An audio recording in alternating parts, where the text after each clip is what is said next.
I...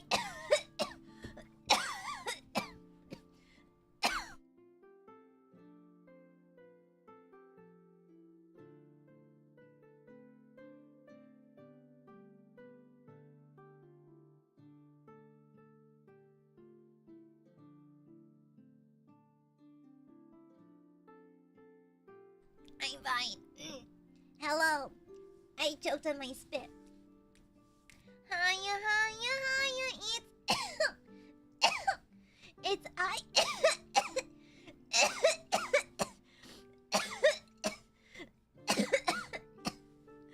I'm fine. I'm gonna take a sip of water. Okay. Hiya, hiya, hiya, it's Aya, it's me, that Goob! Hi. Hi.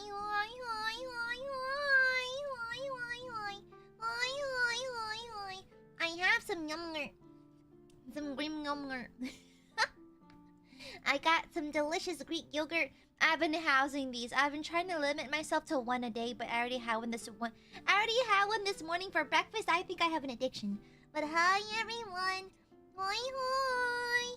It's me. It's Scooby. It's Scooby. Howdy. How's it going? Before we begin, can I show off real fast? Can I do a little show off? It's nothing crazy, but so as y'all know, I have a very busy, very tedious, and very meticulous schedule on account that I am doubly employed. However, I decided when I was committing time theft today, I got a bunch of chores done, and I had I think like an hour and a half before a stream, and I tend to really lock into tasks, so I don't like being interrupted. So I have this one kind of tedious task I have to do that might take like 3+ hours, and I didn't want to like start on it then have to stop it. And so I was like, well, I have an hour and a half and I don't want to commit to a tedious task right now, so what if I just doodle, you know? It's like, to be honest, I so seldomly like take time for myself these days. Like the most I'll do is play some KCD2 offline. That is like my number one like guilty pleasure offline thing. And so I was like, you know, I'm just gonna doodle just for a little bit with no real direction or anything. Just doodle what I want, no real direction, just whatever. And so I hopped into a call with some friends. I've been my D&D group actually. We're friends IRL and we hang out. And I was just hanging out and then I was doodling and that kind of thing. And it kind of reminded me of like, I think in 2019, right before the pandemic hit, I would chill at home after work and, you know, sketch and doodle and play games with them offline. I kind of miss those days a little bit. But anyways, I hopped into VC and we're just doodling and catching up and that kind of thing. And so the output was not bad. Now, mind you, I think one of my weakest points is anatomy and profiles. I cannot draw profiles and I cannot draw anatomy. However, I decided just to draw a profile just to see how it went, and I'm kind of proud. Wait, it's not perfect, but I'm pretty happy with this. Like, I just randomly scooted and booted this up out of nowhere. I just felt like it. I always noticed that the way Miura-sensei draws profiles, I like the way he would draw like very prominent noses, very elongated noses, and I decided to try to copy that. And so I had a reference of Griffith on one monitor, and so I decided to try to do my own spin on like the profile. Yeah, I'm pretty happy with it. So, fun fact. So, I've mentioned this character in past. You may be wondering yourself, Aya, what character is this? You may be wondering, I actually have mentioned him in passing. So, you know how I play D&D with my offline group, correct? I'm a dungeon master offline, as well as for Nijisanji. And so, and so a while back during one of my campaigns, there was a dragonborn character that was I think a paladin of Tyr, who was an executioner, and I actually made him way too attractive, and all my players are trying so hard to get into his pants.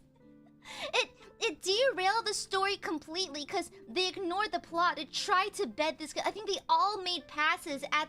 Yeah, they nicknamed him the Sexecutioner. It was wild.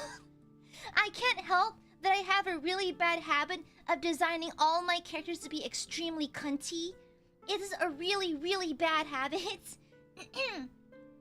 And so I was like, well, would it be so funny if I doodled him again? And so I just doodled his like profile. Yeah. And so ta-da! You know what? I get huh? What do you mean? Wait, chat, stop. No. Wait. No. Stop that. Stop. No. Stop courting him. No. Leave him alone. Exactly. D&D became an episode. It was like Love Island.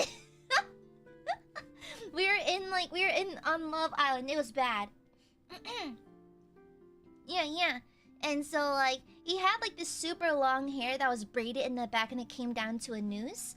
But he was like an executioner, and he would only execute people who are slotted to be killed by the state. And so he was very just and very fair. And I actually made him really hot. And so all my players like, wait, I know we're supposed to move forward to this city, but what if we fucked him first? I'm like, no, guys, wait, no. Who has successfully looted him in the end? They all failed. They literally all failed. Listen, for some reason, my party was a party of giga nerds. There was a wizard, a Rizless wizard. There was a rogue. Okay? There was, what was it? A ranger. And there was, I think, a fighter. Literally, none of them charisma-based. None of them. And they all tried to make passes at him, but they forgot they have no charisma. I think the average charisma modifier was either a 0 or a -1 for this party. And so, like, they had 0 game. And they made, I think we spent like 2 hours trying to woo this character. Yes, he's an important character to the plotline, yes, but they spend half the session trying to bed this person. You know? No, it's like, no, okay, so this character was not a begone thought kind of character. He was more of along the lines of, sorry, I can't hear you over the sounds of justice kind of guy. Sorry, babe, I'm delivering justice right now. And so, like, yeah. And then they're like, okay, can you at least recruit him to our party so he can fight alongside us? I'm like, actually, he doesn't kill unless they're slated by the state. So he won't even kill like a fly. Like, let's be honest here. He's literally only a pacifist. He only swings his sword if you're slated by the state to die. That's literally it. He doesn't kill anything. He's like strictly vegetarian and everything. Like, if it has a conscience and is alive, he refuses to hurt it. And so it's like, that's like the level of like devotion to Tyr that he has. And so he's a paladin! Like one of my very few actual Oath of Devotion paladins. I usually go Oathbreaker because they're more edgy, you know? Yeah, he's literally lawful good. Literally lawful good. He's like, hey babe, what's in your pants? Justice! Justice! Equality! Democracy! He was like high-key America coded for some reason. Yeah, you know? Yeah, what's in your pants, executioner? Justice, freedom, liberty. A utopia world where only happiness blooms. Only criminals die. And people are happy forever. So, yeah, what's your kink? Righteousness? You know?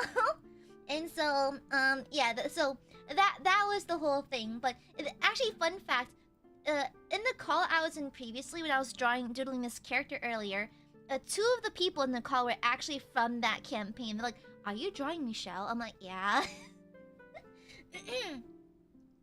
The fire in my loins are the fires of righteousness. Unzips pants only shows freedom. So, but there's that. To be fair, I didn't do him any justice. I think I was in like my character arc where I was designing everything with boob windows, and his costume did have a slight plunging neckline, And I was like, oopsies, his titties are out. Uh-oh. Then all my players are frothing at the mouth. So I made a mistake. That was on me. That was on me. Yeah, that was on me. Yeah.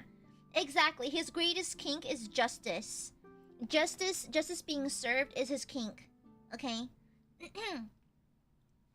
Okay? When a maiden asks him to see his great sword, he pulls out an actual great sword. Actually, he uses a German executioner blade, but that's just me getting into specifics. But yeah, I'm just happy with the doodle. It's like, it required some tweaking on the profile because I'm not very used to drawing them, but I wanted a very European, very strong, like, strong but pretty kind of profile. Yeah. Yeah. And so, yippee!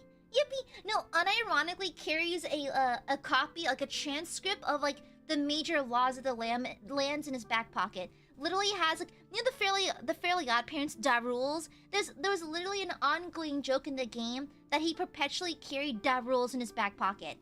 What's in your back pocket? Is there something in your back pocket, or are you just excited to see me? It's literally the law.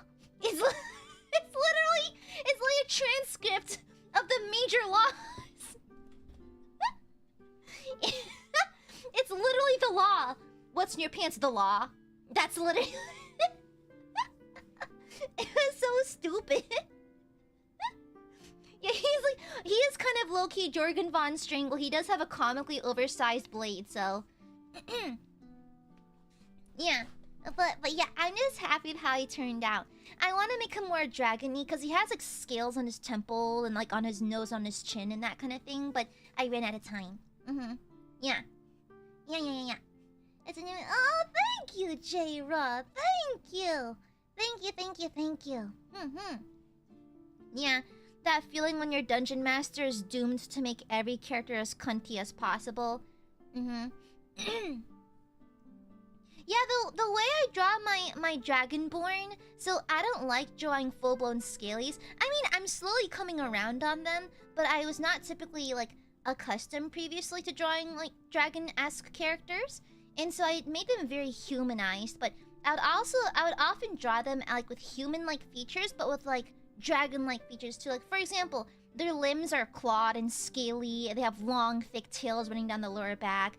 They often have pointed ears and long horns, fangs, and the slitted eyes and scales, like, peppered on the shoulders and their arms and that kind of thing. Yeah. Exactly! Isn't it weird when, like, a doodle just pops off for no reason? And so, yeah. I was thinking about maybe rendering this, maybe going further, because he does have his blade, so it'd be cool if he had the kind of, like, the, was it Ludwig? It's something. There's a Dark Souls character who's, like a half beast, half man, like sword wielding guy. I forgot who it was. He's like a me. I think I have the soundtrack somewhere on my phone. Let me check. Yeah, I forgot who it was. It was the Moonlight Greatsword, like Ludwig of the Holy Blade. Yes, Ludwig the Holy Blade. There's like that pose he has where he's like, you know, like with the sword in front of his eyes. I kind of wanted like a similar sword, like a similar pose for Michel as well. So. Yeah. Oh, Michel is the French pronunciation of Michael, like the angel. So, yeah, there's that. And so, but yeah, a random doodle popped up. Sorry, wild side tangent. Sorry. Gooby had a side tangent again, and now I have some Greek yogurt.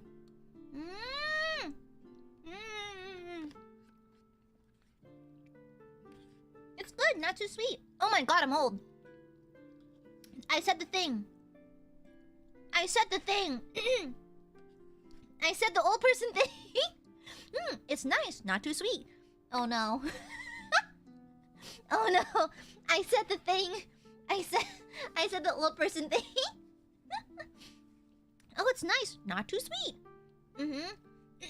Oopsie poopsie. Uh-oh. Yeah, sorry for the tangent. Sorry, I'm all flummy from choking earlier. Yeah. But hi everyone! It's Scooby! Happy Monday, everyone! Happy Monday, happy Monday, happy Monday! Hi, hi, hi, hi, hi, hi! I was thinking about y'all earlier because I made and ate illegal amounts of guacamole earlier as lunch. I made and ate like illegal amounts of guacamole. You don't understand. I love guacamole, and so I made and ate illegal amounts of it, and then I almost passed out from a food coma, and now we're here. Yeah. I hope everyone's doing. You got some. I made some guac. Yeah, I made my guac. The trick is to add illegal amounts of cilantro. You have to add a lot of cilantro to make sure that it's nice and herbaceous. Although I do a slightly sinful thing, I do add a pinch of basil because I think it tastes nice, and I'm picky. Yeah. But anyhow, what'd you eat it with? There's these how you say? So I actually do not like tortilla chips very much. They're always too salty and like they're so sharp they cut my mouth. I actually have these. They're called popcorners. Popcorners. It's like these puffed rice. Like they're shaped like Doritos. They're triangle shaped, but they're made of like popped like rice. It's kind of like those popped rice snacks, but it's shaped in like a triangle chip. And so it's much lighter and much softer and easier on my jaw. And so I tend to get those and eat my guac and my pico with those. Yeah. Yeah, I love popcorners. I got the plain Jane sea salt flavored ones. It's because they're not too crispy, and so they don't scratch my mouth and they don't tire out my jaw, and so I can actually eat a fair volume of them. And so yeah. Yeah, they're super yummy. I love them. Yeah. Oh yeah, no, of course. I put in lots of red onion. Yeah. Exactly. Yeah, exactly. I did cilantro and guacamole war crimes. Yeah. Also, I woke up this morning to be told that the field behind our house is on fire. Jesus Christ! Luckily, it wasn't too bad, and the cattle the owner keeps there didn't lose any of the debt. That's still scary though. What the fuck? With pita bread? I have made sandwiches with guac in it using pita bread. J-Rod, I have a bone deformity. I have issues with my temporomandibular joint. It's not because of age. My back hurting and my joints hurting. That's age. That's age. My jaw is just bad genetics. Just unfortunate genetics. It's like God saw me in my mother's womb and said, fuck that in particular. And then here I am. Here we are. And Nadi, welcome back. Happy 13 months.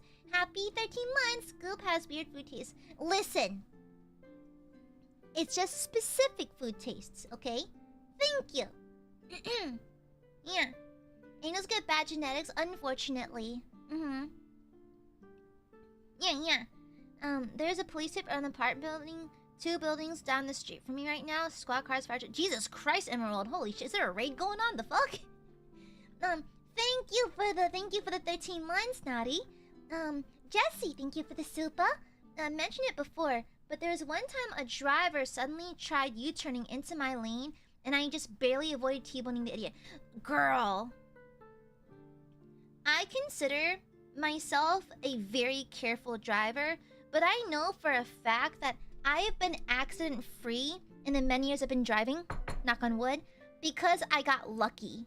Because there are some fuck-ass drivers out there. I consider myself a very careful and a very good driver, but I know for a fact all it takes is one stupid-ass driver. One fuck-ass driver to kill me. That's it. That's all it takes. It's that easy. And that's what I'm really worried about. I'm so scared about that.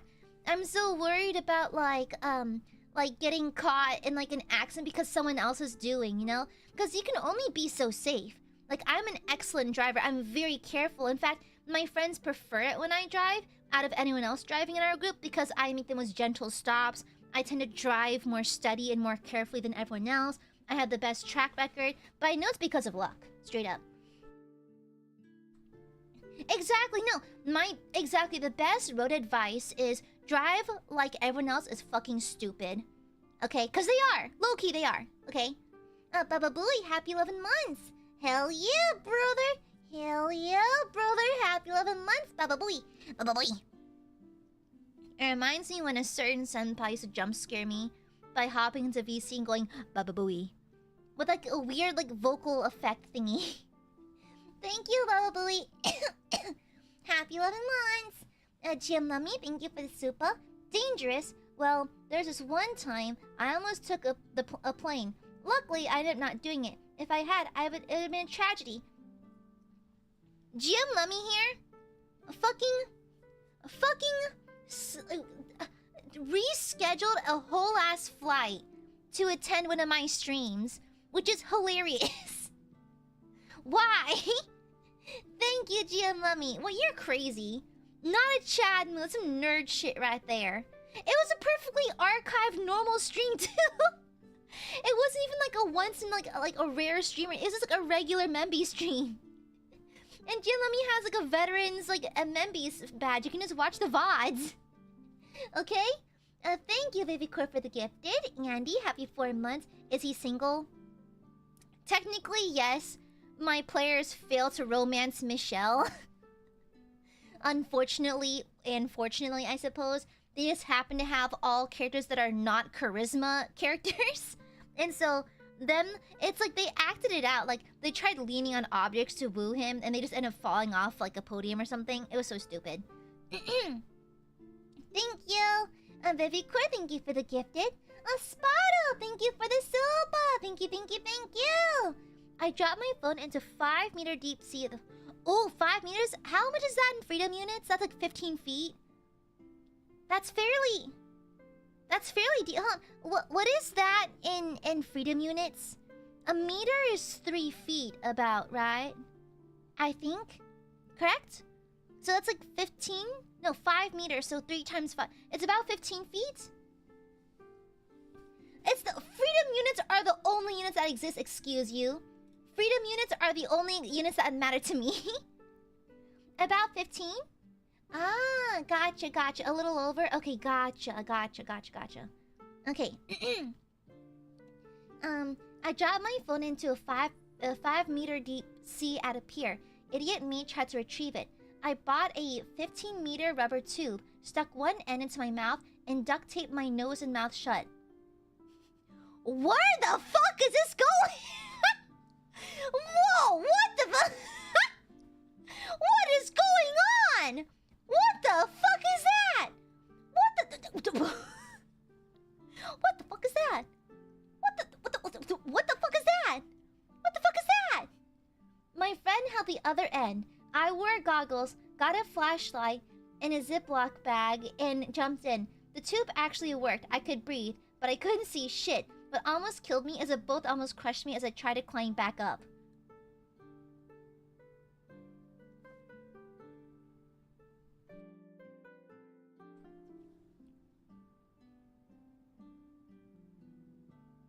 You ever see a movie called Final Destination? What? Jesus Christ! Did it work? Did you get your phone back though? Wait, critical question. It's not stupid if it works. If it works, it's not stupid. Okay? Thank you for the supas, but did it work though? Mean question though, did it work? Because if it works, if it's stupid and it works, it's not stupid. Okay? Wait, Yeah, did you get it back though? I was curious. The phone still accepted calls, WhatsApp messages. I couldn't get it back too much. Ah, I see, Spotto. Damn, valiant effort, but you are crazy. You are insane. You are actually kind of insane for that. What the fuck? What the fuck?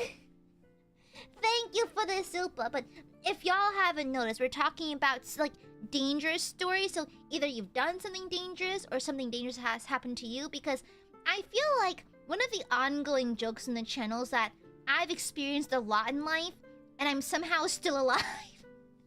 And so let's trade some dangerous war stories, because I have a couple myself. Y'all know I've been stabbed a few times. Y'all know I've been threatened and followed home a couple of times.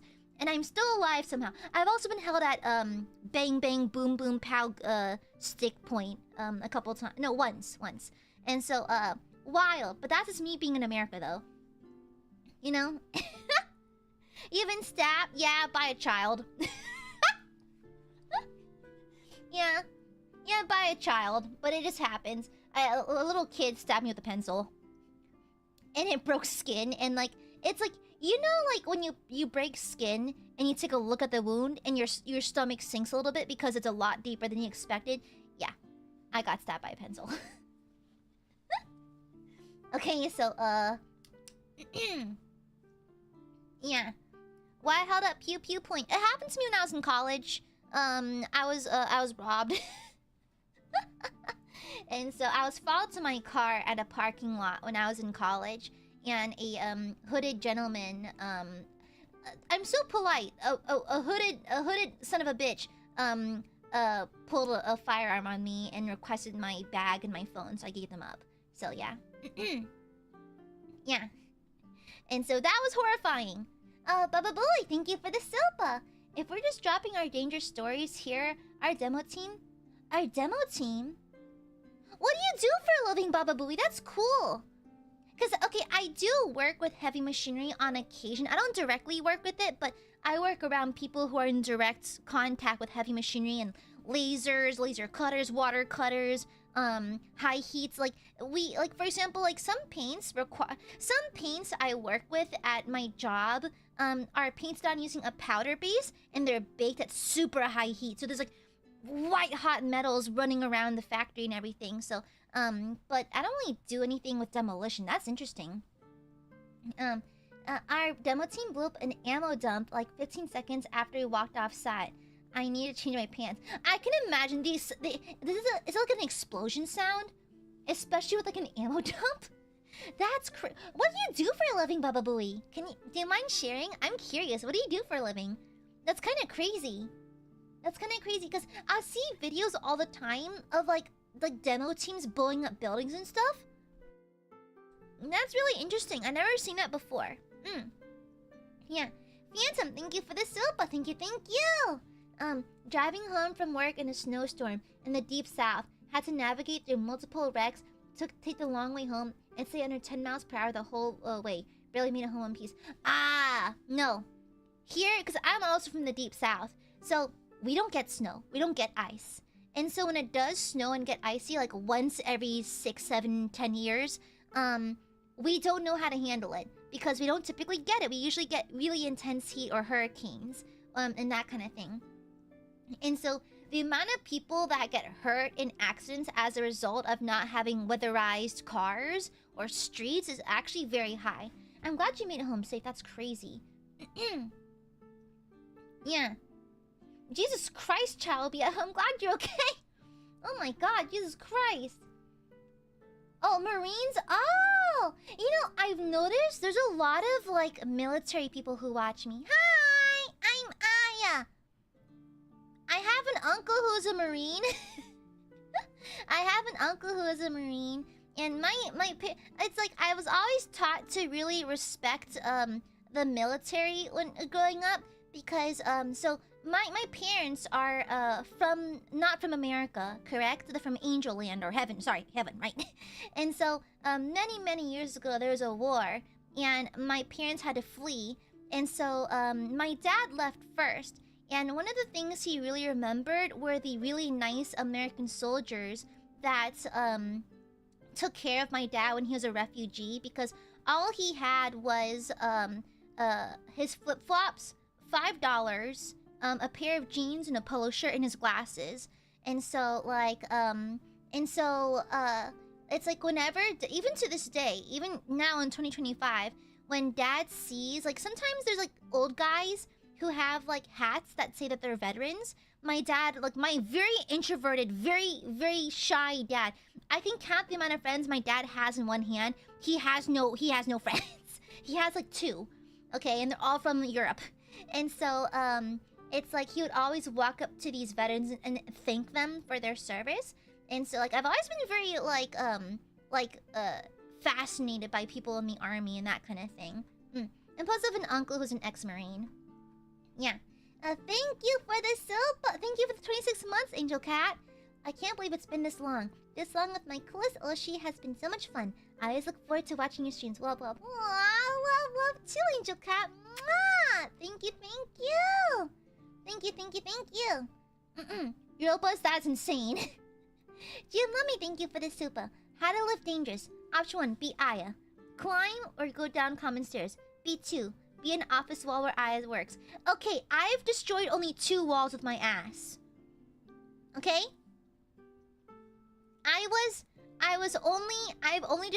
Only 2 walls have died because of my ass.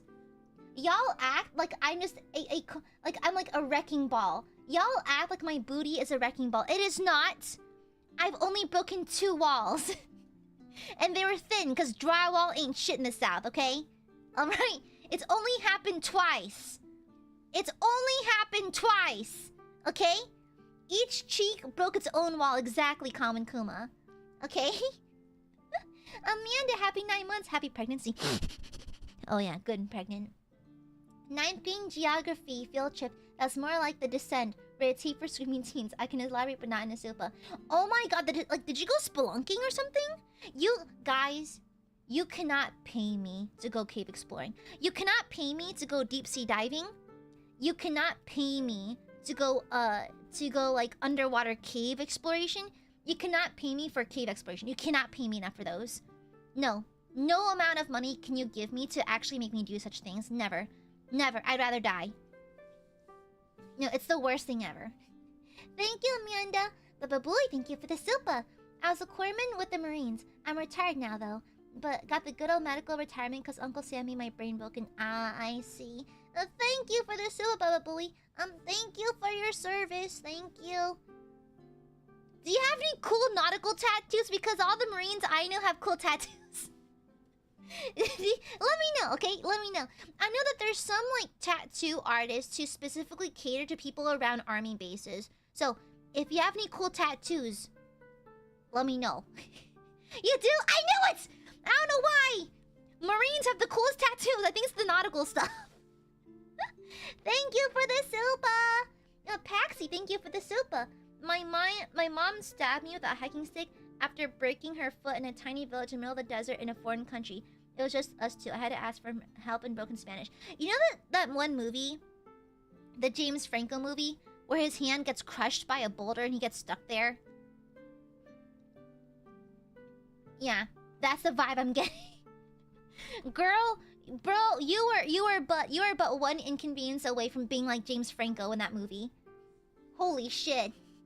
Thank you for the super. I was like, okay, yeah, 127 hours exactly. I'm like, okay, from what? So where does a little like outdoors accent turn into like a survival situation? You know, there's a thin line there. Thank you for the super, Paxi. Thank you. Yeah. Jesus Christ, Amanda, that's scary as fuck. Jesus Christ. No, you cannot pay me enough to go spelunking or cave diving or nothing like that. You literally cannot. You literally can't. No way. No. I almost slipped off a cliff during graduation camp. Jesus Christ! That's scary, Sparrow. Jesus. Okay, how are y'all still alive? Harley, thank you for the super. If Aya had a nickel for every time she broke a wall with her butt, she'd have 2 nickels. Which isn't a lot, but it's weird that happened twice. Listen, I do a lot of squats. Okay? Listen, my favorite kind of exercise is actually cardio. Because you can just turn your brain off and listen to a podcast or watch movies. And so I'll literally just watch a movie or listen to like an album or something. Or listen to like watch my Oshi on YouTube or something. And just work out. And so as a result of my mindless working out, I actually got cheeked up. It is what it is. The consequence of working out to this degree is getting cheeked up. Fair. Thank you, Harley. Scott Graham, thank you for the super.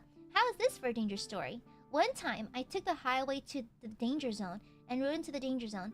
Highway to the danger zone. Take a ride to the danger... Isn't that a song? Isn't that... Okay, isn't that a song? Isn't that a song?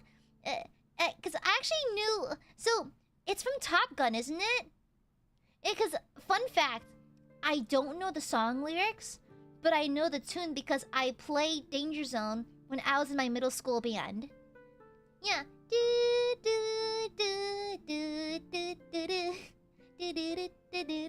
Yeah. I literally only know it because I played it in middle school. I also played the Cantina song from Star Wars, Pink Panther. I did a lot of marching songs. Which one's this one?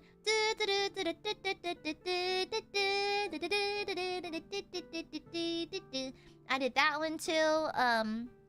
Yeah, I was second chair clarinet. I was just one of those nerds. Yeah, thank you for the super Scott. Thank you. Har har, very funny. Har har har. J-Rod, insane. Thank you, Scott. Thank you, thank you. Thank you, thank you. You see, Flores, that's why I'm so scared of driving alone sometimes. Yeah. Sparrow, how are you still alive? Hi, boys. Hi, hi. Hi, hi. Honestly, want to hear one of mine? So, I told y'all this, like, a while back, but, like, in case y'all didn't... In case anyone here did not catch it. So, back in college, so, as y'all know, I'm a university graduate. You know, I have a degree and everything. A while ago... So, I often say I have pretty bad luck in the realm of romance. I'm pretty single and I'm lonely, but that's okay. That's fine. However... Sup, nerd? However, back in the day, so, I was approached by another student. No. Was it? Am I getting these mixed up? Anyways, I forgot where this was. I think it was at either the store or college. I forgot which one is which. My memory's not very great right now. I didn't sleep very much. So I once got, like, flirted with by an individual, by a gentleman. And, mind you, so, just a little context here. I mostly hang around girls, not by choice. I mean, sort of, I guess. I just happen to gravitate towards girls, but I have nothing against guys. You know, I think they're cool and everything.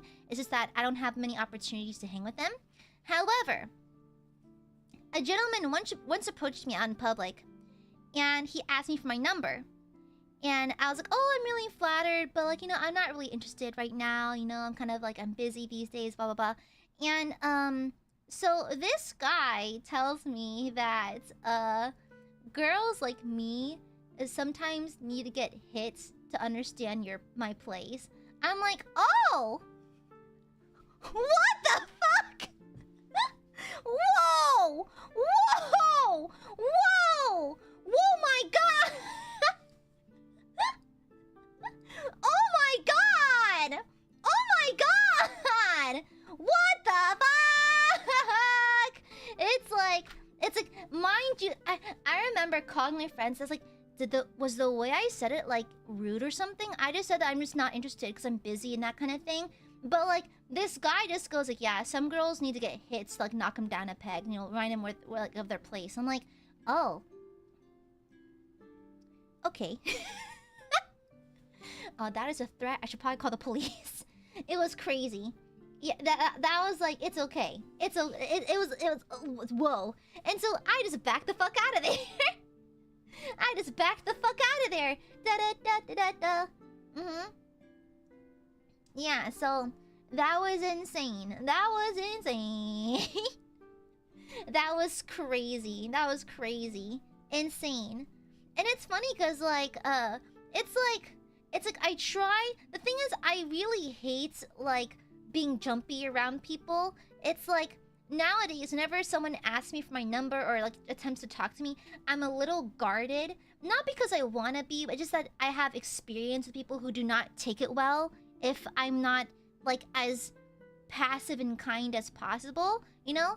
It's like, legit, the most wholesome interaction I had with the guy was me turning him down. So back in college, this guy handed me actually a Starbucks gift card. And was like, hey, you know, like, I thought you're really beautiful. Here's my number, and it's a gift card. Feel free to use it. And I was like, oh, I'm sorry, but I'm not looking to date right now. So if you want to keep the Starbucks gift card to yourself, like, I'm sorry, you know, you can keep it. And he's like, no worries. You know, that's totally fine. Use the coffee. It's like, you know, it's rough out here. Have a cup of coffee. Then I'm like, oh, thank you. And fun fact, we ended up just being friends. We ended up just being friends. I think he was actually in my theater group in college. And so I think we recognized each other when we actually were in theaters together. I was like, didn't you give me your number like a while ago? We ended up being friends. And so I think that's the most wholesome interaction I had with a failed, like, courtship attempt and that kind of thing. It's yeah, just us befriending each other. And so later on, I actually helped him with his homework for something, and he actually bought me coffee, and he was like, well, I guess whether you liked it or not, you end up getting coffee anyways. He ended up being a really nice person, you know? Yeah.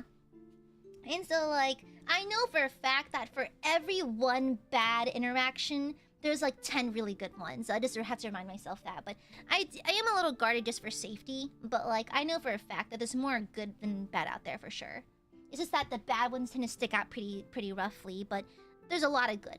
Lots of good. So I just gotta keep an eye out for those ones. Exactly. Yeah, a lot of people act like the friend zone's the worst thing. Hey! New friend! That's a win, right? Isn't getting a friend a good thing, though? You know? Yeah. Hot take. Friendship is great. Hot take. I love friendship. There's nothing quite like just a platonic friendship where you just get each other, you know? Yeah. Romance is great and all, but have y'all heard of perhaps having a very good platonic friend? You know? Yeah. I mean, sure, the friend zone, if you're really, like yearning for someone, I can see how that really sucks. But friends are cool. I like having friends, you know? Nadia, thank you for the silpa. Almost got impaled on the pubic bone area when skiing for the first time as a child. Jesus Christ! A pole anchoring snow fence at the end of the hill was more horizontal than vertical. Didn't know how to stop in yet. Jesus Christ! I'm glad you're okay. No, I saw this footage. So, mild NSFW if you're a little worried about it. I saw this video a long time ago, back when I used to visit shock sites and that kind of thing. There was I think like a skiing incident where I forgot who it was, but like a famous skier took a really rough tumble and like, how do I put this? Was almost bifurcated. They passed. But they almost got bifurcated because there was an accident on the ski hill. Like, skiing is also one of those things I don't want to ever do. I don't like it. It scares me a little bit. But to each their own. But that video was scary because they almost got bifurcated. It was insane. It was insane. I know it's a freak accident, but I'm just too paranoid for that shit. I'm glad you're okay, Nadia. Paxi, thank you for the silpa. I have another one. I was the first person to find a homicide victim in my aunt's building. The guy who did it was still hiding in the garage. That's crazy. That is crazy. That is crazy. Oh my god. Paxi. No, I think I saw my very first corpse when I was in, aside from like the bodies of like deceased family members, but out in the wild, I mean. The first body I ever saw was a gentleman who was hit while jaywalking. And my dad was driving me and my brother to school because my dad was typically away for work, like out of town. But he was in town because he was between projects at the time. And he was driving me and my brother to school. And there was a bit of traffic. And so we passed by this light. And I think it recently happened because the body was still there. And we drove by it right as, like, first my dad saw it first. He was like, oh, kids, look away, look to the right, look to the right. And of course, me and my brother, being rebellious kids, looked, like, you know, sneaked little peeks over to our left. And we saw the police, or the EMTs, I guess, covering the body with the tarp, but we did see the body. And so, like, it was... Is it weird to say that I didn't feel anything? Is that weird? I was like, oh, so that's what it looks like. Because it's funny because I'm assuming he got hit because we saw like swerve marks and that kind of thing. There was a little bit of blood, but he looked normal, like just a person, you know? He looked like he was sleeping. And so I guess it didn't really register to me and my brother, but it just didn't really bug me or anything. Yeah. Yeah. To this day, I'm not really affected by it. I just think it's unfortunate. It's unfortunate.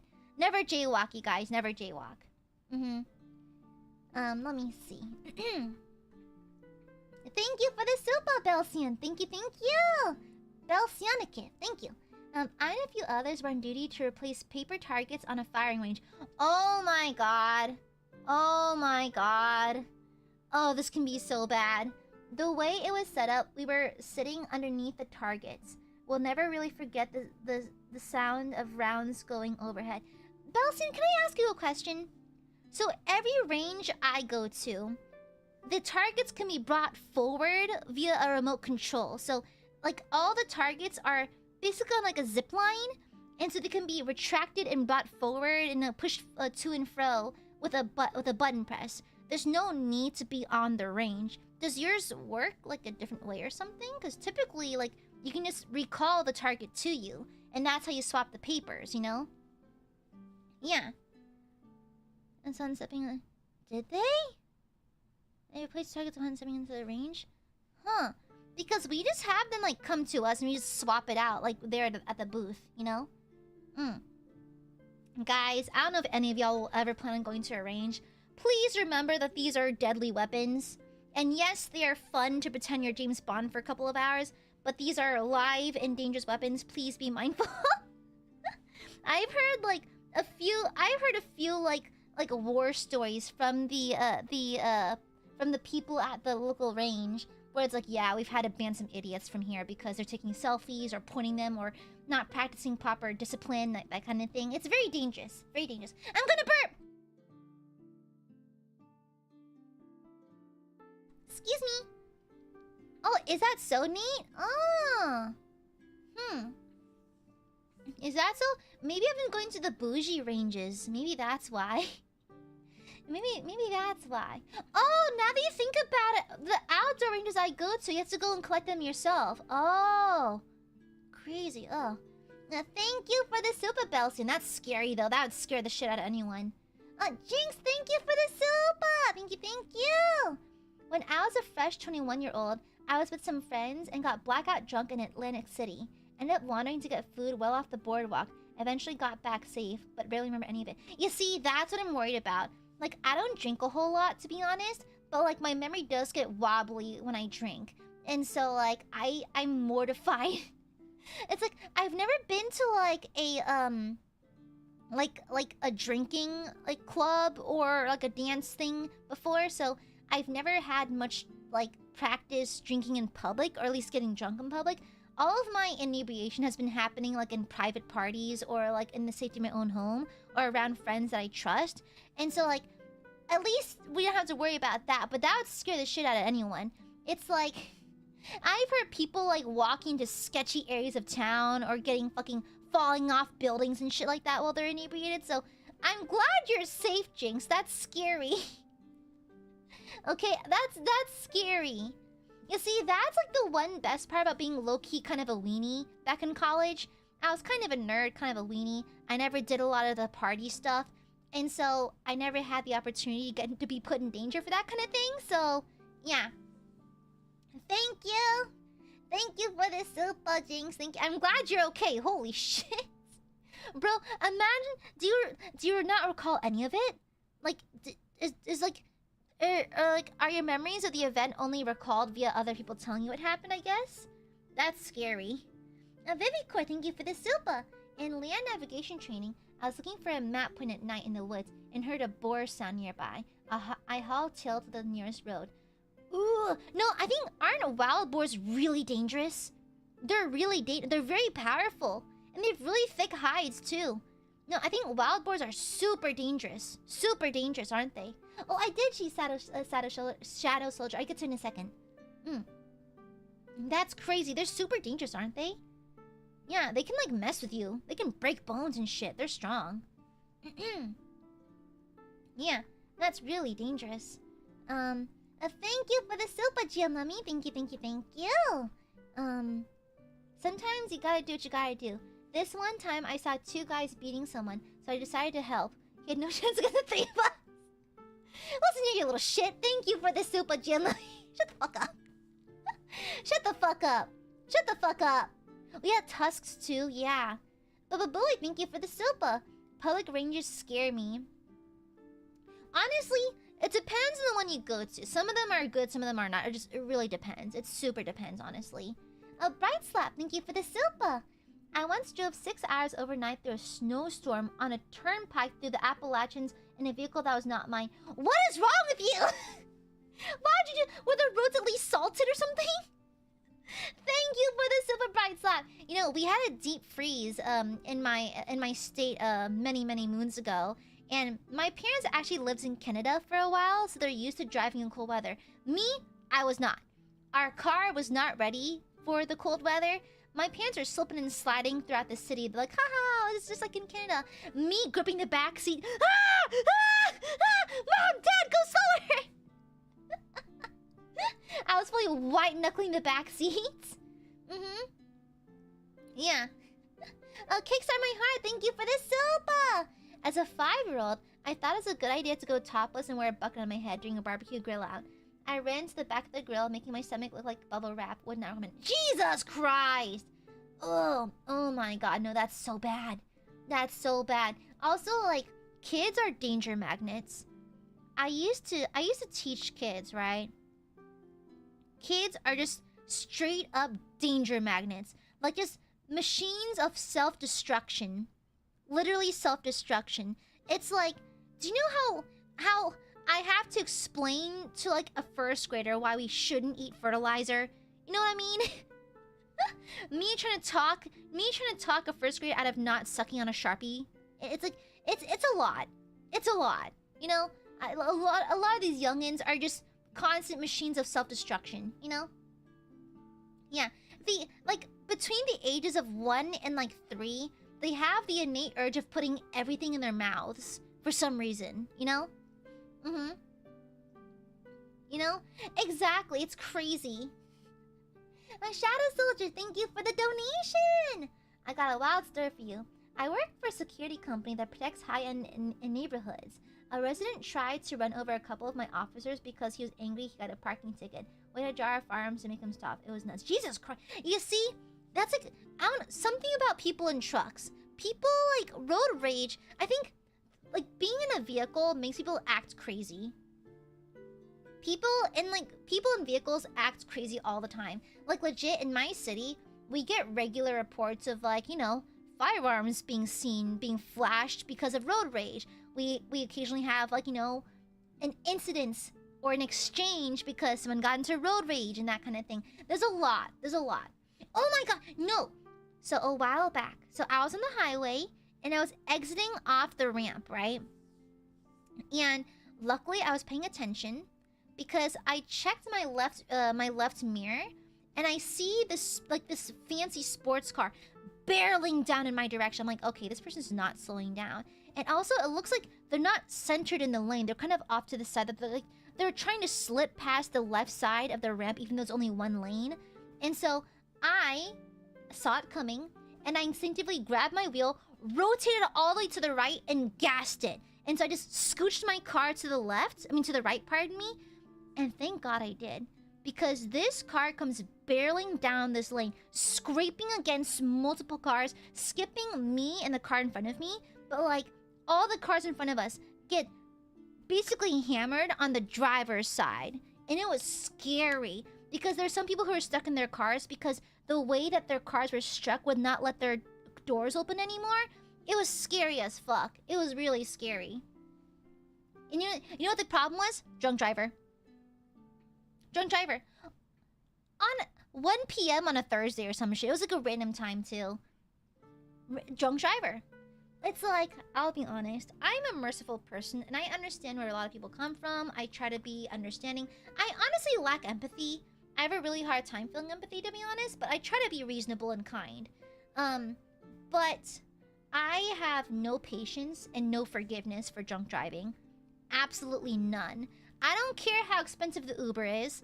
I don't care how expensive the Lyft is. I don't care how late you have to call up your roommate to pick you up from a party. I don't give 2 fucks how expensive it is to get from the bar to your house. If you hurt someone while on the road because you're drunk, unforgivable. Unforgivable. Absolutely unforgivable. I have no patience for that. There's no excuses. Oh, but my phone's dead. Borrow a phone. Oh, but it's expensive. Tough nuts. You made this decision. You made your bed, now lie in it. I have absolutely zero empathy, zero understanding for them. No. Absolutely not. Yeah, absolutely not. No mercy. Jesus Christ, Grudy, that's crazy. Oh, when I was 9, I had a pit bull bite my face pretty bad. You know, I know there's a lot of discussion about pit bulls and that kind of thing, and I don't want to get too deep into it because I don't own a pit bull, and so I can't say anything about it. But there's a lot of, like, numbers and that kind of thing. But, like, it's like, regardless, I think some dogs require certain kinds of care, and dogs like Rottweilers, German Shepherds, and that kind of thing need certain kinds of treatment and certain kinds of ownership. I think, bare minimum, if you're going to own a animal that was historically bred for dog fighting, I think you need to have a strong leadership over it, and you need to have your dog properly trained at bare minimum, okay? And also leash your damn dogs. In my neighborhood, we have an issue with unleashed dogs, and the problem is not just for the big ones, for the little ones. What if they wander into the street while a car is barreling down the neighborhood road? That's dangerous for everyone, you know? You know? It's weird. It's weird, you know? Exactly. Not everyone can be trusted to be a good driver. And plus, we literally have coyotes in our neighborhood. If you're gonna have a dog that's off leash, you're leaving them exposed to a coyote, you know? If they're leashed, you can yoink them and grab them into, like, pull them into a house or over a fence or something. But if they're by themselves, they're at the mercy of the wild, you know? And so, like, it's like... Exactly! Not to say that there aren't sweet pit bulls. There's absolutely sweet pit bulls. There's definitely exceptions and everything. But it's just that you need to have a certain kind of ownership. You need to have a certain kind of responsibility over them because they have the potential to hurt people. Just like a lot of big dogs, you know? Mm-hmm. Yeah, exactly, you know? Exactly. And so it's like... It's a dog breed that's historically bred for dog fighting. It needs a certain kind of treatment, needs a certain kind of leadership with it, you know? Just like how you wouldn't leave like a baby alone with like a Rottweiler or something like that. You'd be a little more careful about such breeds. But like, you know, it's just... I know it's a controversial subject, but like, I've had a cousin who's been bit by a big dog before, and so I have opinions on it. A few opinions. Mm-hmm. Yeah. Also, leash your damn dogs! Girl, it's 2025! It's 2025! Who the fuck is not leashing their goddamn dogs? It's so dangerous out here. They get hit by a car, get attacked by another dog. Leash your goddamn dogs. And also, if the concrete's 100... If it's 100 degrees outside, put some shoes on your goddamn dog. The concrete can cook eggs. Okay? God. It's like, I don't even like dogs that much. I mean, I like them, but I'm more of a cat person. God, take care of your animals. God, guys, take care of them. They deserve the best, okay? No matter the breed, your animal deserves a happy life. It deserves fair treatment. Jeez. You know? Huh. Dear Mummy, thank you for the super. While in New York, I decided to drive the market about 6 miles away. To the market 6 miles away. I'm from a tropical country. How hard can it be to drive in snow? 4 blocks and I chose to go back and call a cab. Oh yeah, no, because like during icy roads, we just lose traction. It's like I once drove up north to visit a friend at another city and go to a con, and the roads iced over on the drive there, and so it's fresh ice. So there was no salt on the roads yet because the ice had just formed, and so me and like 4 other girls in our car were slipping and sliding our way up north. We were just barely pulling 10 miles an hour, trying not to swerve off the road. And so we're like, whoa,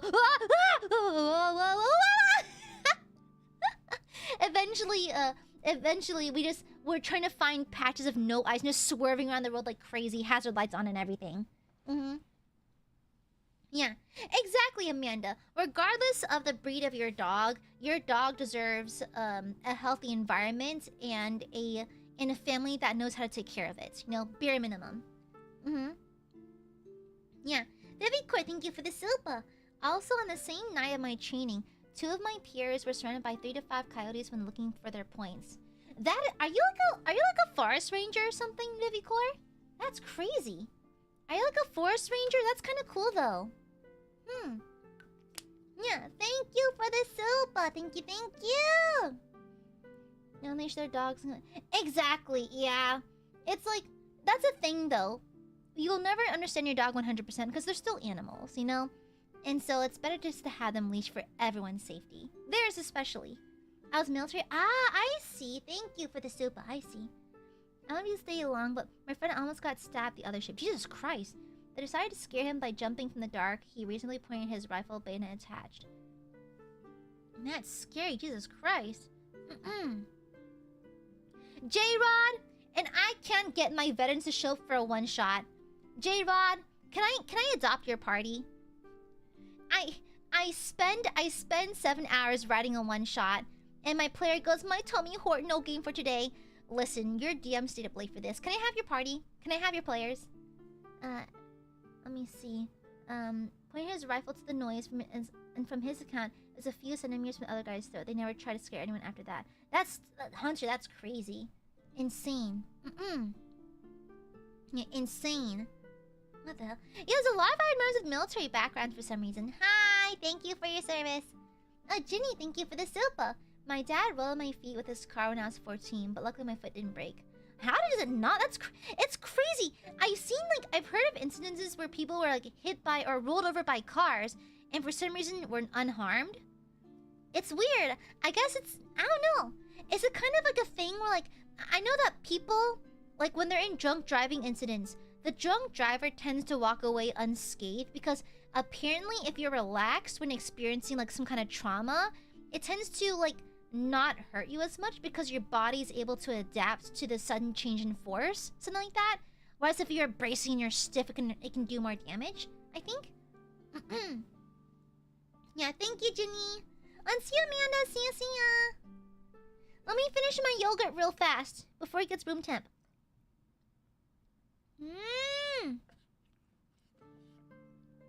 So yummy.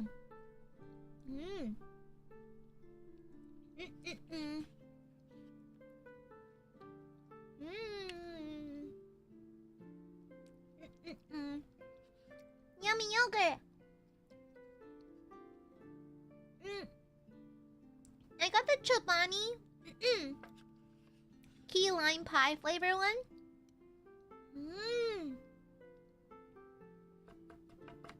It's got like a separate pocket for graham cracker crumbles and some white chocolate chips. It's super good.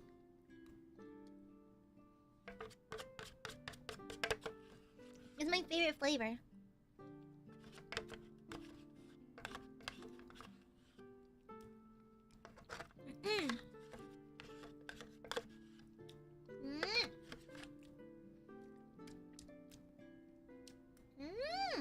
Sounds bougie. It is. Yeah. It's called moving up a tax bracket. Thank you, Chobani. Sponsor me, please. Yeah. And so, put on my next. Okay, the real danger is having a D&D game when you're not ready for anyone. That's the real danger. Okay, I'll be honest. It's not a dangerous story per se, but it did suck. So, during COVID, I got a cavity. 2 cavities. One on each side of my mouth. And mind you, I'm not typically one to have cavities because I take very good care of my teeth, but it's just down to genetics. And so I had 2 cavities. And so I got the left side treated first, then the right side, because they had to numb the area to fill the cavity. And so, excuse me.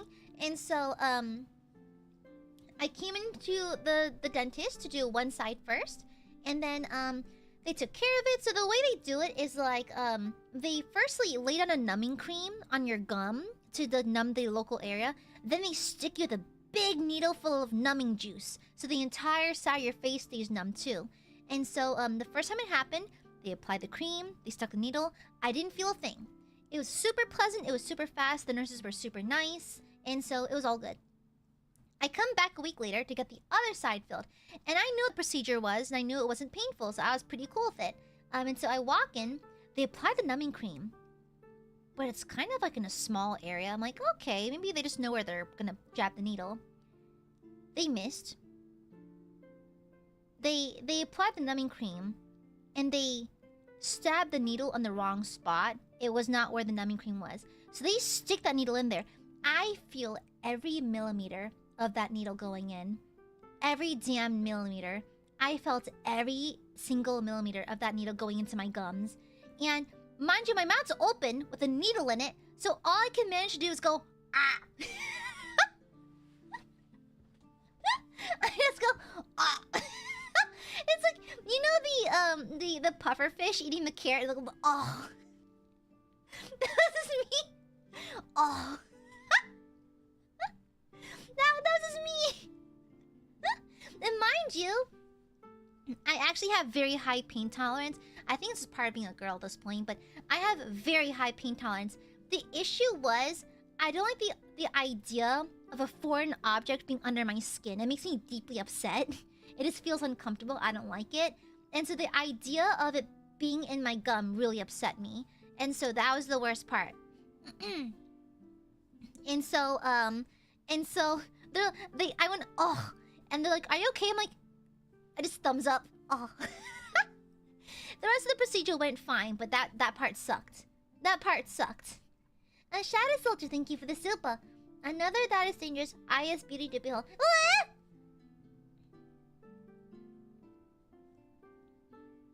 No! Why you're annoying me? Like IS beauty builder. No, shut up.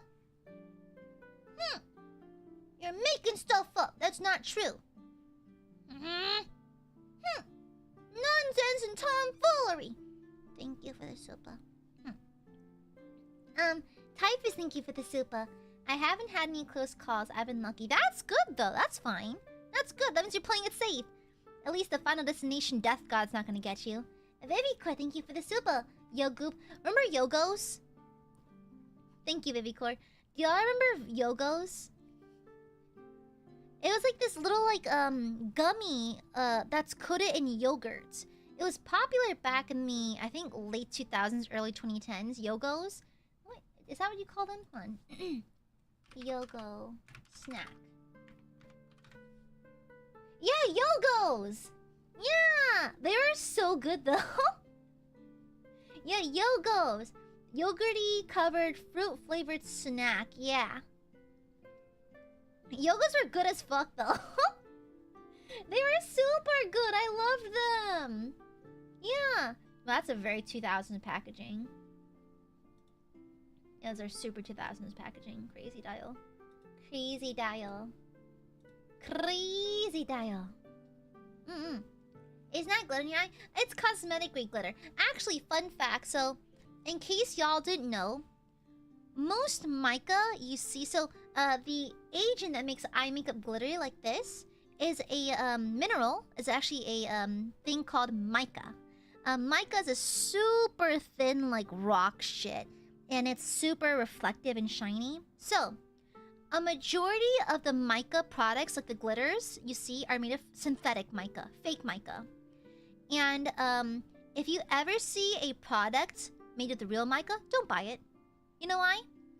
So it's actually very hard to ethically mine mica. A lot of mica that's mined, like a lot of real mica, is often using stuff like child labor or unsafe practices. And so it's much better off to just simply get synthetic mica. It's safe, it's skin safe, it's safe for the fucking kids in the mines and that kind of thing. And so most brands will use synthetic mica, but if you ever catch one using real mica, don't buy it. It's not a good idea, because 9 out of 10 times, it's not ethically sourced. So, I'm not necessarily the police on this kind of thing, but it's very easy to avoid, because most products use synthetic mica, so use synthetic mica. Yeah. A lot of them use, like, child labor for, like, mining shit, so, yeah. So, if you're gonna buy a makeup product or any kind of glitter product, go for synthetic. Perfectly safe, doubly cheap, and does not require child labor. So, yeah. Just something you pick up. I've been in the makeup game for a while, so I picked up a while ago. Yeah. Jesus Christ! You see, I do love snakes, but that scares me, Common Kuma. Jesus Christ.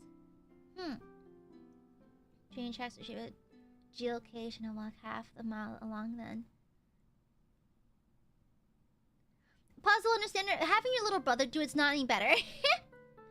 Lazy, thank you for the super.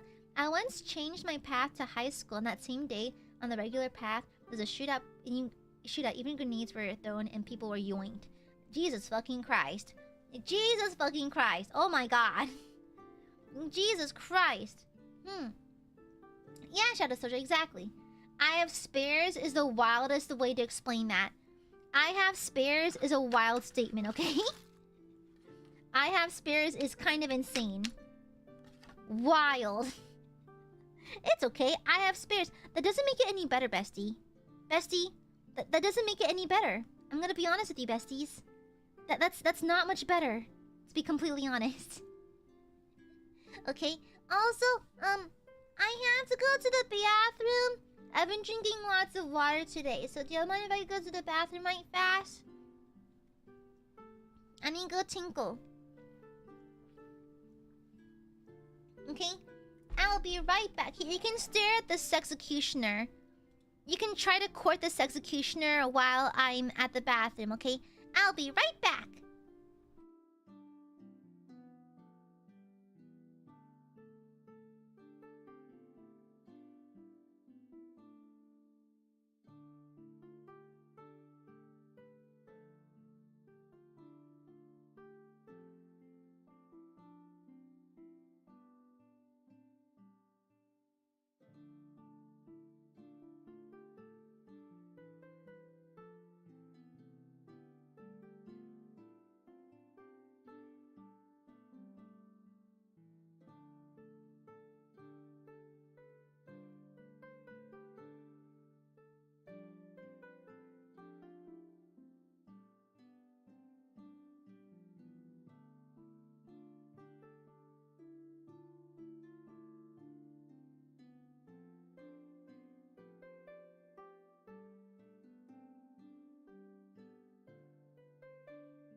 I have returned.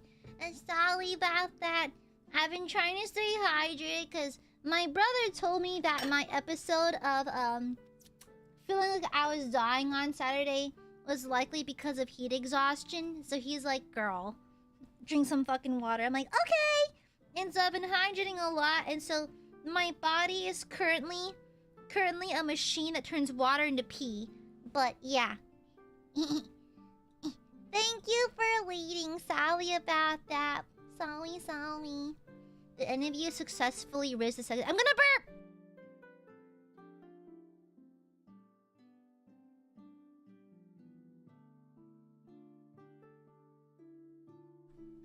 Excuse me. Did any of you successfully riz this executioner? Crazy. Crazy.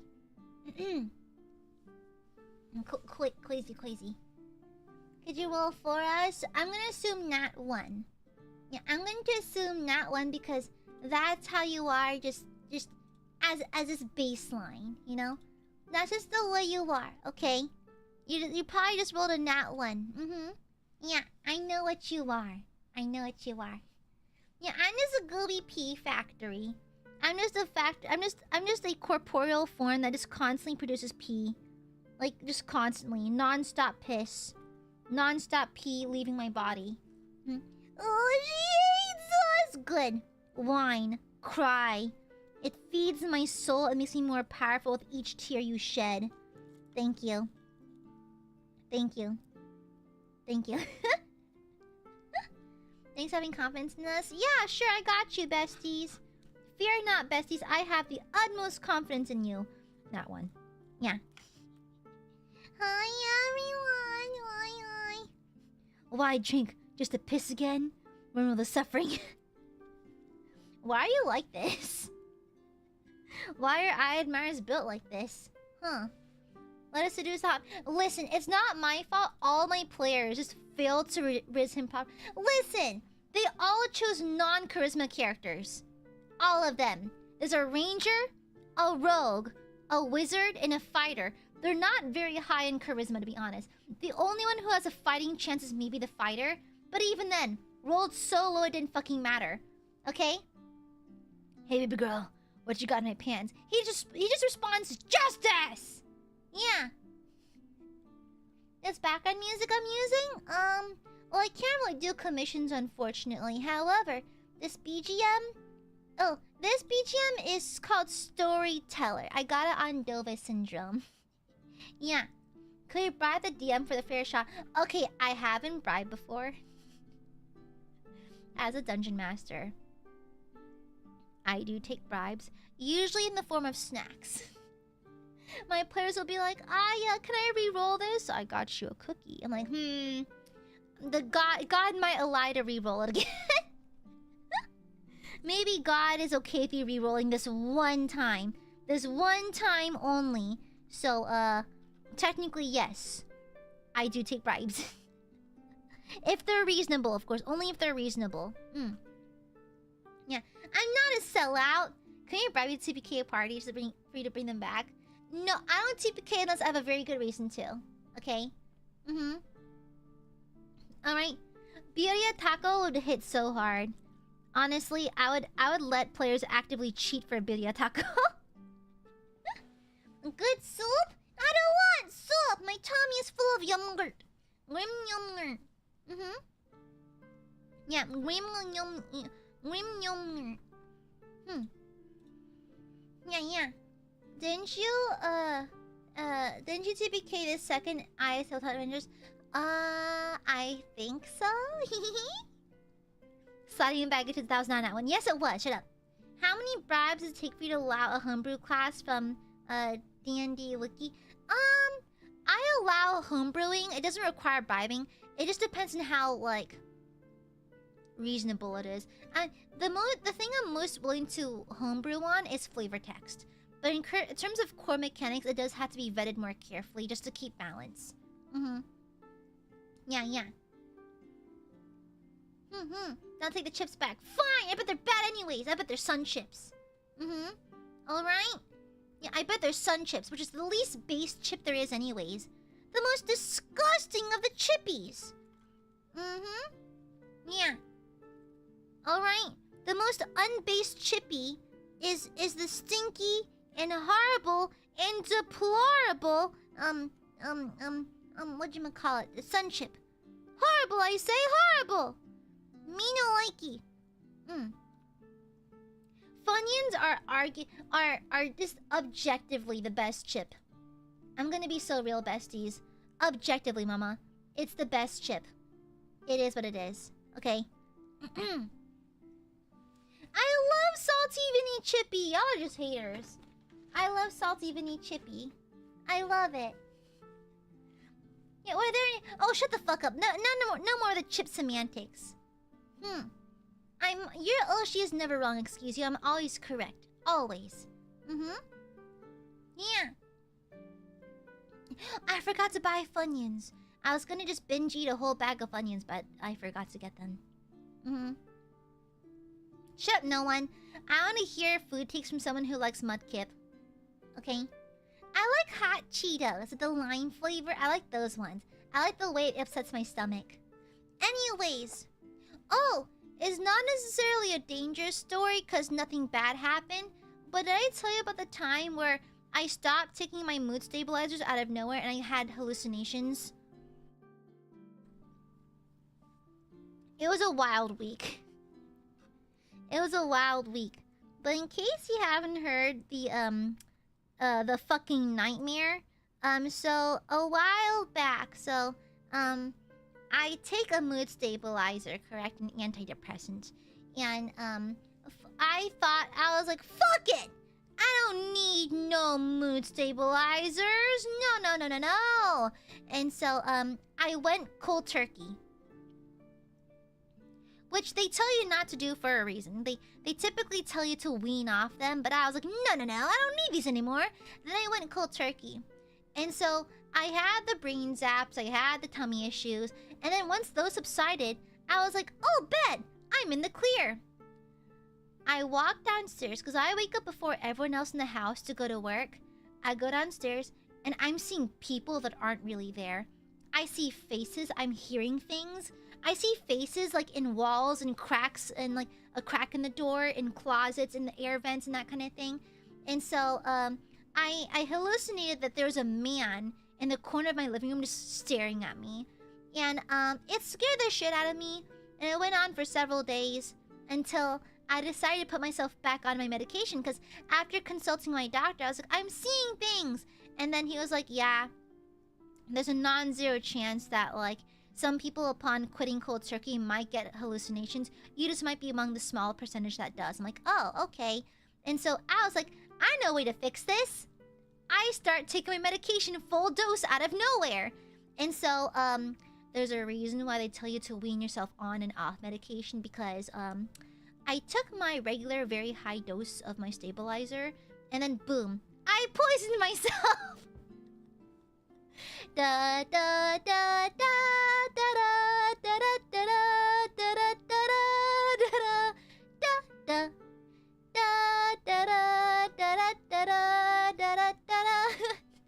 I poisoned myself! Beep. But I lived, and I'm fine now. Yeah, Jim, let me thank you for the super. I worked on a project a few miles from a small town in the Amazon. Driving to the work site, I took a wrong turn somewhere. Suddenly, I was lost in a deserted road surrounded by actual jungle. I mean, at least you're on a road and you had gas. At least there's no people there, you know? Yeah, at least there's not that. My camp counselor survived stepping on the third rail in the dark. What's a third rail? He woke up in the hospital and had a brief crisis when he noticed a tag that said over his face had DOA. What does that mean? What's DOA mean? What would that mean? Huh? Okay, I see Gianlummy. What that mean? Oh, oh, he got electrocuted? That's crazy. Oh, I'm glad nothing horrible happened. I'm glad they're not actually dead. Crazy. Jesus Christ. A clairvoyant, thank you for the super. My grandma nearly got me killed by sending me to a titty bar.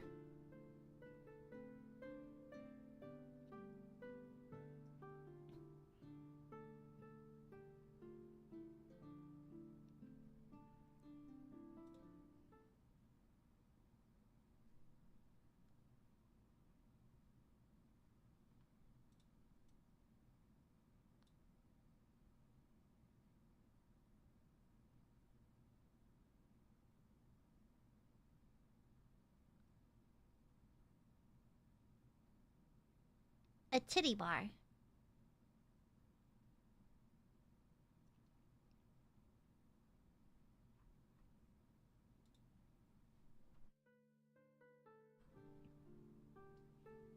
Okay, weird.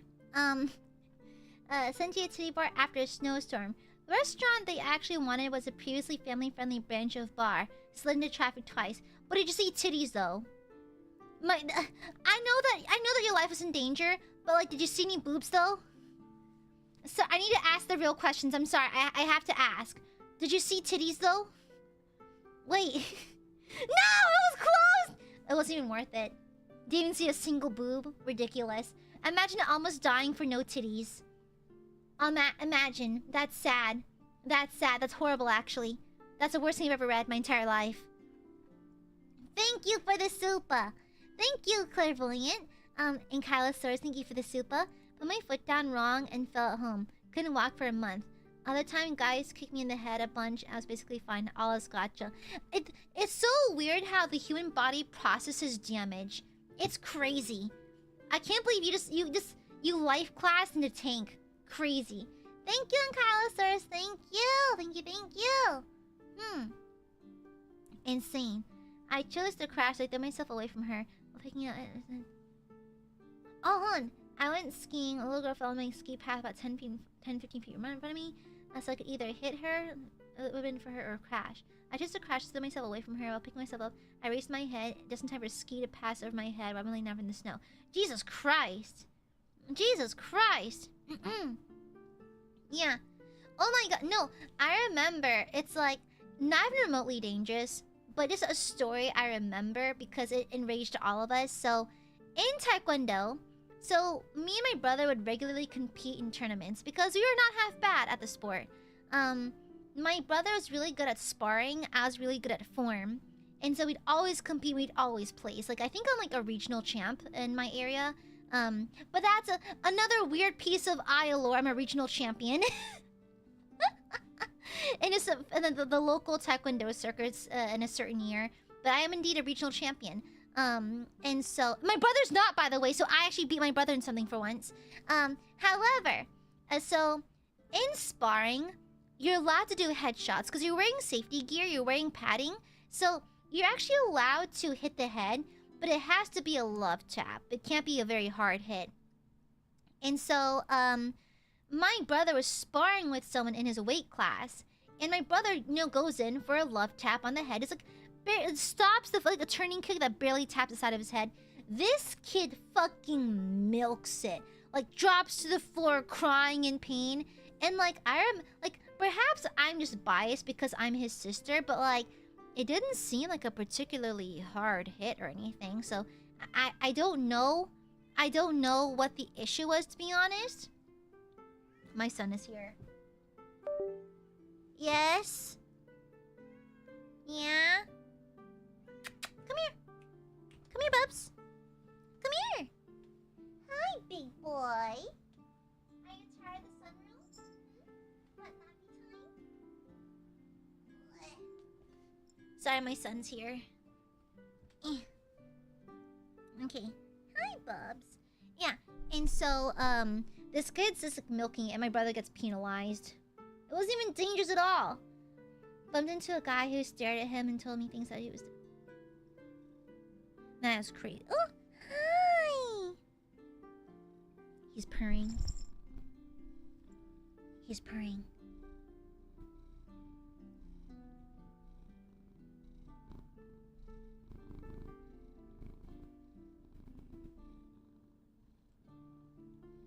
Can you hear him?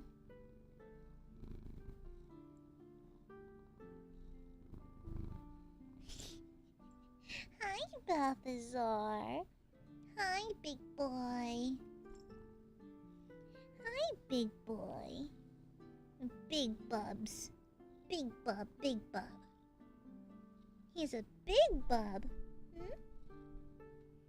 Hi, Big Bub. What does the big boy want, What the big boy want? Yeah, but, yeah, oh my god, I remember, like, my neighbors called me a while back because there were some, coyotes wandering in some backyards. And so we had to scare them off the blanks to get them to get back into the woods. Yeah, hi, Bubs. Yeah, he's just sitting in my lap now. But yeah, we have coyotes in our area just because our area was like made like on territory, which is just, suburban bullshit. And so, yeah, we had to scare off some coyotes that are wandering in the neighborhood by just firing blank rounds to scare them off.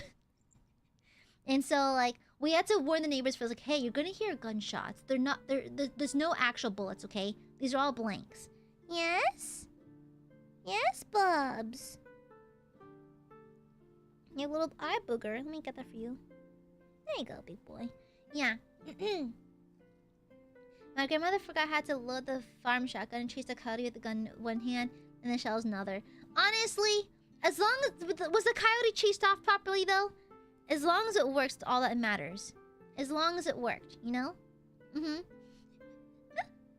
Yeah, I think, like, I think we had an incident, with one of my neighbors who accidentally discharged around into the ground. So, like, guys, please be careful. Keep your finger off the trigger, please. Keep the safety on, okay? You wanna be put down? Okay. Hey, come on, big boy. Now stop yelling. Okay? Yeah, sorry, Balthazar is a screamer. He yells for no reason. He yells at the most minor inconvenience. Yeah, at least it's into the ground. At least it's into the ground. Mm-hmm. Yeah. At least there's that. Oh, also, my mom, back before my mom came to America, my mom was bit by a wild, like a stray dog. And instead of going to a proper doctor, she went to, like, a witch doctor from the area. And, like, the witch doctor, like, put, like, mud and dirt and shit on her, like, her bitten foot. Then, you know what happens? Gangrene. And so then my mom had to go to the actual hospital afterwards, but she's fine. Her foot's still attached. It's all good. But, like, that was kind of crazy. It was kind of crazy. Mm-hmm. Yeah. Da-da-da-da-da-da. Gangrene. So, but she lived. That's good. She lived. Mm-hmm. The time my mom was biking down the road and turned around and immediately when a black bear poked his head. Ooh, black bear. What's I think like black bears you can scare off, but grizzlies you can't. I forgot which one it was. Yeah. Also, oh my god, I think I've told the story before to some of y'all, but so it wasn't my school, it was my brother's school.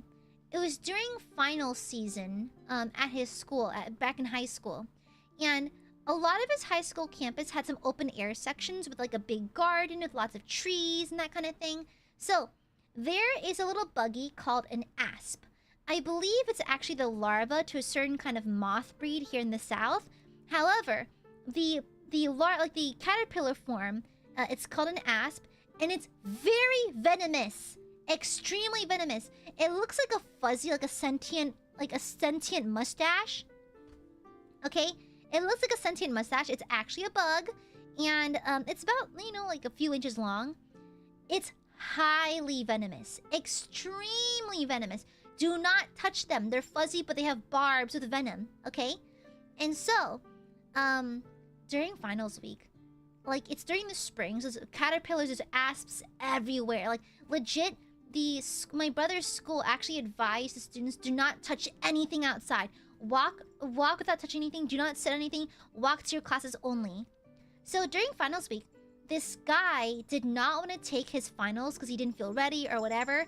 And so he went up to a bunch of asps and grabbed a fistful, bare hand, raw dog in it.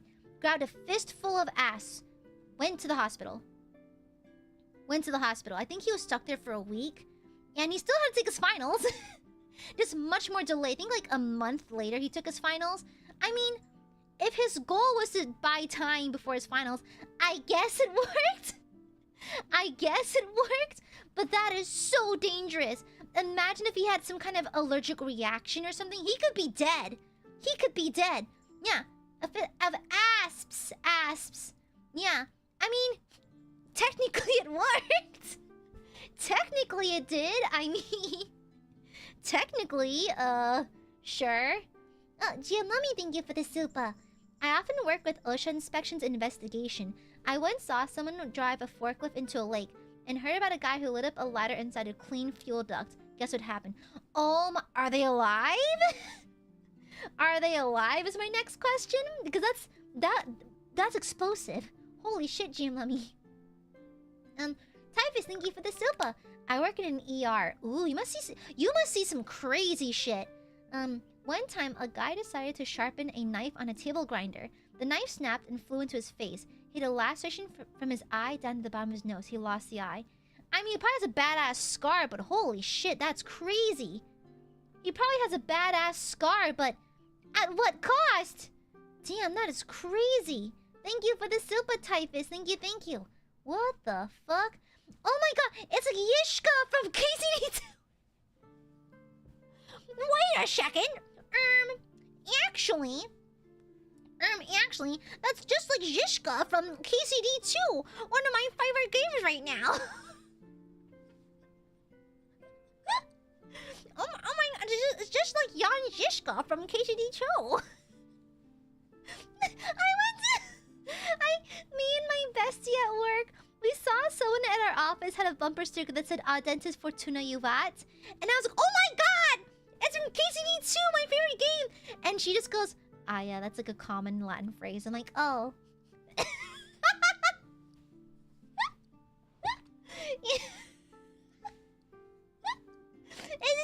Oopsies! Oopsies! It's giving Blasphemous fans. No. My favorite thing is going to the Blasphemous subreddit. One of my favorite Souls-like Metroidvania games. My only favorite Metroidvania game. Blasphemous. It's like the subreddit is just people discovering Christianity. Like, oh my god, look! It's just like in the game! And it's like an altar. Like, oh my god, look! It's the Veredicto weapon from Blasphemous 2! It's just a sensor. That's... Is that a Blasphemous reference? Bro, that's Christianity. This is the funniest thing! Oh my god, it's a Veredicto! No, that's a sensor. No, that's just a sensor. It's the funniest thing. Oh man. Yeah, it's giving you Blasphemous fans discovering Christianity. I love that. I love just people just correlating the silliest things together. I love that for them. I'm gonna burp. Excuse me. Oh yeah, it wasn't my grade, but you know like how in high school you dissect stuff? We dissected, according to the, depending on the class, you either got frogs, fetal pigs, or fetal cats. And,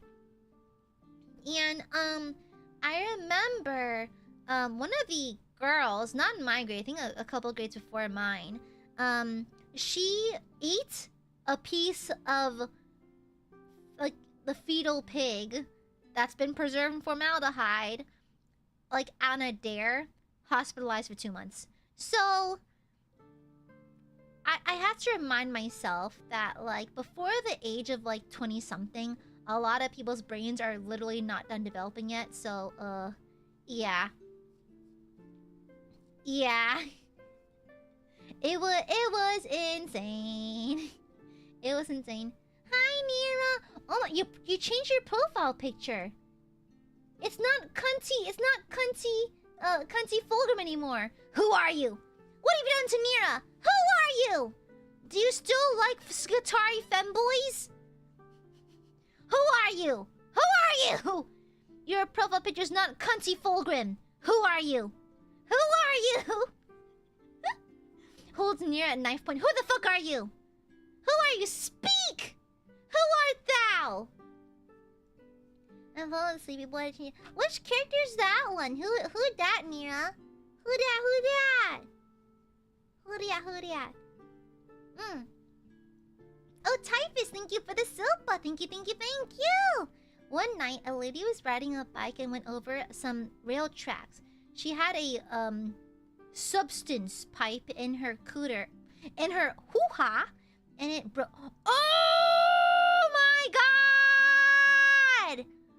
Several lacerations down there. She came in high as can be because of the residue in the pipe got in her. Oh my god! Hypnos from Hades? Oh, I like Aphrodite from Hades because she's hot. I need to play Hades. I bought the game. I just need to play it now. I've been told by a friend it's really, really good. And y'all told me before it's also really good. I need to play it. Thank you for the super. Wow. I hate that. Okay, girl, kiss her bitch the fuck. Thank you for the super types. Exactly. I imagine that every story that Typhus sends, Like, full 1,000-yard stare. Eyes glazed over. No one's home. No one is home. Oh, really, Nia? Oh, I need to play it. I need to play it. I need to play it. Yeah, I should probably play it. I did buy it a while ago. I bought it ages ago. I just haven't played it yet. Gooey busy. Oh, speaking of, promise you don't get mad at Gooby, okay?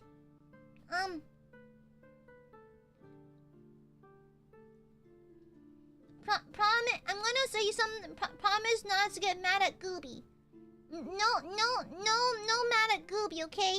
No mad. So, I played a little bit of KCD2 off stream, and I accidentally completed more of the quest line. So, sorry. I got overly indulgent in the game, and I accidentally got through a key moment because I got overzealous playing the game because it's fun, and then sorry. Sorry. I just really like the game, and so I got locked into a part and I couldn't get out of it until I finished it. I couldn't undo the save, and so I had to finish it. And then yeah, sorry. I've unlocked the Kudenberg tournament though, and I've been farming bitches for money on it. Sorry. To make up for it, I give Aiadmirers lap rights during KCD stream this week, okay? I give lots of lap rights and lots of smoochies, okay? Okay? Yeah. Thank you for understanding. I just like the game so much. I didn't want to wait. I just like the game a lot. I very seldom get grabbed by the balls, quite like a game like this. And now it's sad. Sorry. What do you mean beat Eric? So what happened was, there was the raid on the Jewish quarter, and so I saved Samuel's mom. We talked about her. We talked about Samuel and I being half brothers, and then that's it. And then I found the side quest where I unlocked the Kudenberg tournament. That's it. Yeah. So basically the Jewish quarter section. I finished that on accident.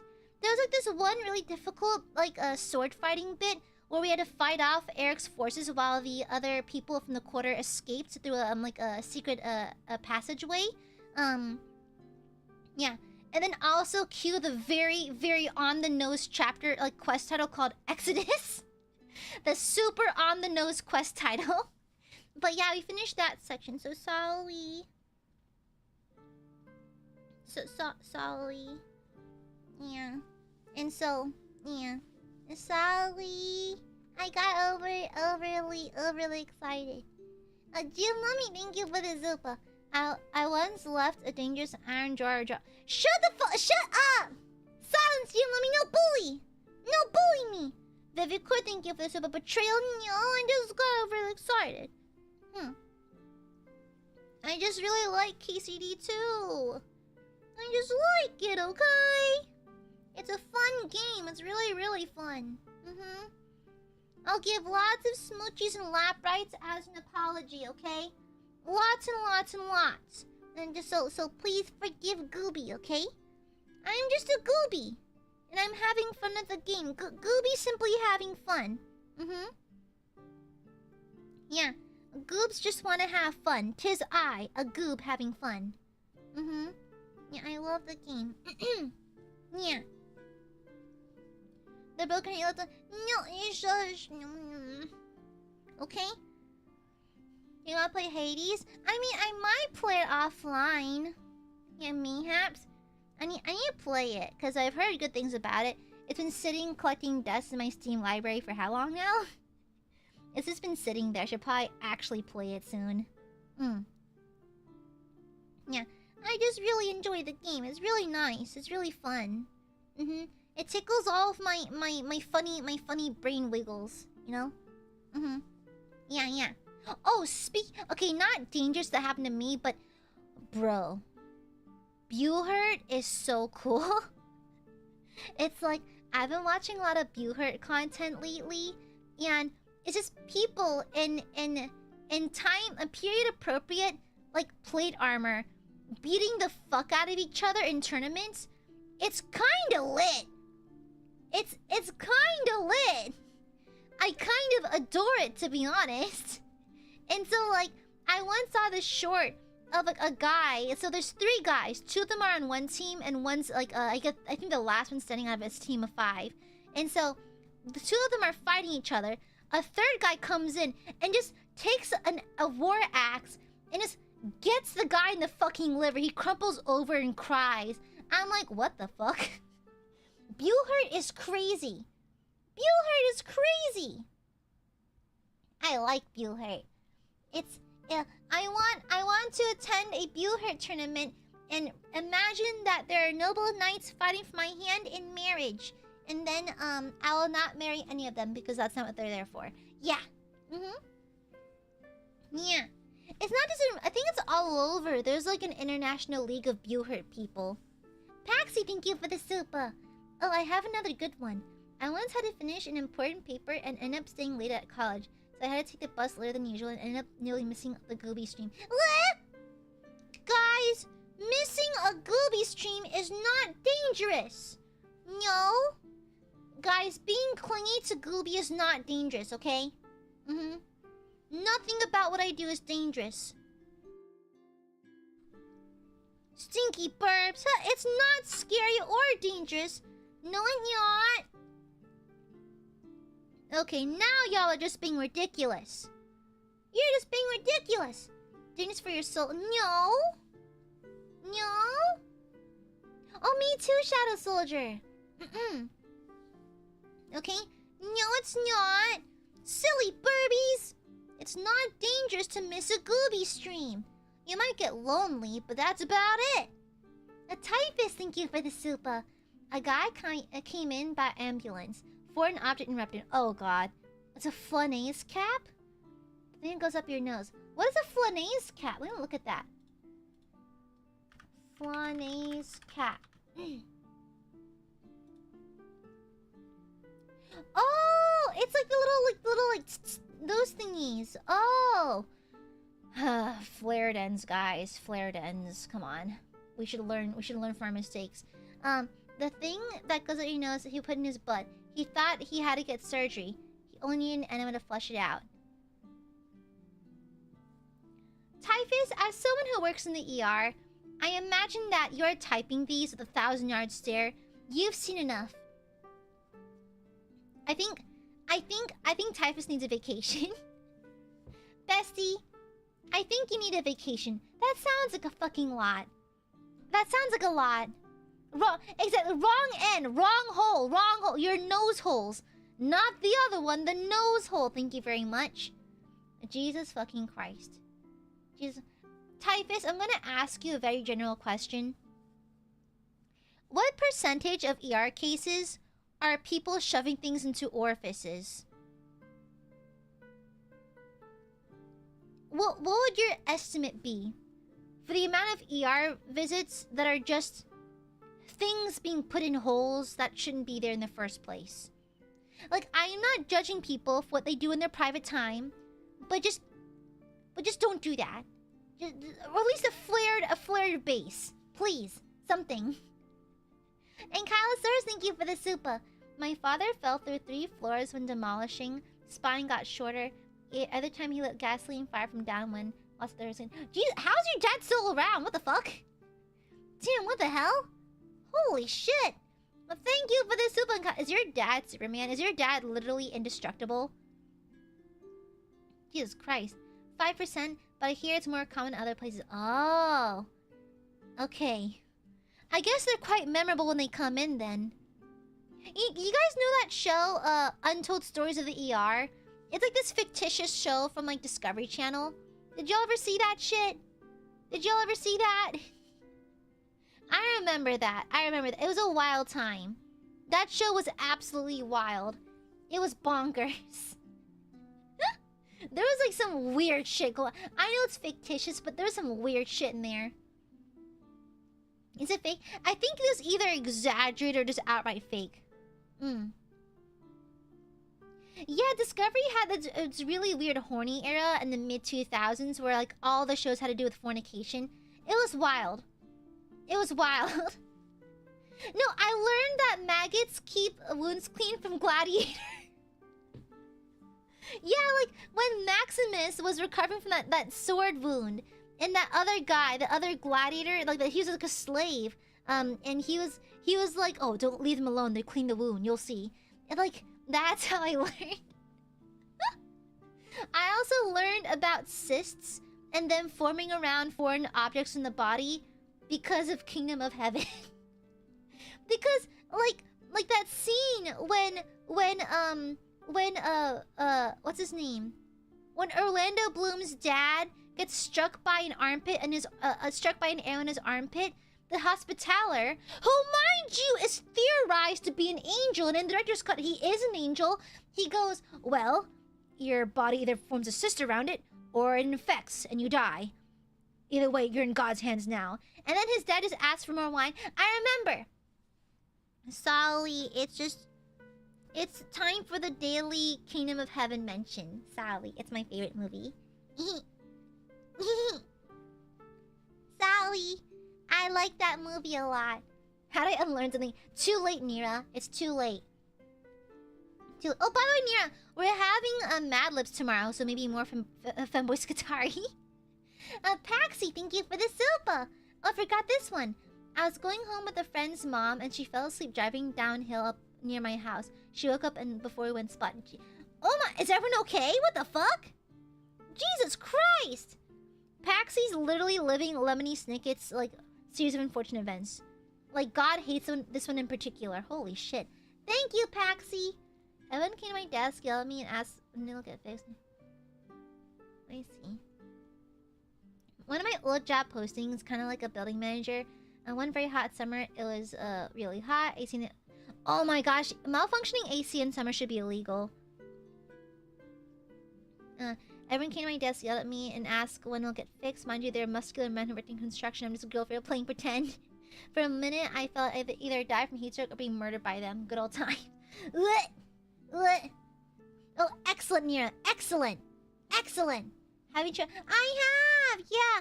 But my all-time favorite movie is Kingdom of Heaven. I just like it a lot. Gooby-like. Not really much of a dangerous one, but I remember my snake story. The same thing, but replace a snake with a very large soft-shell turtle. Turtles are wild. They can bite. Like, snapping turtles can, like, do some serious damage. Also, so... many moon ago... Many year ago, back at Bible camp, that's how you know how long ago this was. At Bible camp, we had a student go to the... He had to be helicoptered to a hospital because while we were doing like... I guess a Jesus trek? I don't know what the fuck we were doing, but we were doing like a little like hiking thing through the woods with Jesus, I guess. I don't think Jesus is walking with us because someone got bit by a rattler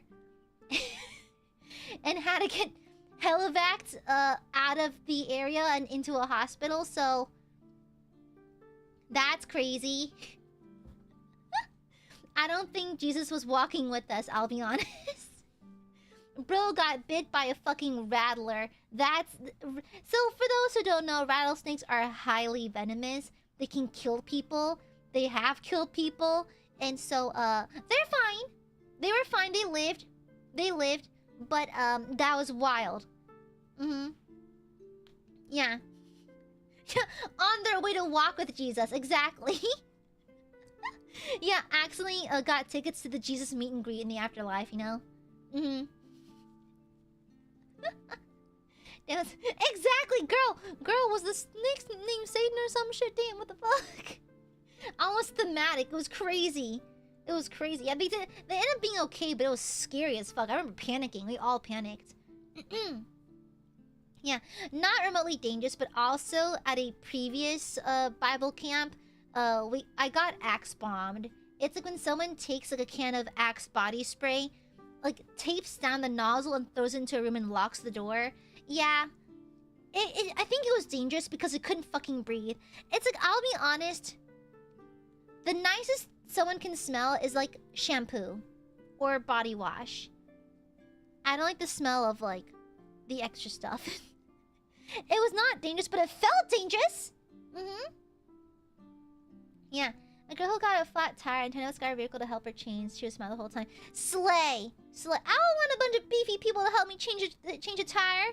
That'd be nice. Exactly. Some people have allergies to that kind of thing. Luckily, I don't. Yeah. Let me put my car together. I keep getting cold. It's so hot today. I had to crank up the AC because it's so hot today. And now I'm just bouncing between like sweaty and cold.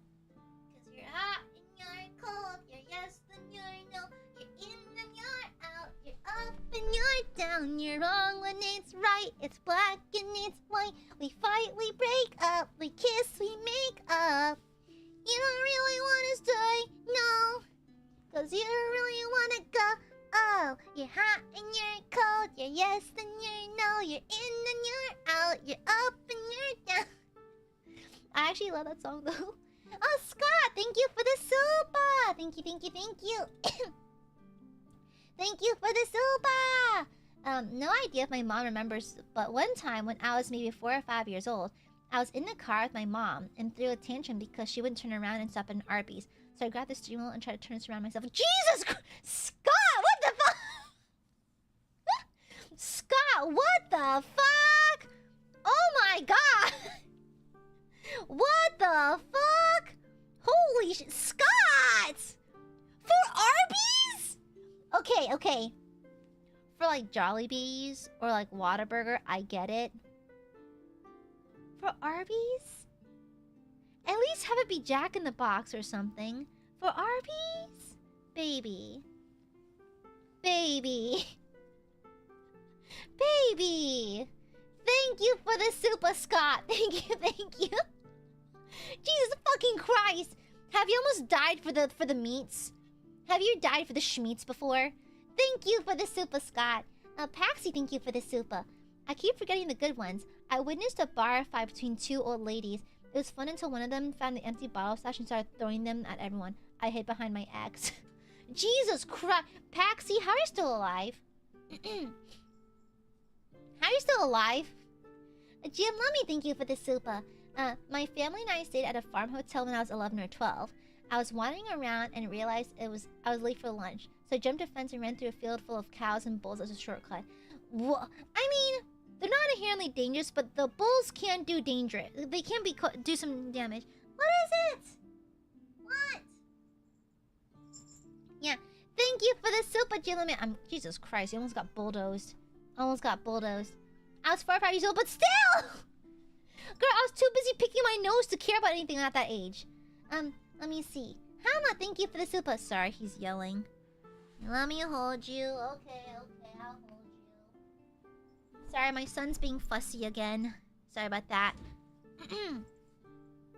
Sorry, my fussy fur child. Hama, thank you for the super. Most dangerous story was when I skid my knee down to the bone, limped to the nurse's office, and a girl next to me had wasps in her hair flying.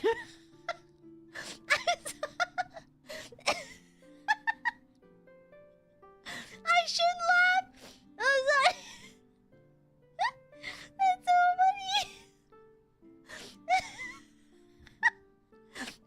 funny. That's like an SNL skit. I'm sorry. I should laugh.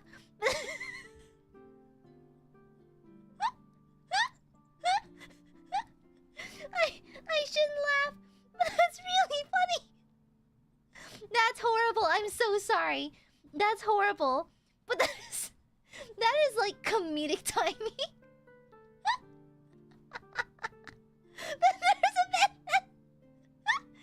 I shouldn't laugh. That sounds traumatic and horrible, but that's also the funniest shit I've read.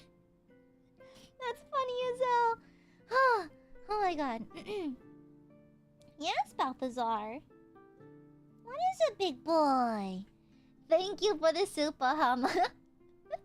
I don't know how dangerous it actually was. My dad and me promised to never do it again. What? Oh, like the... Oh, yeah, I mean, to be fair, like, running around in wildlife is generally a bad idea.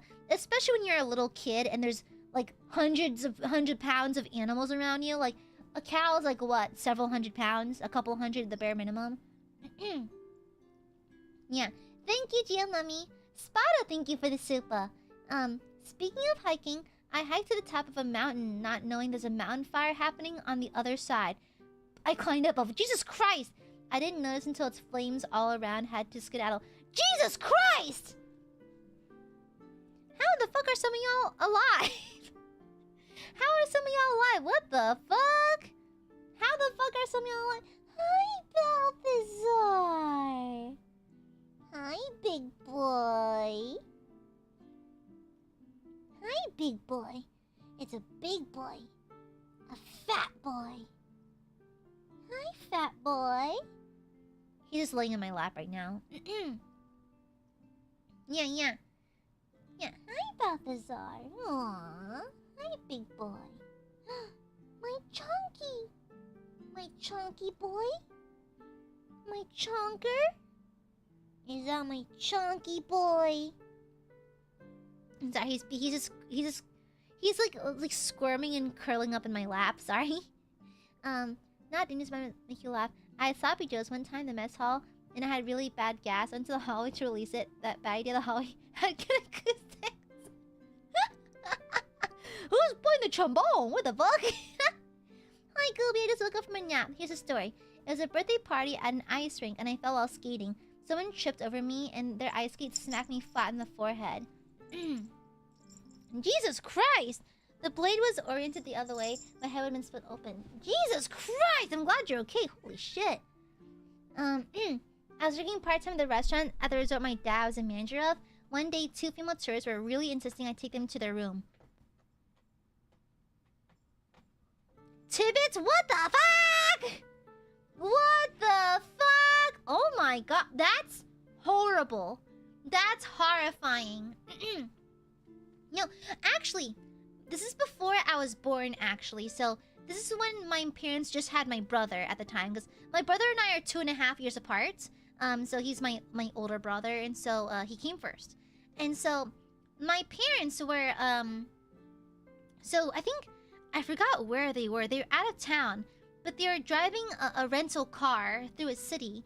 But they've never driven in the city before. So, my mom and dad were, like, you know, in the front seat. My brother's in the back seat. He's a little baby. He's barely a fucking jelly bean at that point. And so, they accidentally drive into a very dangerous part of town. And, like, remember, this is back in the day. There's no GPS. There's just good old-fashioned maps. Like a physical map. And my parents didn't even have that. So they were completely lost in a town they're not familiar with, in a rental car, at night, with a newborn in the back seat. And so they were completely lost. It was super sketchy, and my parents were really just scared the entire time. However, a gentleman pulled up next to them and goes, "Hey, are you guys from here?" And my parents, mind you, my parents speak pretty good English now, but back in the day, it was kind of broken. Like, when I was a kid, my most fond or frequent memory was me translating government documentation to my parents and that kind of thing. They're fluent now, but back in the day, it was a little bit rough. And so my parents were kind of like trying to express that they're lost. And so this guy goes, "Y'all are in the wrong neck of the woods. Y'all in the wrong area of town. Like, follow me. I'll get you guys out of here." And so it's sketchy, but my parents they just went with it. And so my parents, my little brother in the car, my big brother, just baby in the car, followed this gentleman around like these back streets. He was taking them through some sketchy ass alleys and everything. And whenever my parents fell behind, he would park there and wait for them to catch up with him, right? Eventually, he makes another turn. He makes another turn, and they're back like in a nice, busier area. There's more lights, there's more people, there's more buildings with businesses and that kind of thing. And so he pulled over and told my parents to be careful next time. My parents, in very broken English, tried to offer him cash as a thank you for guiding them away from a dangerous area. And he's like, "Oh, no, just don't come back here. Be careful next time." Then just drove off. And so, like, you know, life is full of terrible people. But there's good people out there. There's lots of good people out there. You just gotta find them. But, yeah, it was crazy. It was crazy. Yeah, my parents are like, yeah, it was probably a bad idea just to wander into an area of town we were not familiar with, but luckily there's a good Samaritan nearby. Yeah, there's some good people out there. Yeah. He refused payment. He was a nice guy, just happened to be in the area, so they seriously lucked out, because that could have ended up really bad. A sad sky, thank you for the super. Probably the time I almost slipped off a cliff during a senior trip for stargazing. Jesus Christ. Out in the desert, we had hiked up one of the nearby hills that had a sheer cliff. I lost my footing and slipped. Jesus Christ! Were you hurt? No, that reminds me of like fucking I Shouldn't Be Alive. You know that TV show? Or anything like Man vs. Wild versus like with Bear Grylls? Crazy. I'm glad you're okay, Satsukai, but holy shit. That's literally how how 127 hours starts. Thank you, Satsukai. I'm gonna burp!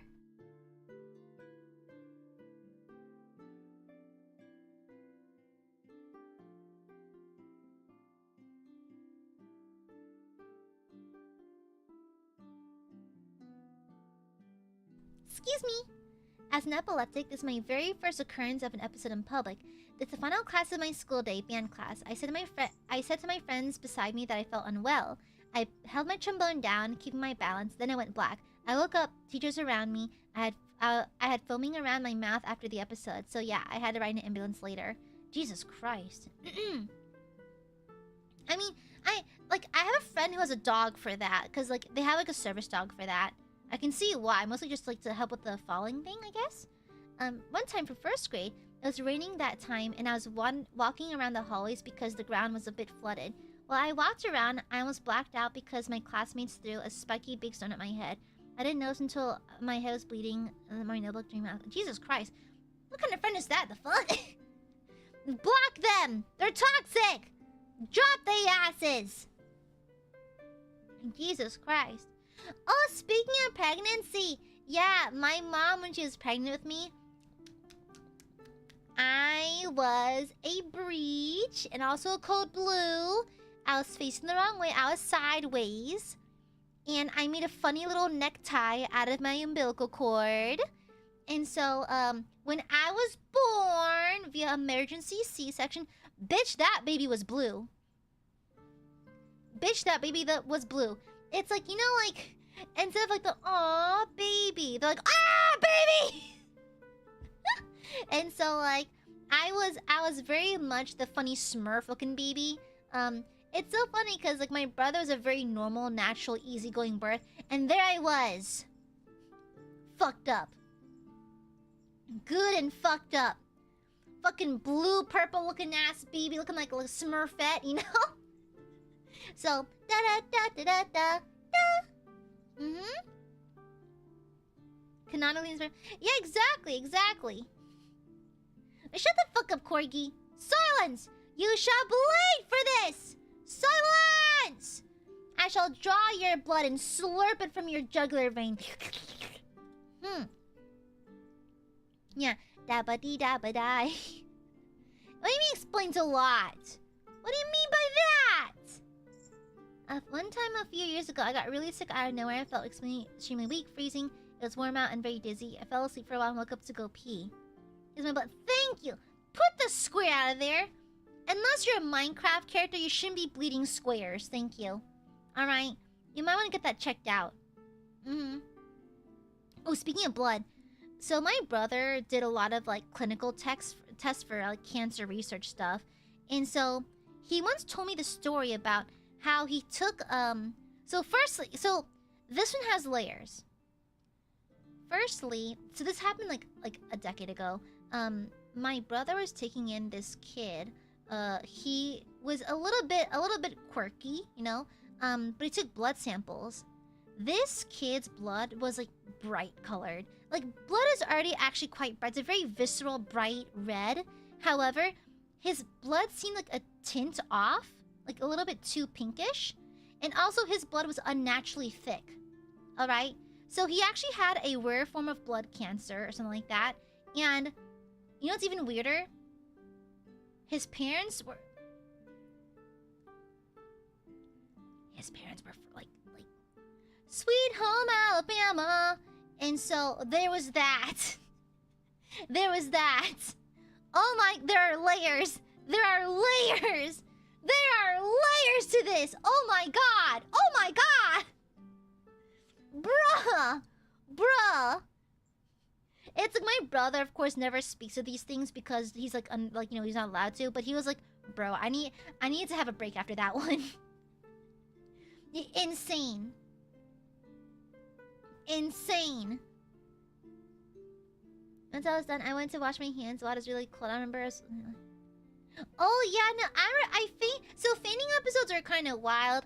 I fainted like 2 years ago at the office because when I started streaming, I was not accustomed to the schedule or the lifestyle, and so I very much like was not used to it. So I was overworked and unaccustomed to the lack of sleep, and so I did faint in the bathroom of my office, and I banged my head on the corner of the sink at the office, and I didn't even know what happened. I just thought that I felt faint. Like I just remember like toppling over and waking up feeling okay. I wasn't in any pain. I just felt okay. I was just on the floor.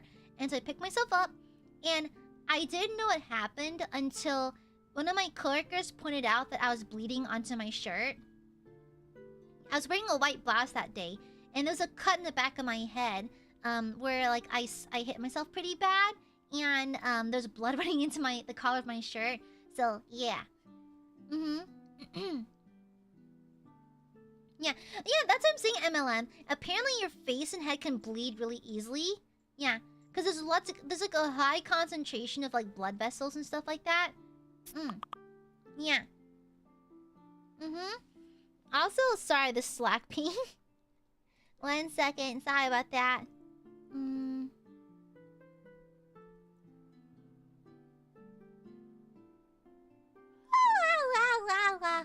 Sorry about that, Slack ping. Sorry. Sorry.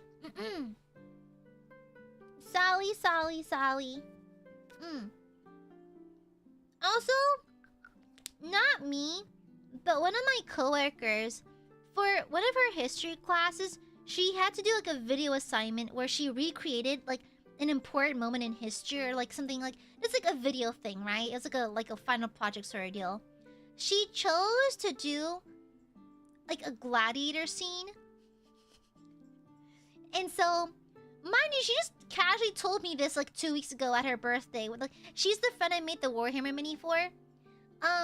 She casually explained to me that for that video project, what she did was she dug a pit in her parents' backyard, filled it with lighter fluid, set it ablaze, and fought her older brother with sticks and stones to recreate gladiator battles. And it was the worst part is that she failed. Apparently it wasn't like... Apparently the teacher was not happy with her lighting shit on fire. Yeah. I was like, okay, TBH. I understand that's dangerous, but I would have aced her.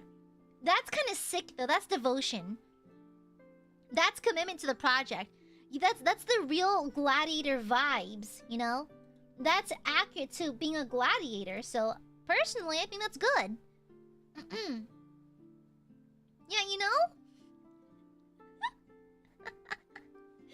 Yeah. And so, apparently don't do that. I know!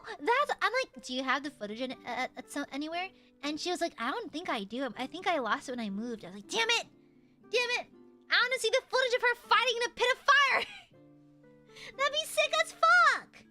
That'd be super fucking sick, though. Yeah. This is about isn't historically... It'd be fire, though, literally. It'd be lit, literally. It's cool as fuck. Yeah, that's crazy. Honestly, listen. Speaking of pacemakers, MLM, when I die one day, you need to put my body in the attic of my 2nd grade English teacher because she called me a slur. And I'm a petty bitch. And I know that was many years ago, but I think it'd be so funny to, like... If I die before she does, I think it'd be so funny. It'd be so funny to hide my corpse in her attic and her stumble upon it like in Hereditary. Because apparently she had surgery to install a pacemaker. I'm just being a good civilian, a good neighbor, and I'm gonna test her pacemaker. Okay? Yeah. We're just making sure her pacemaker works. So when I die, put my body in her attic, and then we'll give her pacemaker a good once over, okay? Yeah! Mm-hmm. Yeah, yeah. Yeah, you know?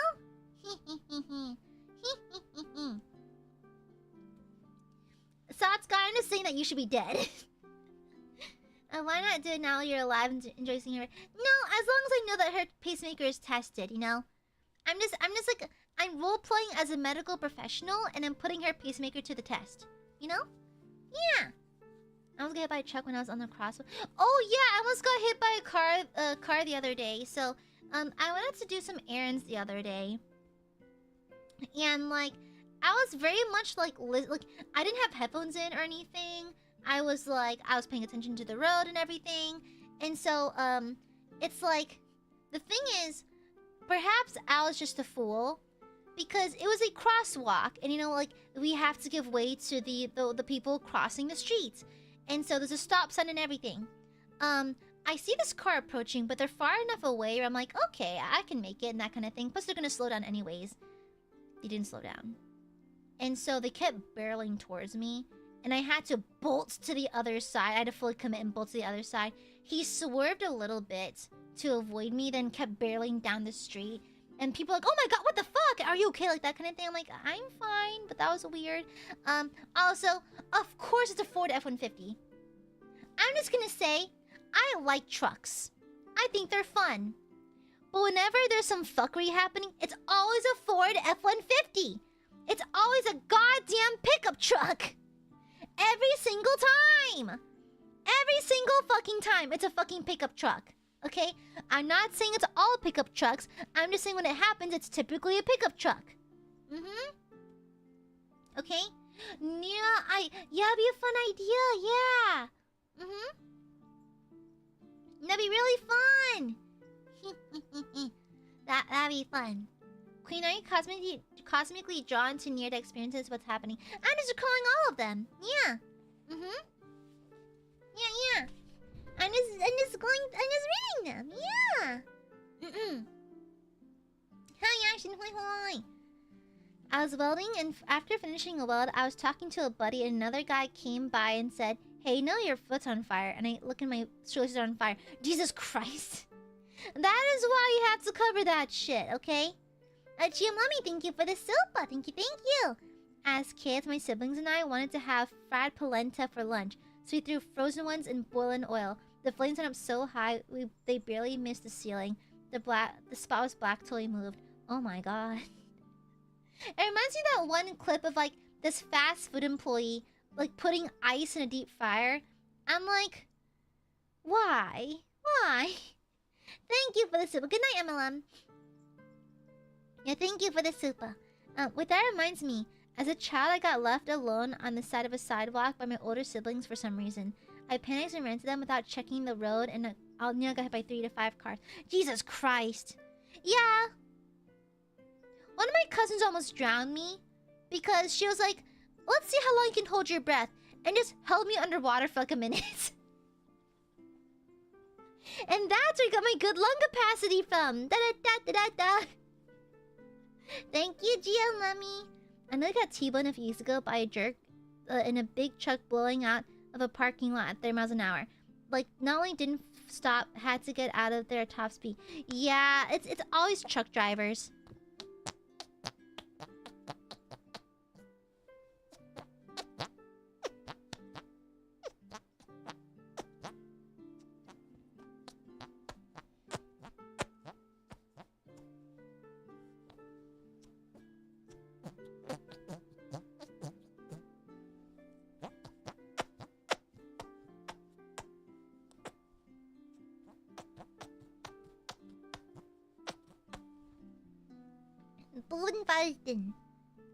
Bovenvarten.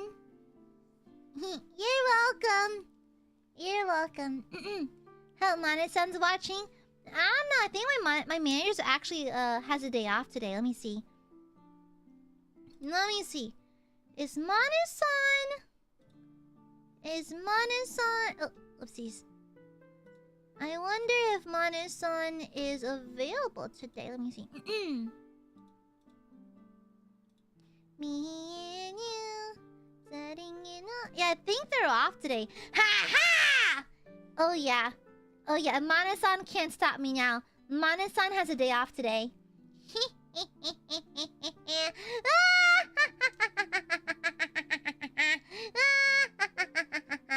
Oh, I'm so powerful now. What fan services are Oshidu Bubenfarten? Yeah, the maidens love it. Yeah, the maidens love my Bubenfarten. They come running from miles away to witness my Bubenfarten. Okay? The bitches love it. Yeah, exactly. I'm unrestricted now. I'm unstoppable. Yeah. Mane-san can't stop my Bubenfarten. Yeah.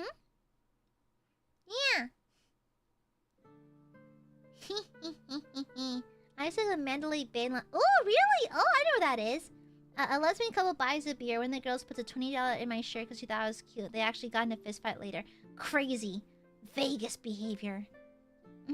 My Bubenfarten brings all the girls to the yard and they're like, something. I actually don't know the lyrics to the song. Oopsies. I'm a fake fan.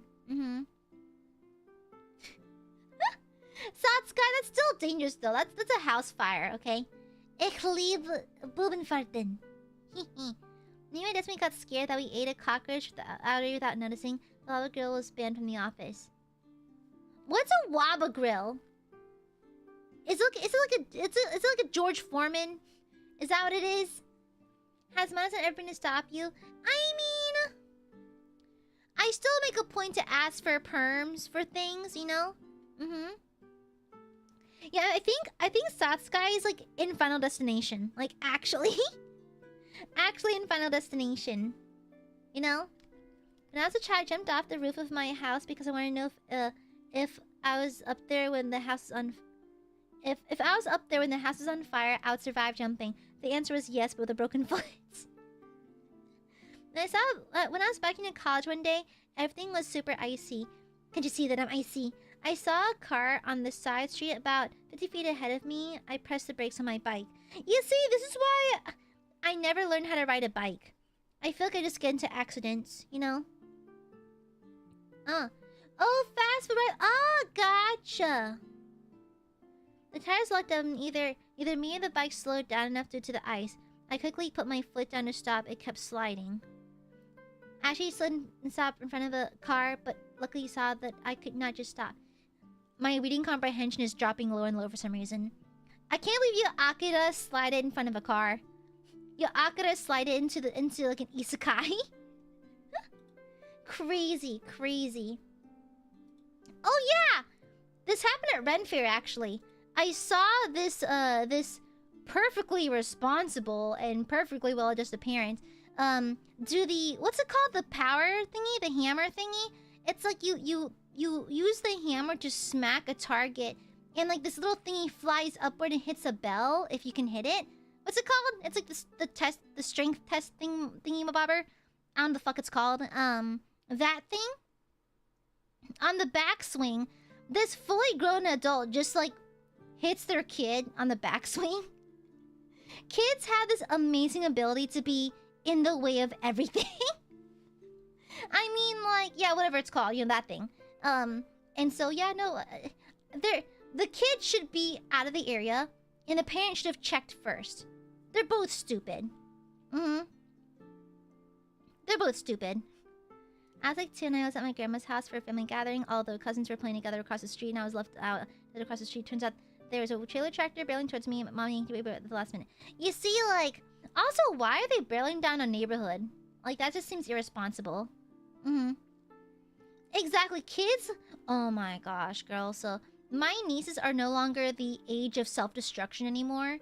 And so, like, when I was, like, a teenager and they were much younger, like, barely, like, toddlers, they were just self-destruction machines. Like, I remember my mom was frying something in the kitchen. We were having a big family dinner. My mom was frying something in the kitchen. And my little niece reached for the handle of a red-hot frying pan full of frying oil. Hot, active oil. and she almost grabbed it and poured on herself. I had to like, I went, no! And then she turned around like, what? What? It's like, they have no sense of self-preservation. They're just machines of self-destruction. They're just machines of self-destruction. Kids are just actively looking for ways to be sent back into the heavens. It's crazy. It's crazy. Yeah. Childhood is nature's answer to human overpopulation. I thought birth rates were down, aren't they? Isn't that crazy? Okay, thank you for the silpa. In high school, some guys running across the campus running from police. It was a little after lunch began. Was barely inside before a lockdown. Jesus Christ, what the fuck? What'd he do? What'd he do? What the hell? Oh, when I was a kid, I remember I was standing in the kitchen. My mom was frying something, I forgot what. But a stray piece of like, a stray dollop of like frying oil like popped out of the pan and into my eye as a kid. And I remember just sitting on the floor crying my eyes out as a child. My mom's like, holy shit, what the fuck? Yeah, it hurt. I remember it hurt. And I forgot what my mom did, but she did like some kind of traditional medicine shit where she rubbed my eye with like ginger or some shit. It didn't fucking help, but you know, it still hurt. My eye was fine, it just hurt and it scared me. Yeah.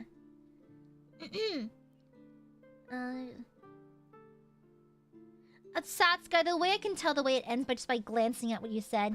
Yeah, honestly, no, it's crazy. Like, as kids, me and my brother would actively set fires in our driveway.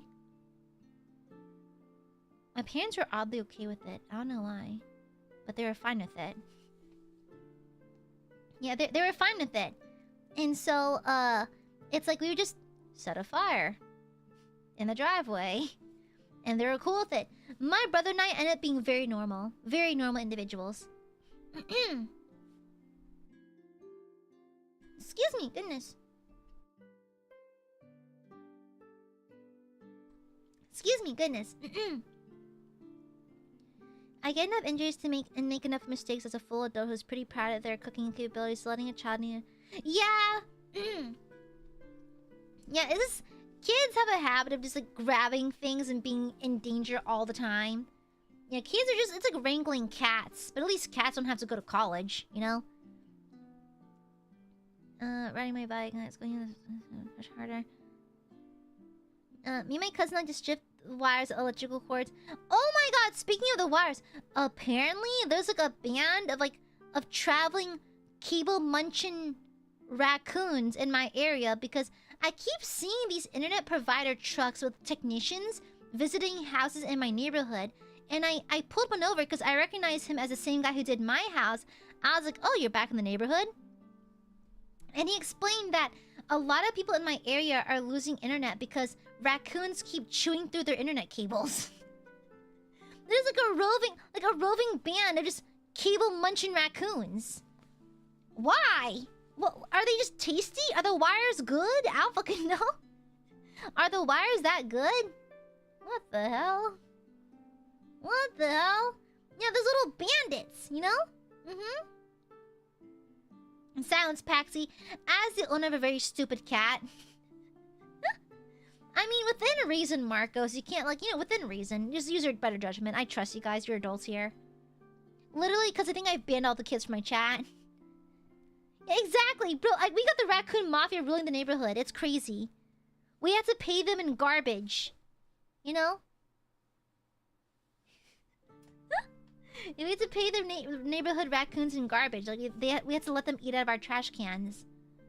I mean, they're very cute, but it doesn't change the fact that they're eating our wires.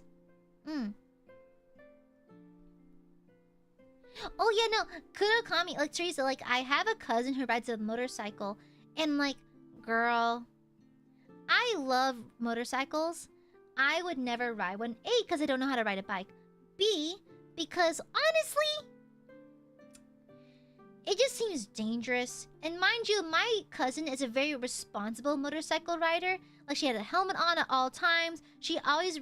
See, they say you ride for the slide... No, you dress for the slide, not the ride. So, you wear leather or riding pants or anything to, like, prevent, your skin being torn off your body when you slide if you fall off the bike.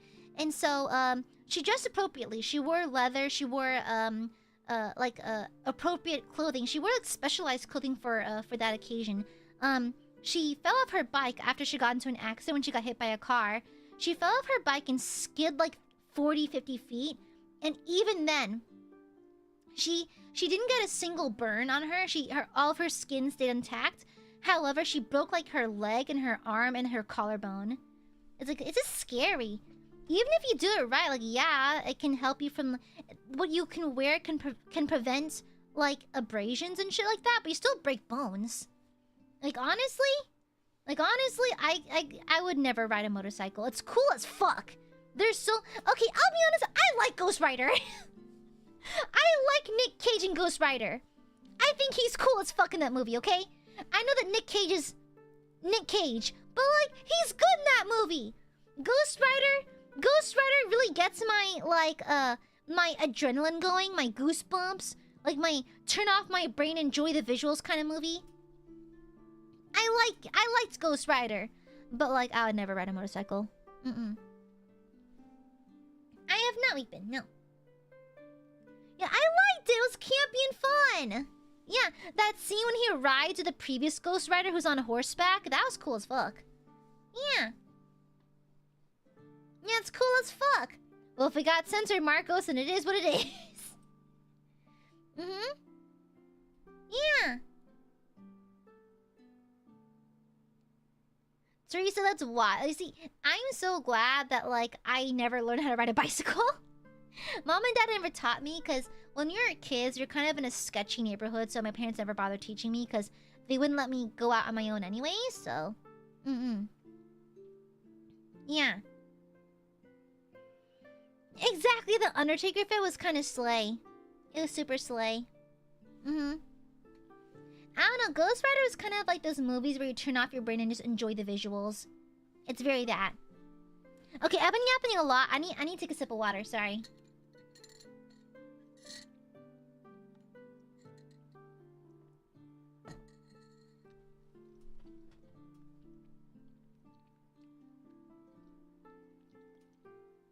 Yeah, I know my throat's in such poor condition today. I think it's because I've been talking a lot. I've been talking a lot about the stories. And also, it's like I said, whenever I don't go to work, I don't speak. I just have nothing to talk. I'm home alone. I work from home. And, like, if my coworkers need anything, I just type to them on Teams. Which is my preferred way to do things, by the way. But no, I have to be in the fucking office. But yeah. Punisher. Honestly, Punisher is a little corny, but I like him. I like how corny he is. Yeah. I like how corny Punisher is. He's a little corny. I like it, though. But to be fair, I'm not very fond of Marvel. Like, I don't like superheroes a whole lot. Yeah. Yeah, I'm not super fond of superheroes. I say so. I think I love villains. I love villains. Or morally ambiguous characters.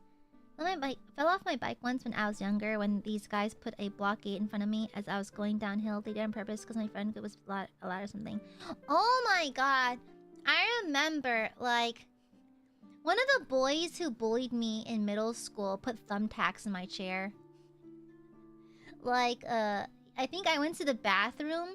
And so the chairs we were sitting on, so I remember they were special kind of chairs. So it was for like, how you say... It was like, so, how do you say this? So, my homeroom in middle school was actually the science room. And so we used these unique kind of stools rather than the regular, like, school chairs, like the blue ones you see on TV. We have these tall black stools. And there's also these, thumbtacks that were, they have black, like the black heads. Like the flat side of the thumbtack was black. And so blended in with the whatchamacallit, the stool. And so I went to the bathroom and I came back and I sat in a thumbtack. Luckily it didn't hit any of the lady bits, but it hit my ass cheek and it fucking hurts. Yeah, people did that. Yeah! Yeah! Like the boys who bullied me in middle school. Middle school is really rough. High school, despite going to an all-girls school, is actually wonderful. Actually, I'm one of the very few that had a really good high school experience because the girls I was around are just wonderful. They're just nice. But I think like I got teased and bullied by a lot of boys because I had ugly duckling syndrome growing up. I was really ugly as a kid. I had a bone deformity. I was awkward, you know, undiagnosed spectrum bullshit. And so like I was teased a lot by the guys in my middle school and even in high school. But the girls were always kind to me, always. I mean, the girls were not the nicest to me in middle school, but in high school, they were wonderful. They were wonderful to me. Yeah. And in college, I got all my shit together, then boom, everyone's nice to me, and it's kind of scary, you know? Yeah. And so, like, I remember, what was it? Not dangerous, but it was really gross. I remember, like, so I got fake homecoming invites in high school a couple of times. And, so the guys were looking at me from my locker because, no, I remember I got a fake homecoming invite in my locker because we didn't have locks on them. And so, I opened my locker, I looking through the note, and I know it's a fake one because I've received them before. And plus, I was an ugly girl, so who would want to ask the ugly girl? And so, I remember reading it out loud, and I knew they were just looking at me, waiting for a reaction. So I remember going through it, and I just sighed, and I said out loud, loud enough for everyone to hear me, at least in the area. I was like, huh, well that's really stupid, or something along those lines. Like whoever did this is a fucking idiot, whatever. Just me just saying that this whole thing is stupid, right? And so apparently it pissed off one of the guys who made the fake homecoming invite enough so that over the weekend, so on the Friday afternoon, he snuck a tuna sandwich in my locker, and it got left there over the weekend. And so when I opened my locker on Monday morning, there was like this rotted, moldy, gross, like putrid sandwich in my locker with all my other stuff in it. So like, not dangerous, but really shitty. Really shitty. I hope he's okay. I hope he's developed into a reasonable adult, because that's kind of abnormal behavior, honestly. Yeah. And that's why, low-key, that is why appearances scare me a little bit, because, yeah, I was kind of an ugly, like, teenager, an ugly kid and everything, but once I got to college and learned how to dress myself and like, you know, treat myself and that kind of thing, the instantaneous 180 is kind of scary. It's a little bit scary. I'm not like the hottie hot or anything like that. I look fine. I'm happy with the way I look. I'm confident with the way I look. I have no qualms with my physical appearance. It's my body's my body. It's fine. It works. I take good care of it. But like the instantaneous like 180 that people pull based on your appearance alone is scary. Is scary. It's frightening. It's like I got teased all the time. Like back in middle school, so this is when Facebook just started getting really popular, and Facebook groups were a thing. There was a Facebook group for my graduating, my G-wording class in middle school, and this is back when the zero tolerance policy in schools were really popular. It's like the no bullying policy. Like if you're caught bullying or even reacting to bullying or defending yourself from bullying, you all get in trouble. Zero tolerance, right? All around. And so people who are mean would find new ways to bully you without getting caught, basically. So example, instead of saying that you're ugly, they would say things like, oh, Aya, you are the prettiest girl in school. And if you like were like, hey, that's not nice, like, what? I said you're pretty. Like that kind of thing. So they find workarounds. And so in middle school, in my G-wording classes Facebook group, they made this poll with me and some other unpopular girls in our grade. And they made a poll that said, who's the prettiest girl in our grade? And guess who won? It was me. And so like yeah, that stunted my emotional development pretty badly. But I'm good now. I think I'm in a pretty comfortable place. I mean, it took quite a few years to get here, but I'm comfortable now at least. Yeah, teenagers are weird. They're weirdos. Yeah. And so there's that. It's not even passive aggressive. It's them actively avoiding the zero tolerance policy, because if we reported that, they can just spin it to be like, oh, what? We're just complimenting you, like that kind of thing. And so it was like, it was kind of shitty. Let me turn the hallway light so demons don't get me. 1 second.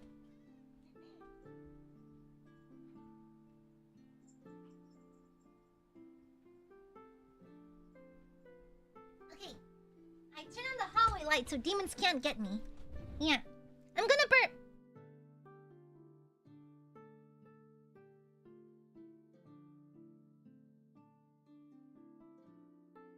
And I will never unmute my burps. They're gross. They're nasty.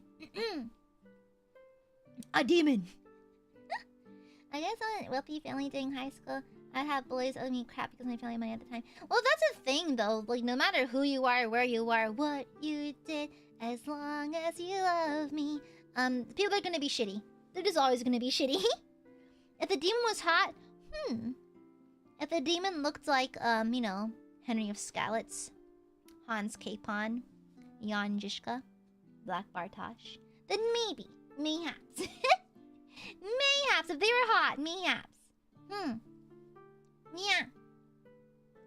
Yeah, honest, if the demons look like a certain tiefling, and I know Karlach technically is a hellborn, so just saying. But yeah, but anyways, I hid my glow up when I was in college, and now I look fine. I look perfectly acceptable. I look like a human. That's perfectly normal. Yeah, that's fine, Lore Master. Also, hi, Lore Master. I think it's good to have a normal high school experience. My high school was great, actually. I had a lot of fun in high school. But middle school just sucked because I think it was the beginning of like the Facebook era, and like some kids were just being shitty. Yeah. Bear mace? That's crazy. I carry bear mace with me. And a taser. And a knife. Yeah. Your eyes are lovely, and we know it. Those guys are it's okay. They're frontal. Like, I don't hold any grudges against them because their brains were literally not done developing. So, yeah, it's shitty. Yeah, it's annoying, but like, they're just also literally, their brains are not done developing yet. They literally still had walnut brains. And so, I can't fault them too bad because they're literally just severely underdeveloped. It's like, I think, like, most people don't finish developing their brains until, like, their early 20s, I think? Some shit like that. And so, like, yeah, it's shitty, but, like, they're also dumbass kids. They're stupid-ass kids, you know? So,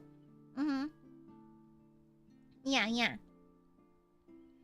It's also, yeah, it still sucks, but it's okay. It's like, they're just shitty-ass kids. And I think I'm at a place now where I'm pretty comfortable with the way I look, so it's all good with me. Yes, exactly. 25. Thank you, Lore Master. Thank you. Yeah. But that's okay. I had no intentions of ever going to prom or nothing like that anyways. Yeah. So, freshman year, my assigned to some things for the first semester. Well, I think my brother... At least y'all didn't have the serial shitter. My brother had the serial... I think... Is my brother the serial shitter? In my brother's high school, there was a guy who would take his number 2s and make art in the bathroom with them. And it only stopped after my brother G-worded. So, there's a non-zero chance my brother is a serial shitter. There's a non-zero chance. Yeah. A serial farter? I thought that's regular high schoolers. Yeah. That's the thing is, I knew Taekwondo back then too, but it's not like we can fight each other, you know? Yeah. I got the doctor now. I know, right? Psychopaths going into STEM now. Hi, Dragonro. Hi. Yeah, my brother's a doctor, but I'm a funny VTuber. Funny is up to the viewer. However, my brother may be curing cancer. He may be affianced. He may have his own place and have a bright future ahead of him. But I'm a funny VTuber. Yes, can I help you? But I'm the funny VTuber, though. Hi, Bubs. Hi, Balthazar. My chubby boy. Hi, big boy. Yeah. Exactly. I'm hilarious. I'm hilarious, okay? Yeah. And also, I did the one thing my brother could not do. I started a cult. Yeah. And every day, Aiadmirers give me offerings of blood and other bodily fluids because I ask for it. Yes. Hi, Yax. Shut the fuck up, Lord Master. I'm hilarious. I have joy and whimsy and large assets thing. Exactly. My ass is fatter. I hit the gym harder than my brother does. Therefore, I'm more muscular. Therefore, I'm cooler. Also, I'm funny.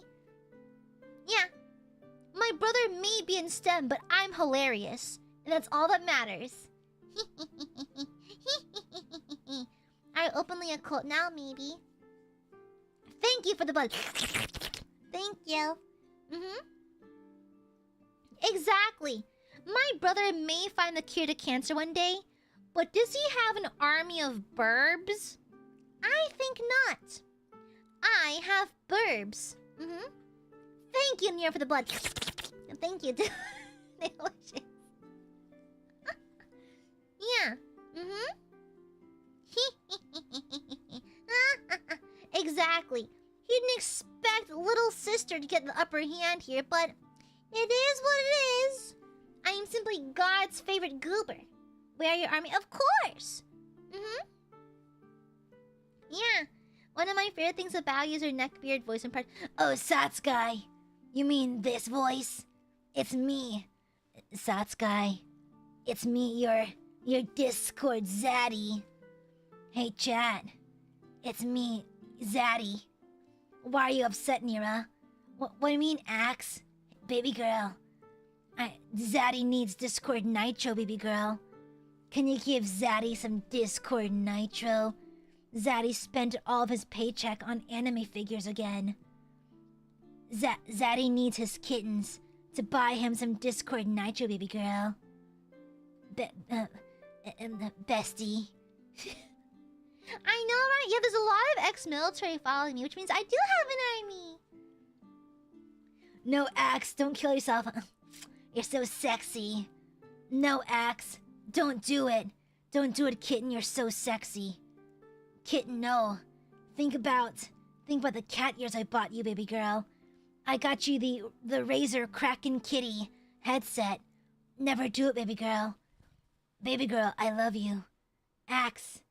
Axe-chan, listen to Zaddy. Listen to Zaddy, Axe. I know you wanna. I know you love me. Zaddy, I wanna be here. Soli, what do you mean? What do you mean, Soli? Zaddy loves you, baby girl. What do you mean? No, Zaddy, you can't leave the call. What about you, Chalby? I miss the death threats. I hope you poop yourself, Axe. I hope you shit yourself post-haste. Yeah, what? Yes, big boy, what? Yeah. Zaddy and No, Zaddy. No, baby girl. Don't block Zaddy. Zaddy loves you. Self-reflection. Zaddy doesn't need any reflections. The only reflection I see is in my black monitor when I log off for the night. You know? Thank you, Lord Master. Thank you. I know you love me. I know you care. Just shout whatever, and I'll be there. And I was like, baby, baby, baby, oh, like, baby, baby, baby, no, like, baby, baby, baby, oh, thought you'd always be mine. Zaddy, this isn't your Discord GF. I'm your therapist. You left 8 years ago. No, no one. She's my baby girl. My Discord kitten, my baby girl. Zaddy Discord. No, shut up. No. Zaddy, I know you're not real. Zaddy can afford therapy right now. Zaddy already spent all of his money on anime figures. Baba Booey. Hey, baby girl. It's me, your Discord Zaddy. Unfortunately, I can't buy my kitten's Discord Nitro. I spent it all on anime figures. No! My Discord kitten. There was no accident. She's mine forever. What? Chat, do you not like my Discord zaddy voice? Does it not set your loins ablaze? What does that mean? What does that mean? Huh? Yeah? Why does Balthazar yell? What the fuck me? If y'all think this is the weirdest bit, you clearly have not seen a pregnancy asset. Man, I can only take so much Riz. I know. Zaddy is full of Riz, bababooey. Baby girl, you know. Discord Zaddy. He needs Nitro. Hi, Muse. You can't explode me. My main goal is to blow up and act like I don't know nobody.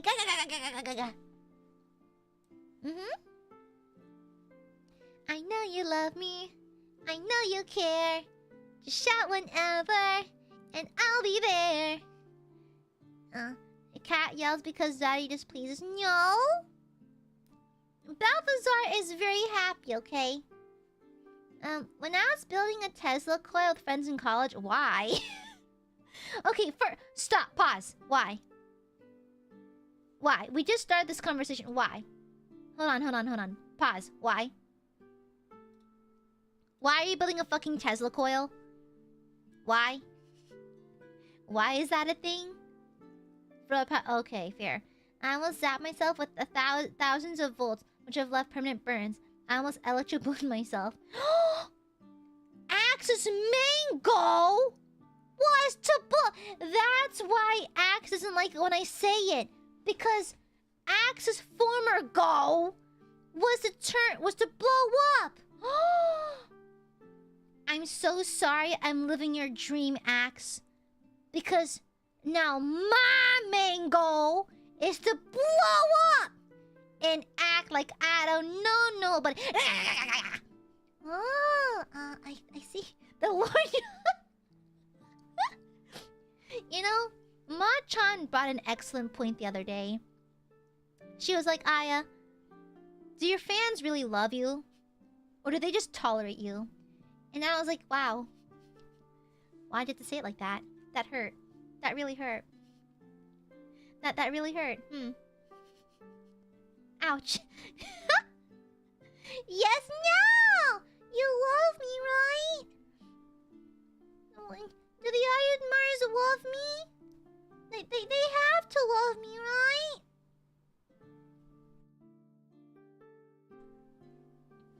The Aiadmirers have to love me.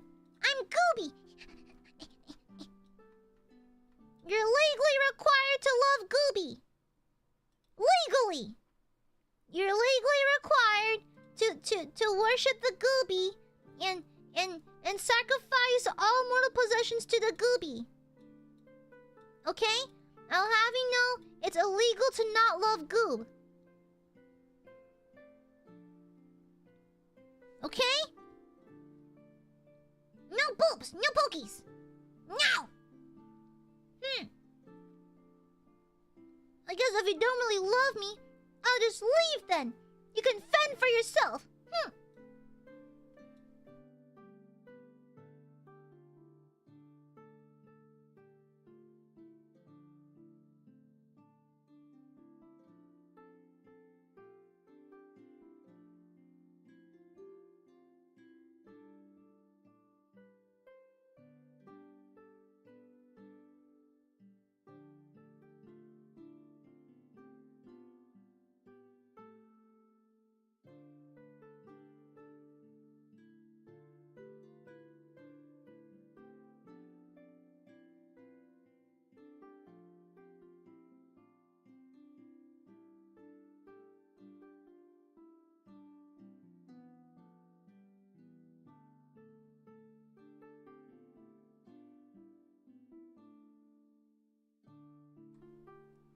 I demand an apology.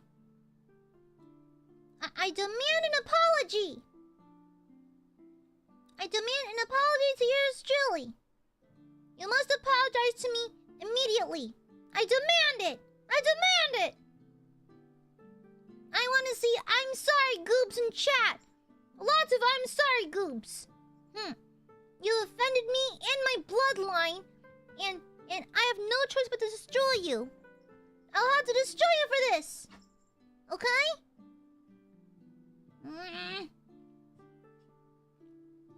No mean to goob. No mean. What happened to Oshi worship? What happened to groveling before me? Whatever happened to that? Whatever happened to that? Yeah, what the hell? Thank you for the super, Baba Booey. So goob there's no goob tax. Silence. None of that. No goob tax whatsoever. Did you guys do your taxes? They're long overdue. Thank you for the super, Baba Booey. There's no such thing. Muse, thank you for the... What do you mean, maybe? Sky, thank you for the super. The only reason God doesn't erase you from the face of the earth is because you amuse him somehow. Master Snake. Master Shake? Mods, kill this guy. Thank you, Sky. I hope you stub your toe and break it. Baba Booey, thank you for the super. We can do whatever we want now. No! Just existing in my presence is already a gift, by the way. Existing in the presence of the goob is already a gift. You know what? I'm gonna have gummies. And you can't have any. Okay? I'm gonna have some gummies now. And you're not allowed to have any. And now you must starve. That's the true danger of the stream. You're gonna have to starve now. Ooh, my peelable mango gummies. How yummy.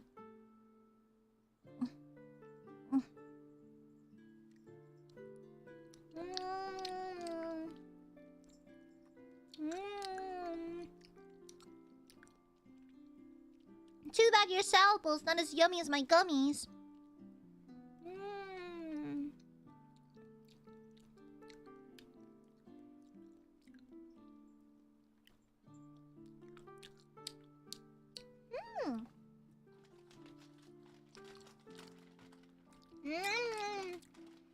Aiadmirers round, rotund, spherical.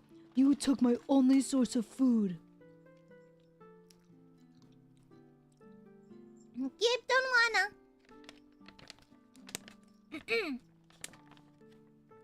Yeah, I curse you the knowledge. Sky, are you paying your mortgage? Guys, want to hear something super dangerous?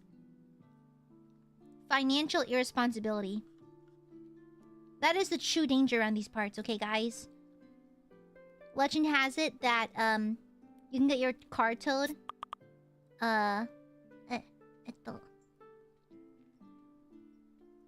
Yeah, you know. Sorry, slack ping. Sorry about that. Sorry. We got a little bit of a slack ping. Sorry about that. Sorry. Slack him. Yeah, sorry. Thank you for the super sat, Sky, guys. The real scare here, the real danger is not paying your bills. So please spend wisely to avoid that, okay? That is very dangerous and very bad for you. So don't be caught unawares, and make sure your bills are paid. Thank you. All right, Sat Sky, thank you for the super. Baba Booey, thank you. Why is it blank? Baba Booey? Why is this blank? Explain. Why is it blank?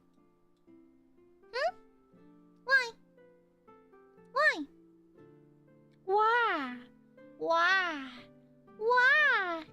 Why is it blank, huh? Sorry, why is your super chat blank? Why? It is blank! Why is it blank? Why? Allow me to fill it in for you. No, I know you just felt overwhelmed. I know deep down.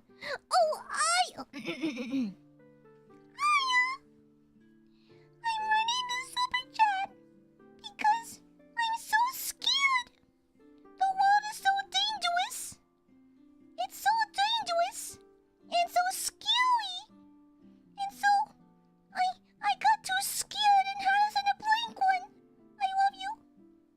You're forgiven.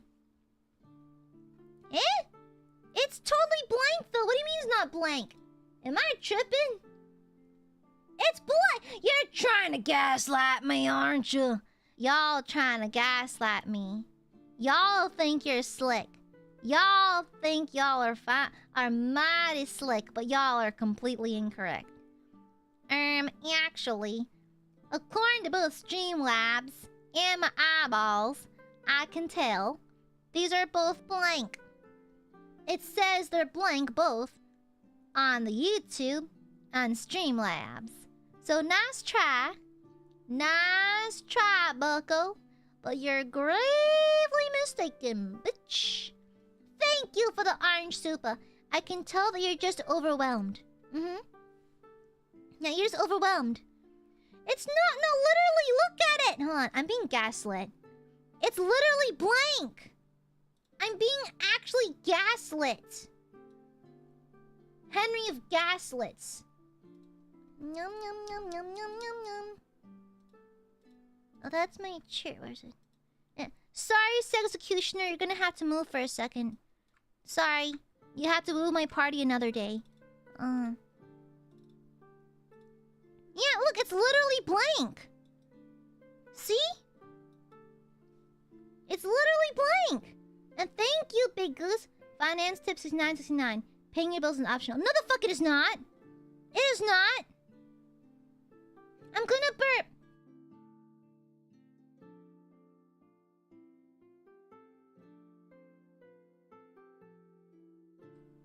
I'm gonna waft my burp into your direction.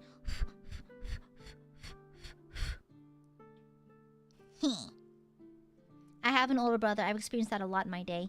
Thank you for the orange super. Who is that? Oh, it's one of my D&D NPCs. It's Michelle, the Paladin of Tyr. He's an executioner. He's an executioner, and he's an NPC in one of my D&D campaigns. My players all tried to woo him, but they all don't have charisma stats, and so they all failed. It was very unfortunate. Yeah. Thank you, Jim Lemmy. Life hack. Every expense and debt is optional if you don't mind having your kneecaps broken. Jim Lemmy, no! Don't listen to the loan sharks, no! No! What the hell? And Paxi. That's also blank! Okay, y'all are gaslighting me. I know for a fact these super chats are blank. You're trying to gaslight me. You're trying to gaslight me. You're trying to gaslight me. What the hell? I know for a fact y'all are lying. That one's blank too. You're full of lies. It's literally blank. It's literally blank. No, you're lying to me. That one's blank too. That one's blank too. My end is not broken. No. Look, it's blank. It says right there. It's blank. It's literally blank. Look right there. It's blank. It's blank. Y'all got me acting. Y'all got me tripping right now. I do refresh my chats. They're updated. They're blank. They're seriously blank. They're blank. It is blank. Shut the fuck up. It's absolutely blank. My headlight fluid is the. Shut up. Yeah, I'm being gaslit. No, there's no way. There's no way. It's just not working. No, y'all are like, what are you agreeing to? What are you agreeing to? What? What are you agreeing to? Huh? Tell me now. What are you agreeing to? What are you agreeing to? Why am I being gaslit? Why am I being lied to? Why am I being bamboozled? Kerfuffled? Kombucha'd?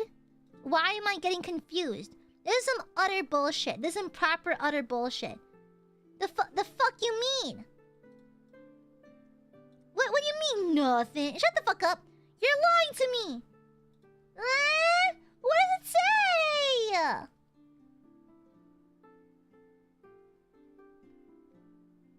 Are you making fun of me on these? Are you making fun of me? What the hell? You're all merciful, kind-hearted to call me Yoshi, and you treat me like this? Stinky burbs! I can't believe it. Wouldn't you like to know, weather boy? Could you shit yourself? I don't What the? care how big Hey, it's blank. Fuck you. Fuck you. Die. Thank you for the donation. The fuck does this? It's blank. Y'all know I can open up. I can open up the sender, right? I can tell who that is. The user reads it's blank, but I know who you are. I can literally see your email. Shut the fuck up. Shut up. Shut! Shut! Are they actually... What's being said on that then? Wait, is the words actually being written on it? What? Is my YouTube actually broken? Should I ask Fuchan? Fuchan! Help! Fuchan! Let me get the Ouija board! Fuchan! Fuchan! Why is my YouTube broken? I need try to reload. I need to reload. Okay, I already reloaded. He's already did. I have a Ouija board. No, I have a Ouija board. I can contact him from beyond. Muse, thank you for the super. Hey, it's like the Dragon Warrior scroll IDK about you. Muse, listen here. Muse, shut the fuck up. Muse, shut the fuck up. Listen here, you sweet, pathetic little thing. I'm going to destroy you. I'm going to crush your head. Okay? I'm going to splat you like a little grape. Don't you fucking dare. Thank you for the super bubba bully. It's okay, they're blank. Your stuff is fine, ma'am. I've had my fun.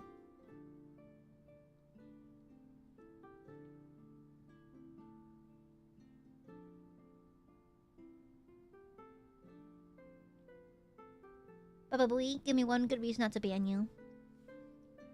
Right now. Give me one good reason not to ban you. Give me one excellent reason why I should not ban you right now.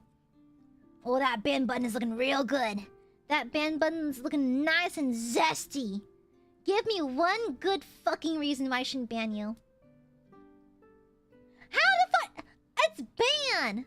How am I saying ban wrong? It's ban! What if... Okay. The word B-A-N. How am I saying that wrong? It's ban. How am I mispronouncing that? It's ban. How am I mispronouncing? That's just the word is said. What do you mean? It's ban.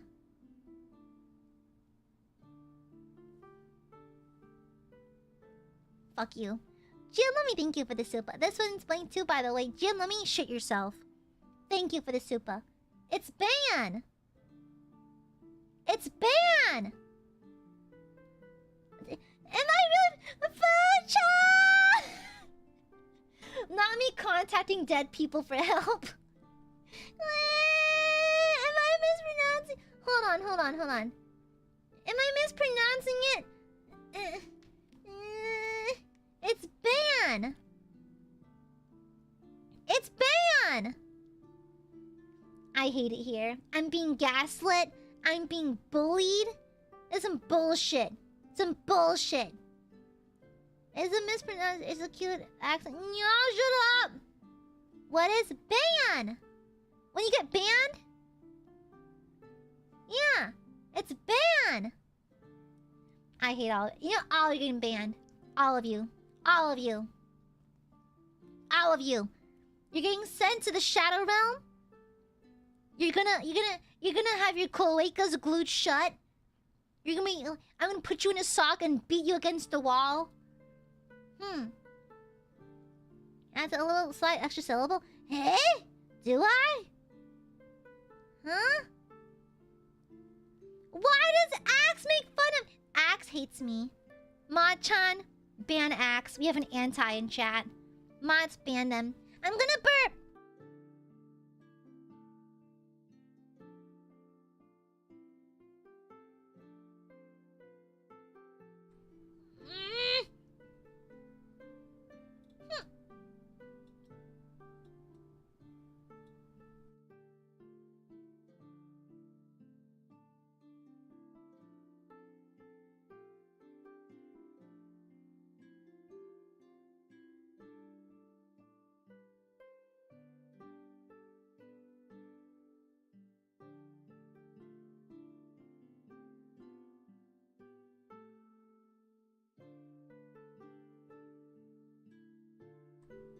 being mean to me. Don't make fun of the way I talk. It's just the way I talk.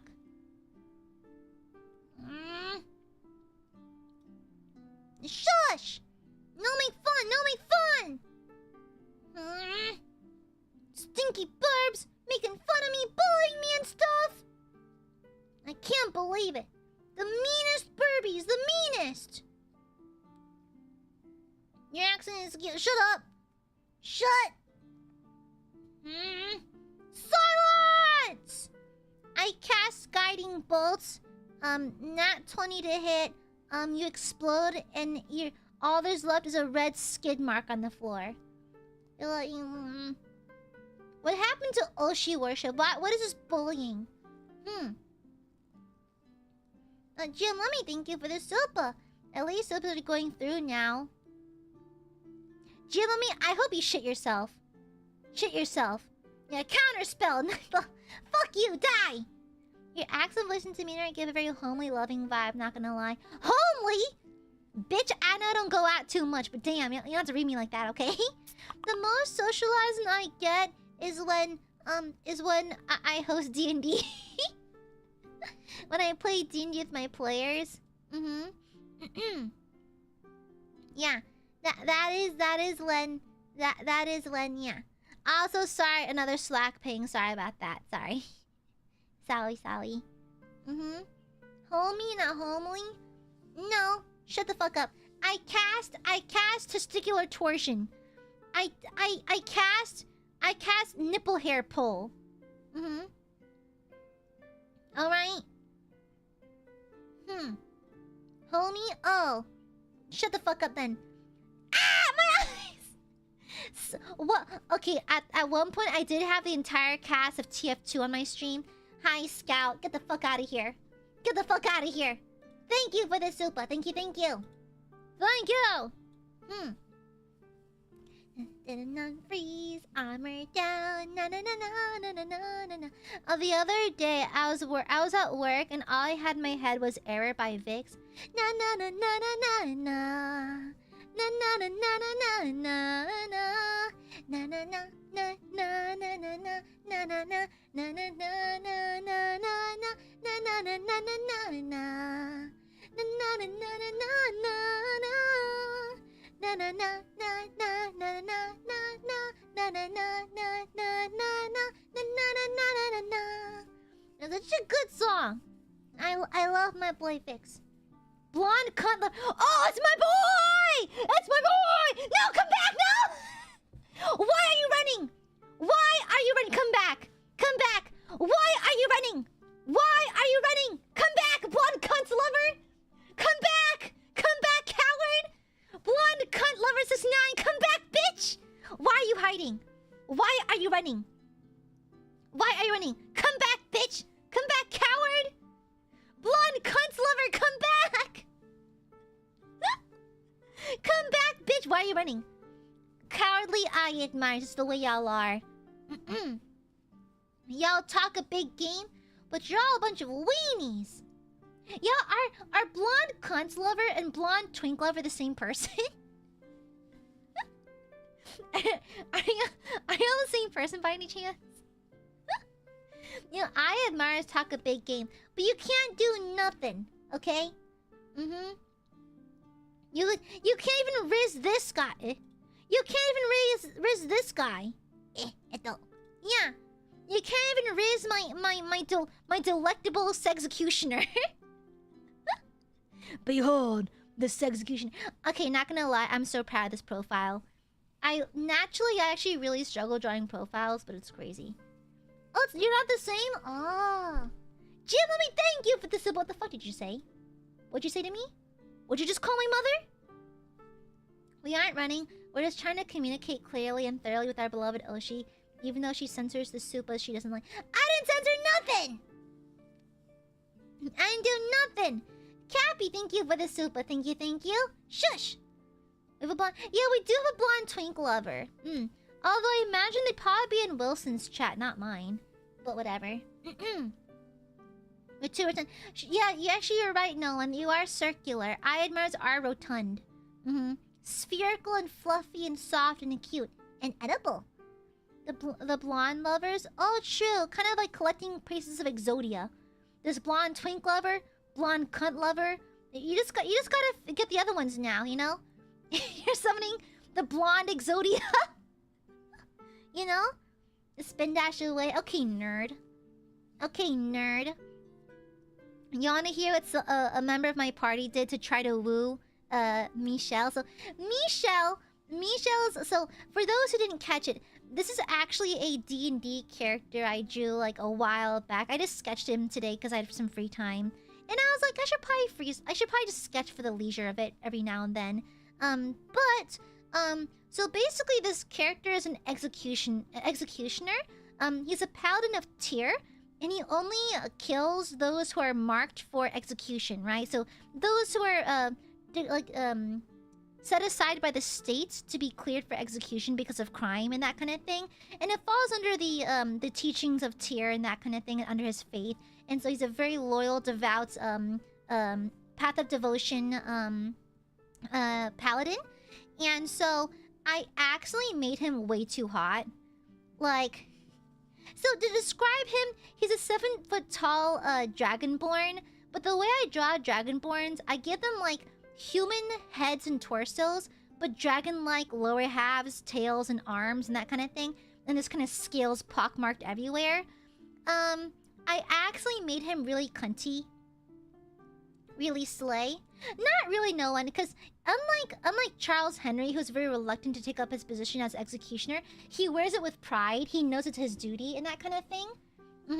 And he enacts the will of the state and the will of his god with unwavering, unwavering not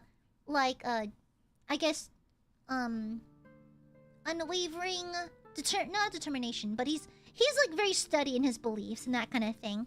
But he's also very shy and soft-spoken. He doesn't like to speak out of turn, and he actually talks in mostly whispers. And so he's very tall and super beefy because, again, paladin. And also has crazy strength stats. Funny enough, hilariously mid charisma stats. Pretty mid, but funny enough. However, and so I actually made him way too cunty.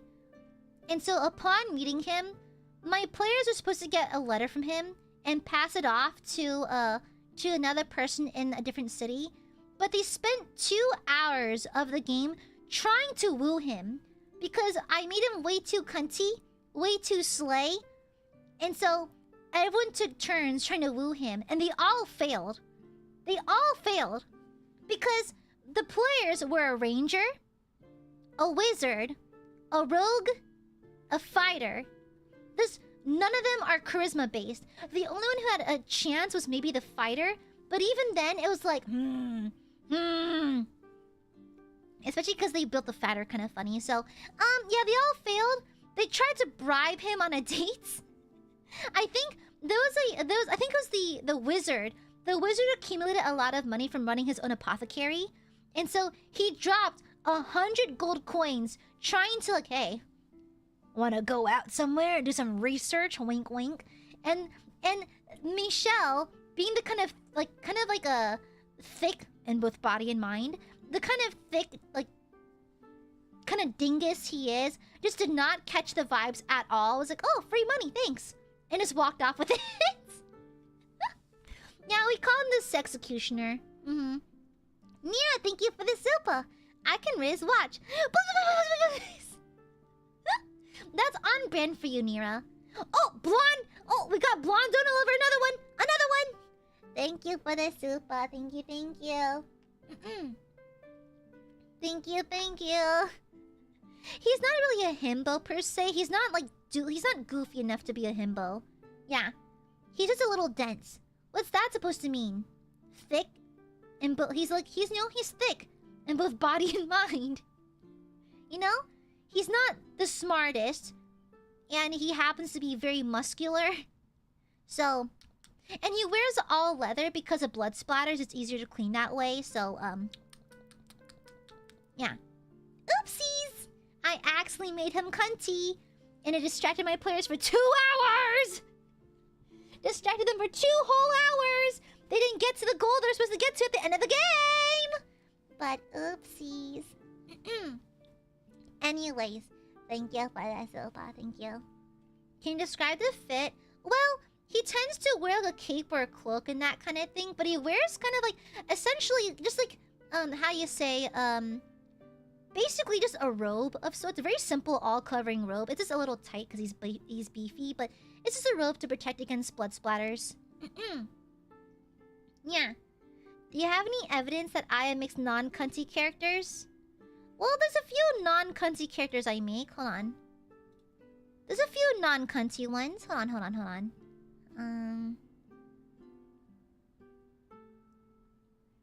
There's a handful. Let me see. Oh, sorry, Slack jump scare. Sorry.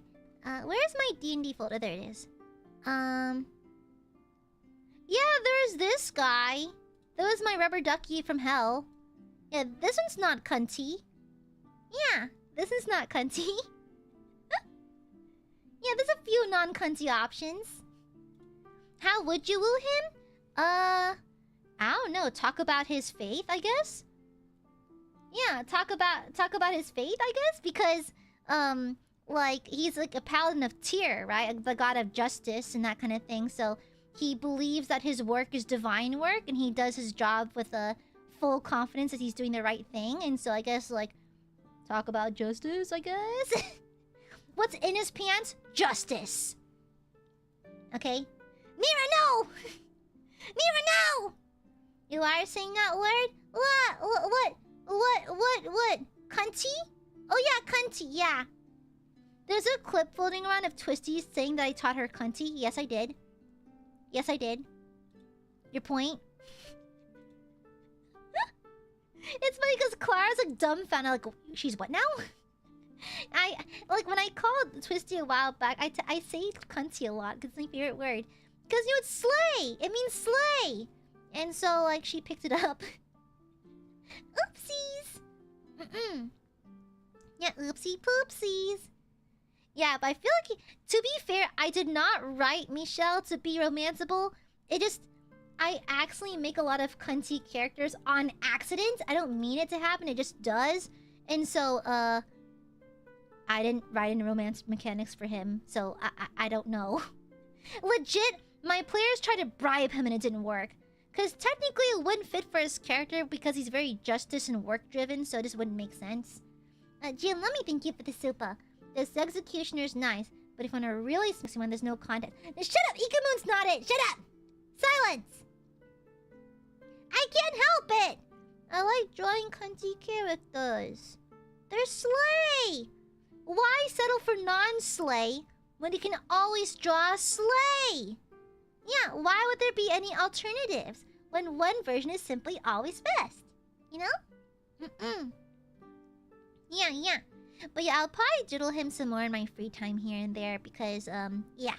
I also need to add the age back on him because he looks quite young here. He's technically in his mid-30s, so I should probably draw him more appropriately aged.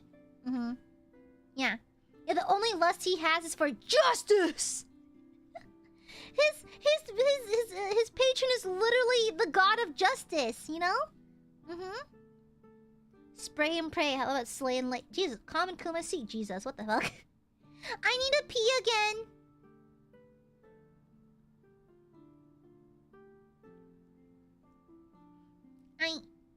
I need a pee. I'm gonna go pee. Here, you can stare at him and try to woo him in the meantime, okay? I'll be right back, okay?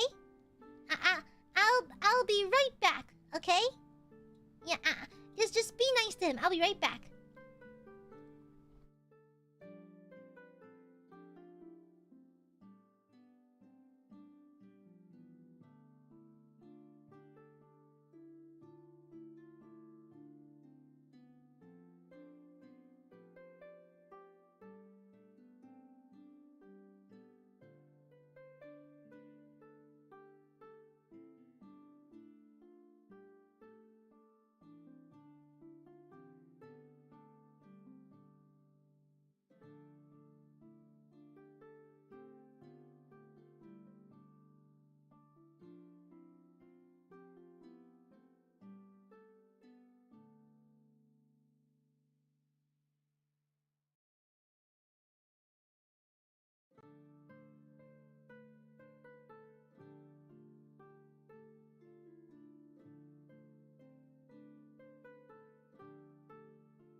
I have returned.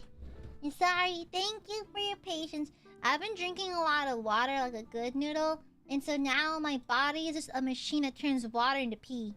So I've just been pissing all over the place. Well, all over the place. I mean the toilet, but yeah. Thank you for waiting. Thank you. Now, thank you for the super, Teresa. I like his handlebars.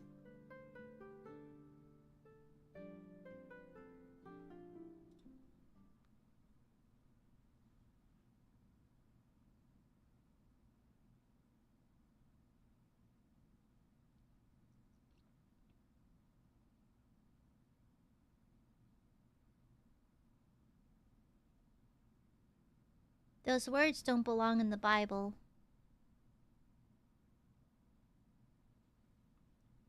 Okay. Anyways.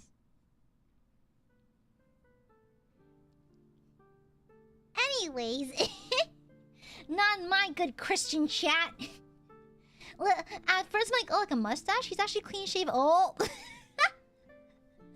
Oopsies.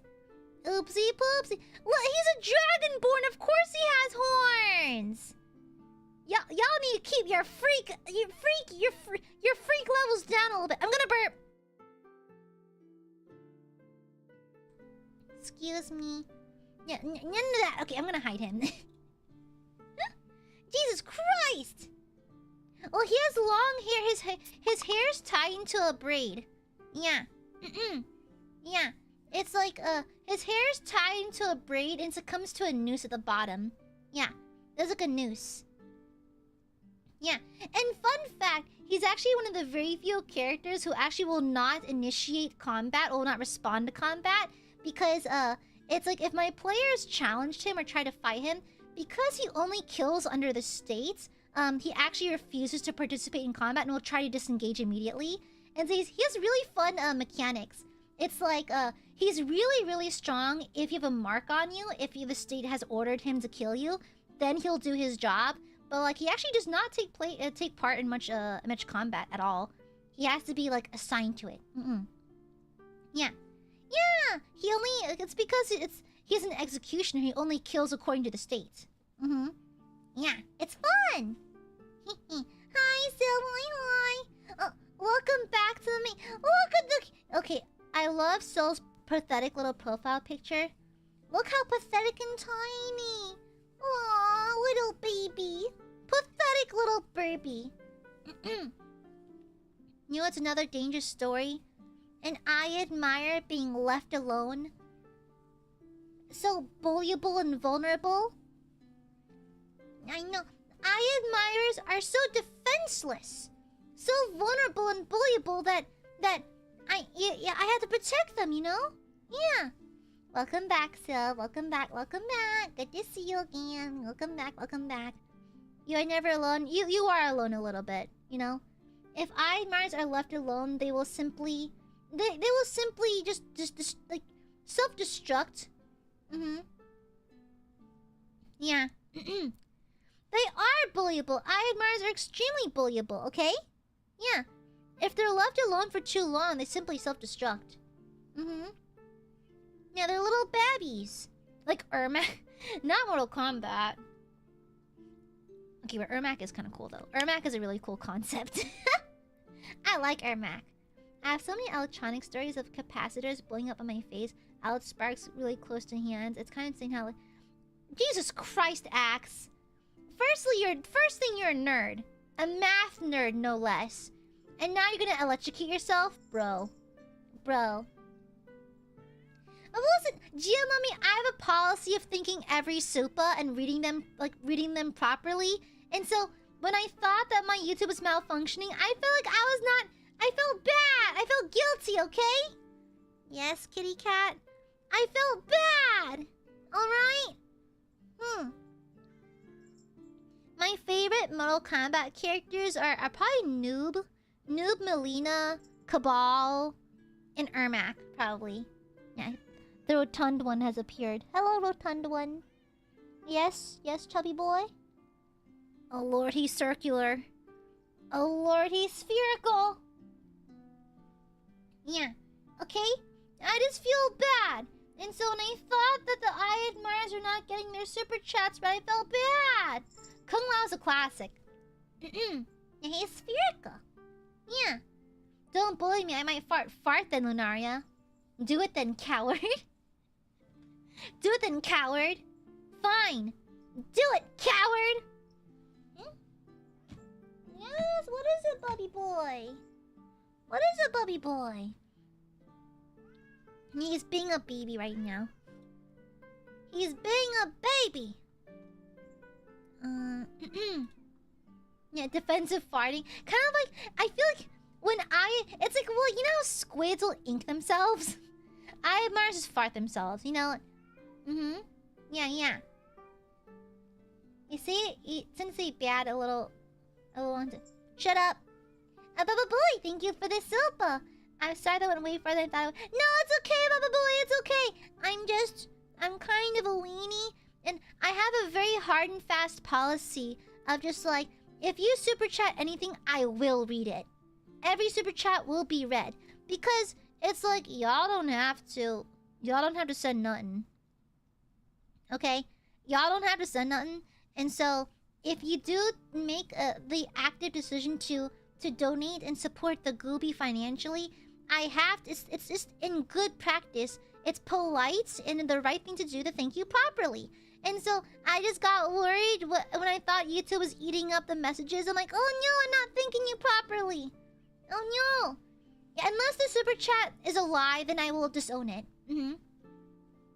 Yeah. And then I will launch a missile directly to your house.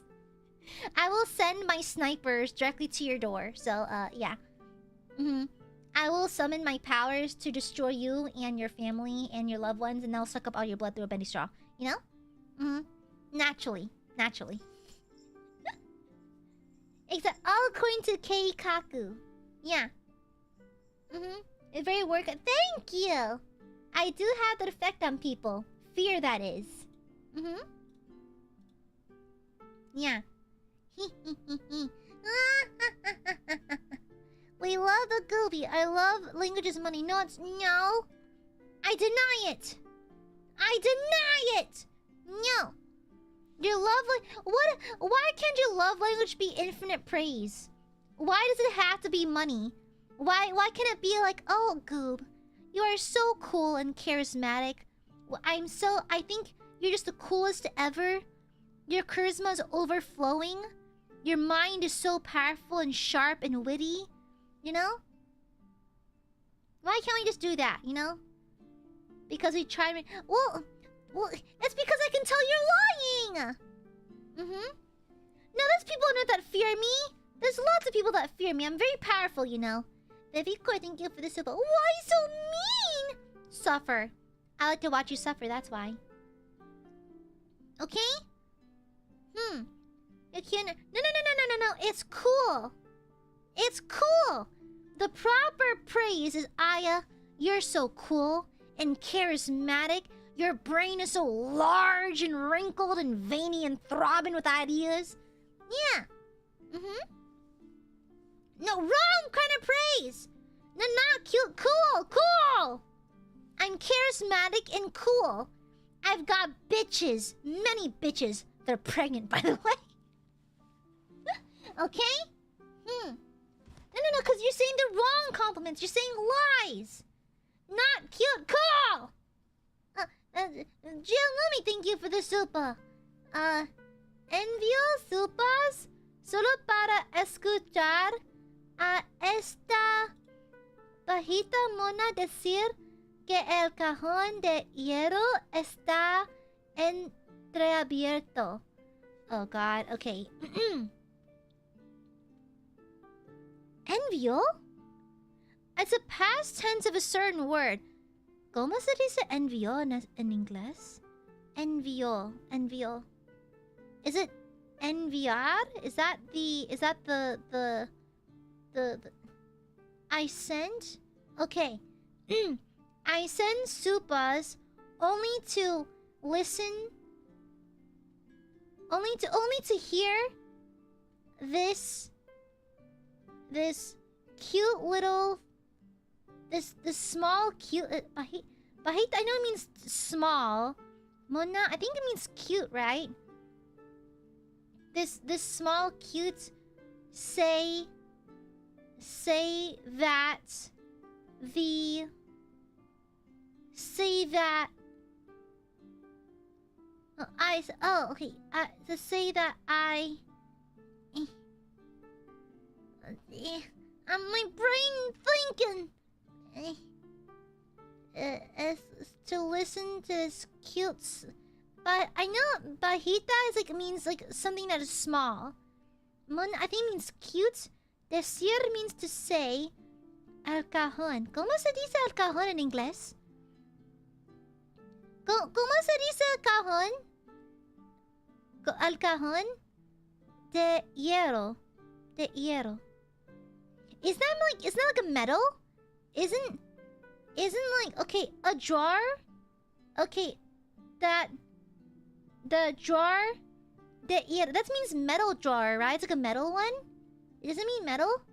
Está entreabierta. That means it means open, isn't it? Iron. Oh, fuck you! Shut the fuck up! I was trying so hard! to translate that! Fuck you! Shut the fuck up! I was trying so hard to translate that! My vocabulary is lacking because I don't practice my Spanish enough. Shut up! God! Shut the fuck up! I'm not reading that. Thank you for the super. Paxi, thank you for the super. Alright, I'll do as you wish. I love Goob and her massive, wrinkly, throbbing brain. She's also very cold, freezing even. No! It is cool! Cool! What the... Stinky Aiadmirers! Stinky! Why does he scream? He screams so much. Thank you for the super. Thank you. I'm cool, not that kind of cool. Yes, Bobs. Why does he scream? I fed you earlier. Balthazar, you are literally overweight. Balthazar! Why does your first instinct just scream?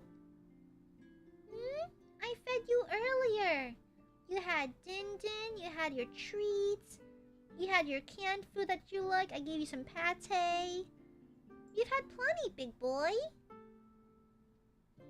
He's so spoiled. He's spoiled. Yeah, I think he just wants attention. Yes, Bubs? Yes, big boy? Mother, I am starving. He's literally round. He's literally overweight. Yes, Bubs. Sometimes Balthazar would just stare at a corner and I get a little scared. Oh, okay, he's on the desk now. Okay. Yes, he's on my lap now. He jumped on my lap. Hi.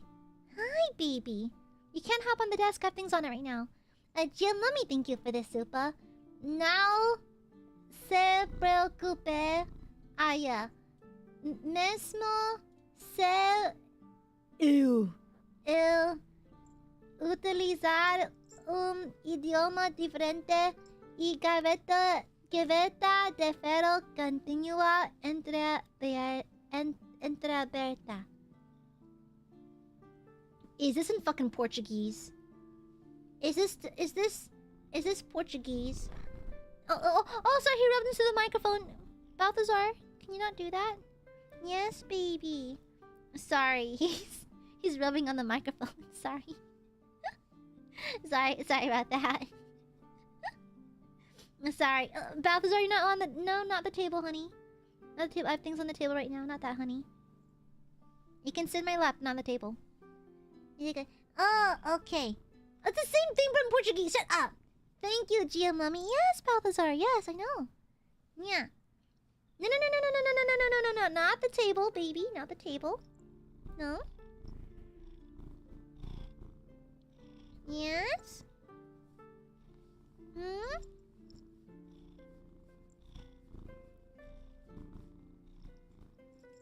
Yes, big boy? Yes? What is it? Yes, big boy. Yes, I know. Come on, you can't get on the table though. I'm working. Yes, yes, big boy, yes.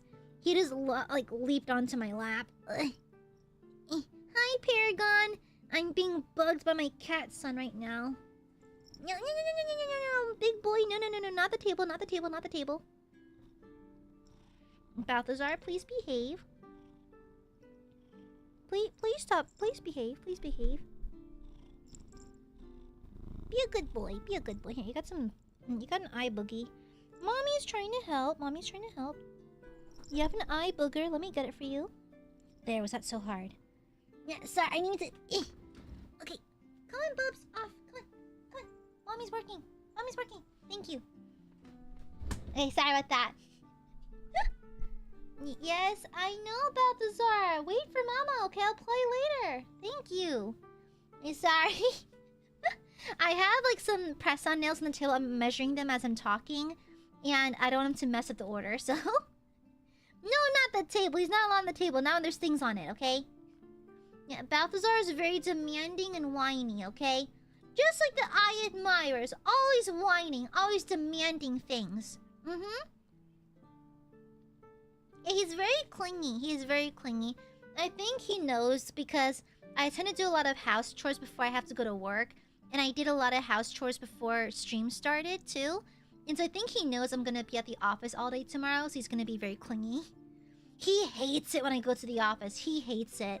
Because he's left all alone for 8+ hours. Even more sometimes, because I leave the house around 6 a.m., you know? And so, like, he gets really lonely. He gets super lonely, actually. And so I come back home around 4:30. It's like 10 hours of total silence being alone. I leave the TV on for him. Like, I play cat TV, you know? It's like a live feed of, like, birds and squirrels and around a feeder thingy. And so he watches that, but it doesn't really substitute human presence, you know? Wait, also hitting... Well, that's because you're clingy. Okay? He might need a friend. Well, Balthazar does not play with other cats. He's very territorial and very that. Jim, let me thank you for the super. Boku no oshi wa sugoku kawaii yo. Sore mo tetsu no hikidashi wa hinbiraki da. Japan, I'm so sorry. I am not just American. I am aggressively American. Like, yeehaw! Go down to the range kind of gal. Okay? Jim, let me thank you for the super. According to Google Translate, my heart is filled with love, even my heart is filled with happiness.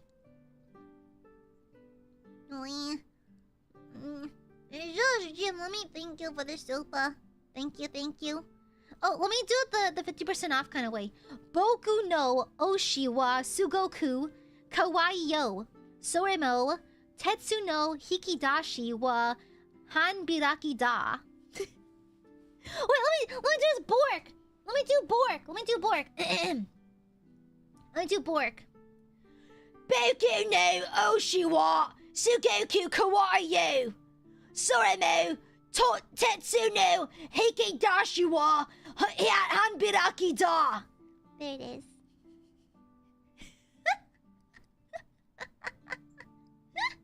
Thank you for the super. I just Google translated it.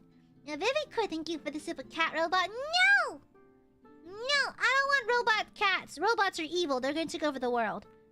Unless you're Food-chan, then you're okay. You're fine to take over the world. I am cool with that. Yeah. I'm not casting anything. What spells up, bitch? I'm not casting anything. Okay? Mana-san, tasukete kudasai!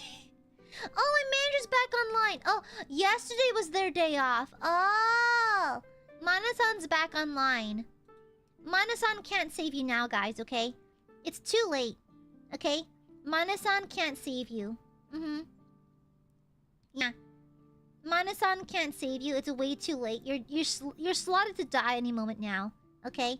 Nice try, but you will be destroyed post-haste. Okay? Yeah. Leave my manager alone. My manager won't save you, okay? My manager will not save you. You're stuck with me, okay? You know, most VTuber fans will support and love their Oshi no matter what. My fans beg to be let out of the cage. From Mana-san, no! I'm gonna burp. No, Mana-san doesn't get nothing. Okay? Mana-san gets the blessing of being my manager. Okay? Yeah. Yeah. My manager gets the blessing of managing me. So therefore, they're extremely lucky, and it's fun like this, okay? Alright? It's a blessing, yeah! It's super a blessing. It's really a blessing. Yeah! You know? I have a creeping feeling this Yoji person's a minor. I have a creeping... Let me check that YouTube channel. Let me check the YouTube channel. Yup, it's a fucking kid. Alright, get the fuck out of here. You shouldn't be here. Where are your fucking parents, dude? Anyways. God. Fucking kids. I forgot it's summer break, so the annoying kids are loosed on the internet. Yeah. It's like... I literally open up their page and there's like a fucking video of a child. I'm like, yep, okay, it's a kid. Yeah. Spawn can't. Yeah, no. It's like, yes, I'm banning the kids for their own good, but also I just find them annoying. You know? They're just kind of annoying. Yeah. Yeah, it's like I sacrifice them to Satan, you know? Yeah. Just the Dark Lord to satiate my red thirst. Does it work that way in 40k lore? No, but it makes me feel better. It makes me feel better, you know? Yeah. Okay? Excellent, we're on the same page. Good! Yeah, I guess I have to make it doubly clear. It's not typically a problem, but in case there's any minors watching, y'all best keep your head down or get the fuck out. Okay, I'm gonna be so real. My content is not catered towards kids at all. I wouldn't even say my content is explicitly adult or anything, but I'm not your babysitter. I'm not responsible for you or nothing. And so, like, just letting you know my content is not catered towards you. You're better off watching those other silly video, like, Cocomelon bullshit on YouTube, okay? Yeah. Yeah, would you ever want to raise a child? I question my ability to be a good parent. I do have teaching experience, so I'm actually very good at handling kids, but like, in this economy? In this economy? Raising kids? In this economy? And vaguely gestures at everything? I'm not sure, besties. I'm not sure. Yeah, exactly. It is my stream, and the only ones allowed to stay are my Burbies. My stinky Burbies. Yeah. Okay? My precious stinky Burbies. Before I explode them with my mind, of course. Yeah. Good. Otherwise, I must resort to exploding people, you know? With my brain. Yeah. Also, I'll have you know that while I was thinking of this stream, I was like, it's a little bit dangerous. My friend, you'll need a mindset change for this. You cannot get away with playing safe for this. You wanna get home, put it all along the line. Put your whole brain in it. Remember every trick in your domain for this. You gotta treat it like it's a main event. You wanna get home, put it all along the line. Be dangerous. Yeah. First stop, uncharted waters. When lost, look towards the sky. Follow the North Star, no matter how far you think you're going. You keep on rowing. When strangers look across the aisle. When danger greets you with a smile. Fight your way through, do what you must do. But no matter what, keep moving.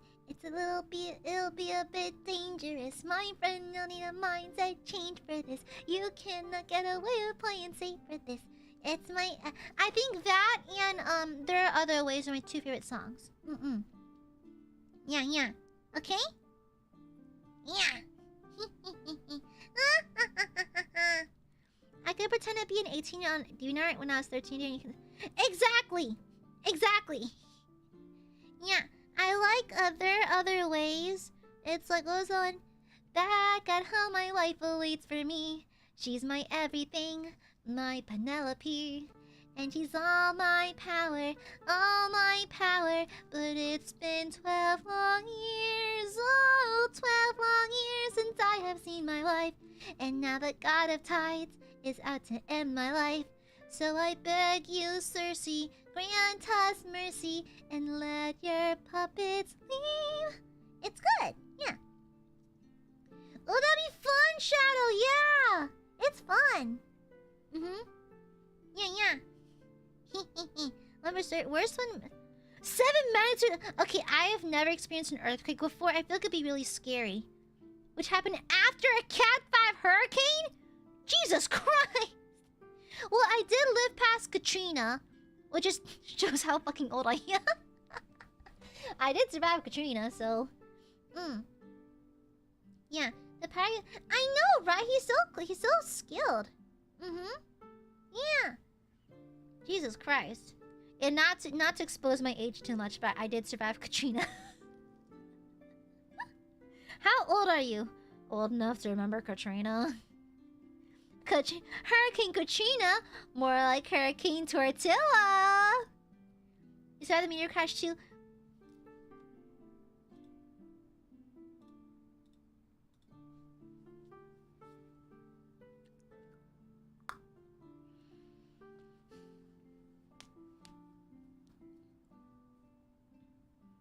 I think that I should be given the right to destroy Aiadmirers with my mind. I think it'd be a good idea to occasionally just mind blast Aiadmirers, you know? At least a little bit. Yeah. I think I should be allowed to destroy them. I think it's good for Aiadmirers to know the taste of suffering every now and then, you know? It's good for them, I believe. Yes. Anyways.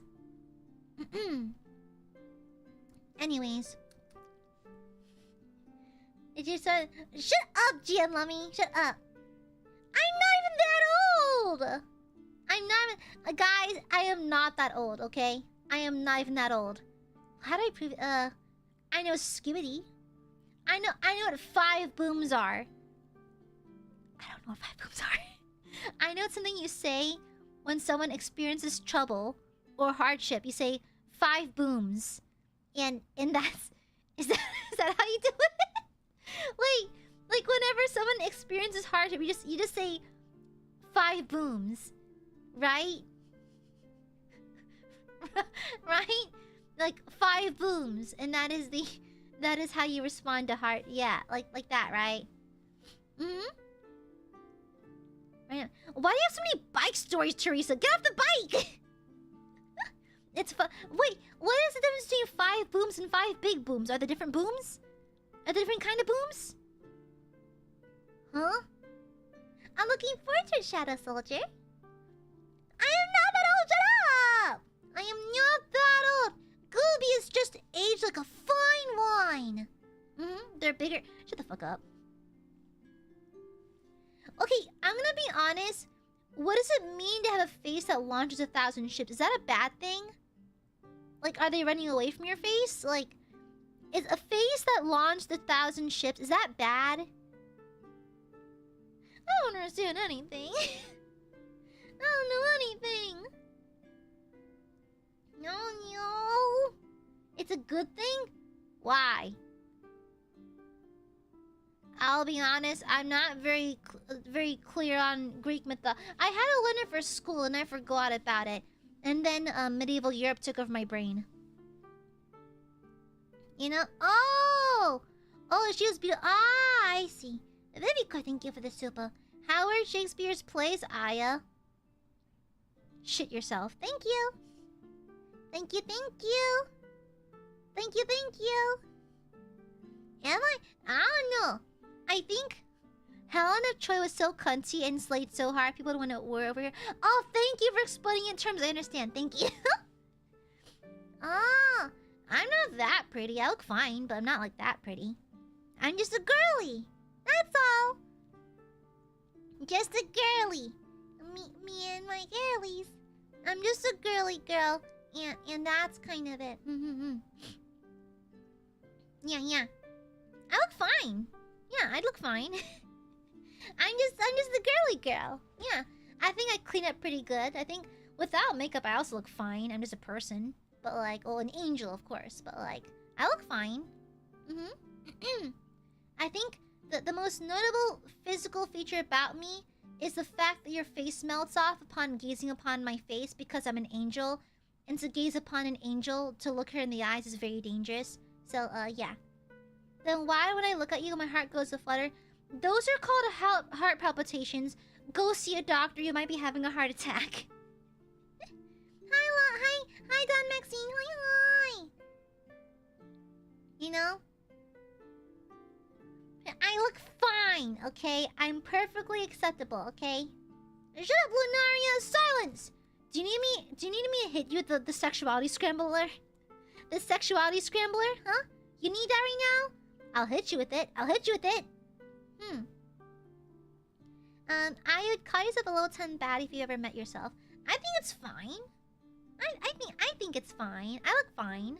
I'm a perfectly normal girl. Yes. My bones work and my muscles work, and I'm known as an active threat against most buffets. So yeah. My most attractive feature is how much food I can put down. I can eat. Someone who has experience working in the makeup industry is probably gonna be very pretty. I'm gonna bet you or say Uki look really good. I think Uki's beautiful.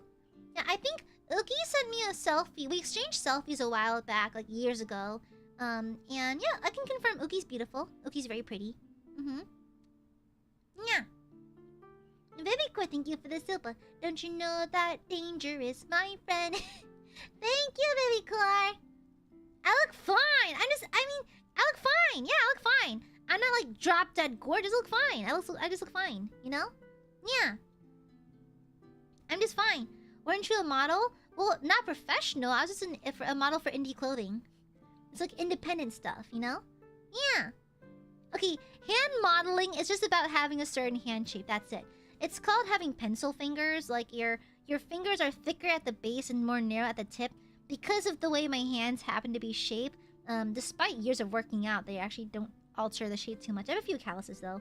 But like, just specific, you know. Yeah, I happen to luckily meet certain qualifications to display clothing in an appeasing manner. Boom, that's what it is. Okay? Yeah. I had abs at one point. I lost them over time because I haven't been... Because to put on muscle, you have to actively eat a lot and keep up with your caloric intake. Unfortunately, I've been eating less these days just because of time constraints. But when I was really in the heat of putting on muscle, I did have abs for a while. Yeah. Yeah. No, my visage is only dangerous because I'm an angel. It's very dangerous to look an angel in the eye. Biblically accurate and everything, you know? Pinch your side. Yeah, my tummy is still like, I'm happy with the way my body looks. My body's fine. Yeah. Oh yeah, no, I can competitively eat. It's like, especially if I'm like if I'm bulking. Oh, I eat. My presence makes buffets tremble in fear. Yeah. Listen, you're being delusional though. You think I'm some kind of goddess or something. I'm just a girl. I'm just a girly girl, okay? Yeah. You're shaping me up to be some kind of unrealistic standard of beauty. I'm just a girl. I'm just a girl. That's it. You know? I think I look fine. I'm happy with the way I look. But y'all are really barking up a big game. Yeah. The baristas in your town agree you're hot. That's what I'm pretty sure is a setup. I'm pretty sure the baristas, all three of them, asking was some kind of setup. I don't trust it. They're probably trying to catch me in something or other. I don't trust it.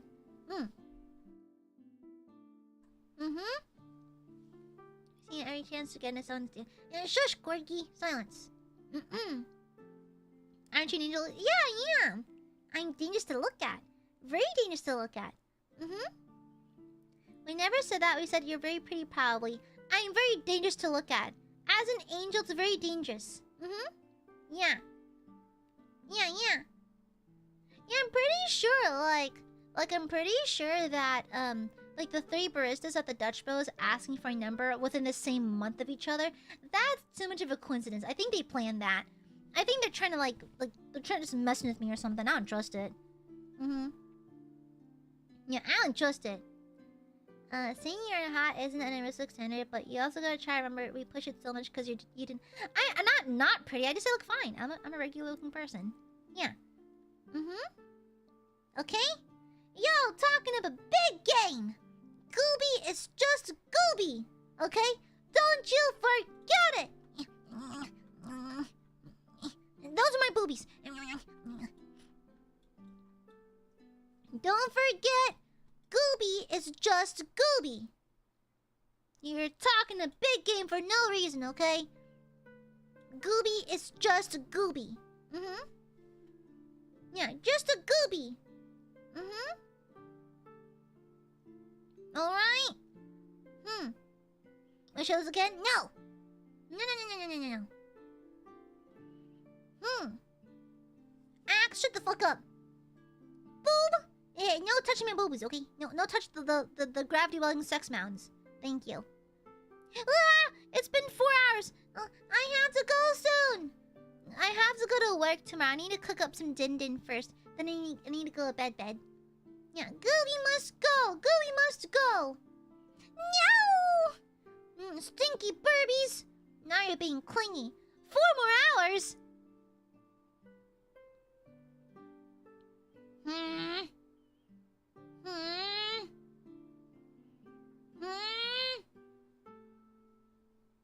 Time's an illusion. Listen. What my office is an illusion. I gotta go to the office. Yeah. My work hours ain't a delusion. Okay, no, not Killa. Shut up. We need to stall. No stalling, Killa. No stalling. Moderation. No. Is that why y'all are unwise spenders? Because you don't understand moderation? You'll learn one day. You'll learn and regret one day. Okay. Positive. Oh, nice. Oh, nice positive. Job interview. Congrats. Good. Hoping, rooting for you. Fighting. Okay. My positive is I had some bomb-ass yogurt. And I made some bomb-ass guacamole. Hell yeah. You're just trying to get rid of us. Your girl's got work tomorrow. Use one of our stores as an excuse to why I need to home from work. Shush. Boobs. No, touching my glasses. Don't get your little smears on them. You can make guac. It's not that hard. It's literally not that hard. Baba Boy, thank you for the super. If we just send super chats, she has to read them all till they're done and can't leave. Oh, listen here, bitch. No. Shut up. That's not... Baba Boy, shut up. Don't give them any ideas. Shut up. Don't do it. Don't you fucking dare. Bitch. Shut up. Came first and knock out to Mario Kart. Oh, nice. Quiet work day. Baked bread. Nice. Hi. Very funny, Uncle Gus. I gotta spend time with Gooby and Burbs I cherish very much. Hunter asked me to dox myself. And good night, Typhus! Let me see. I rested a lot today after a super fun weekend. I gotta see Stray Kids concert. I'm also living off that happiness. Oh, fun! Hope you... So who's your bias? Mine is still Songhua, but... No, that's AT. Sorry, wrong one. Stray Kids, I'd probably say Hyunjin. Probably Felix or Hyunjin. After her surgery, Hina was feeling a bit scared of climbing and jumping, but after a couple weeks encouraging with toys and snacks, she finally reined her comment. Oh, nice! Thanks, Warhammer sweatshirt today. I want one! Coffee maker for delayed birthday present, and last my friend gives me an Ultra Kill and Balatron. Hell yeah! Yeah, I'm glad you're having a better day. Ultra Kill machine! The developers put out an update. I'm in your prostate now. Let me see. Bang Chan. Ah, gotcha. Roof replace. Nice. Good exercise. Nice.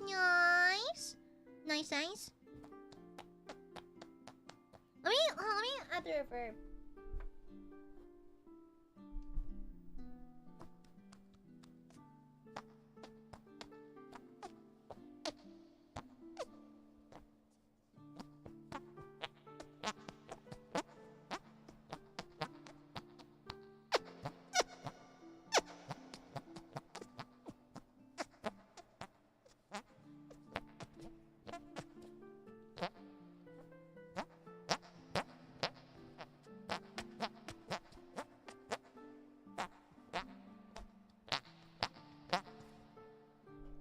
Is that the armpit? Wouldn't you like to know, weather boy? It's my boob! Thank you for the soup, Enoch. Why is it blank, huh? Why is it blank? I see illiteracy runs rampant in chat. Thank you for the soup, even though it's blank. Did you pee yourself? Is it because you peed? You peed, didn't you? I don't pee. I will pee to leave my body. Is that not... Yeah, there's actually a butt plug. Okay, guys, there's an actual sex update for Ultra Kill. There is butt plug compatibility. Whenever you take damage, it vibrates. Anyways, I treat myself to ordering a book. Oh, nice, Sylph. Nice.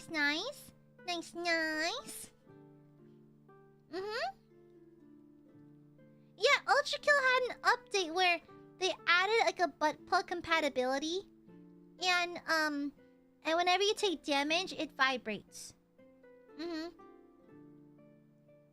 Yeah, we've come so far as a species. That's not the only thing coming. Anyways, how'd you know the memes? Did you get it? No, I'm afraid of things touching my butt. I'm not brave enough for that. Okay. I'm afraid of my own orifices, not gonna lie. Anyways. What do you mean? What, man? What do you mean? I said I don't! What would you rather... Oh, yeah, I would love to shove a thing in my orifice. What the fuck you mean? What the fuck you mean by that? I just know through the memes. There's literally... They literally paid Gianni, the voice actor for Gabriel, to go, "Machine! The developers put out an update. I'm in your prostate now!" It's a thing! Okay? Listen, Ultra Kill commits to the bit. That's why I like Ultra Kill so much. That's why I like him so much, okay? Alright? Anyways, Gooby must end stream now, okay? Time is up! Gooby must go and do some work before bed, okay? Yeah. Alright? I'm watching your TV. How far we've come. Wah! Thank you for sticking around. Taking your Gabriel up too far. I love Gabriel. He's a cutie. Okay? Gooby must go now. No whining. No complaining. No bitching and moaning and crying and shit. Okay? Gooby must get going. Gooby's got work to do. Gooby's got people to see. And crimes to commit. And other such things. No whining. Vivicor, thank you for the... No whining. No whining. No. Wait, too bad. I'll see you tomorrow. Tomorrow I'll be streaming Mad Libs tomorrow. And then some Minecraft on Wednesday. More KCD2 on Thursday. An early stream because I have a dinner thing with friends. I have an early day stream during work hours, where if I swear I do a batsu. And Saturday's a random event, and then Sunday is Clear Obscure, alternatively Bob Obvious, Expedition 33. Okay? Alright? I'll see you tomorrow, babies. Love.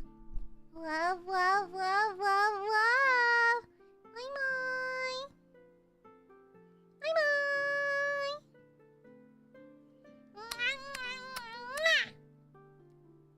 Bing.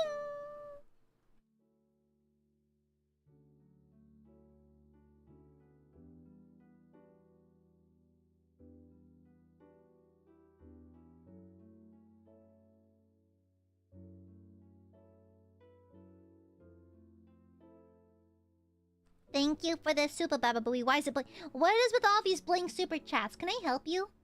Brother in Christ, can I help you? Why are these blank? Thank you for the super. I'm actually just doing my nails right now. Should I put on press-ons for this week? I do need to let my nails breathe a little bit. I have been wearing a lot of nails lately. But it'd be slay if I had long nails. I like having long nails. It's pretty. It makes me feel like a princess. I like having nails. It is Blink, shut the fuck up!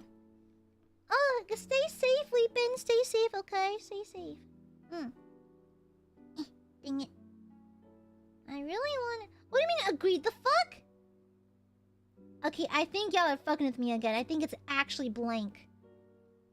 It is girly pop to have long nails. I like it. Oh, might as well. Sure, why not? Sure. Oh, no one. Thank you for the sopa. Thank you, thank you.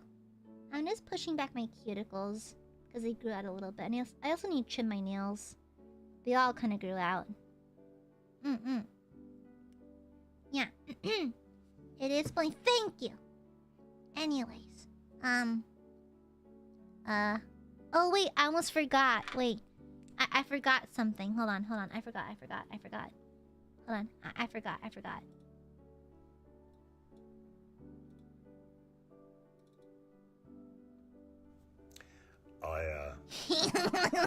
How are you? It's Tom McKay here, aka Henry of Scallets, sending you a little message because I had the most brilliant message from one of your supporters, Jessie, who has told me several things about you, which I'll come back to.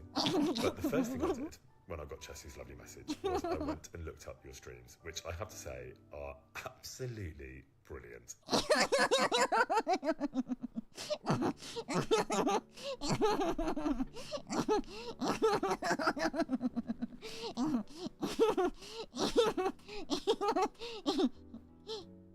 Jessie's lovely message was I went and looked up your streams, which I have to say are absolutely brilliant.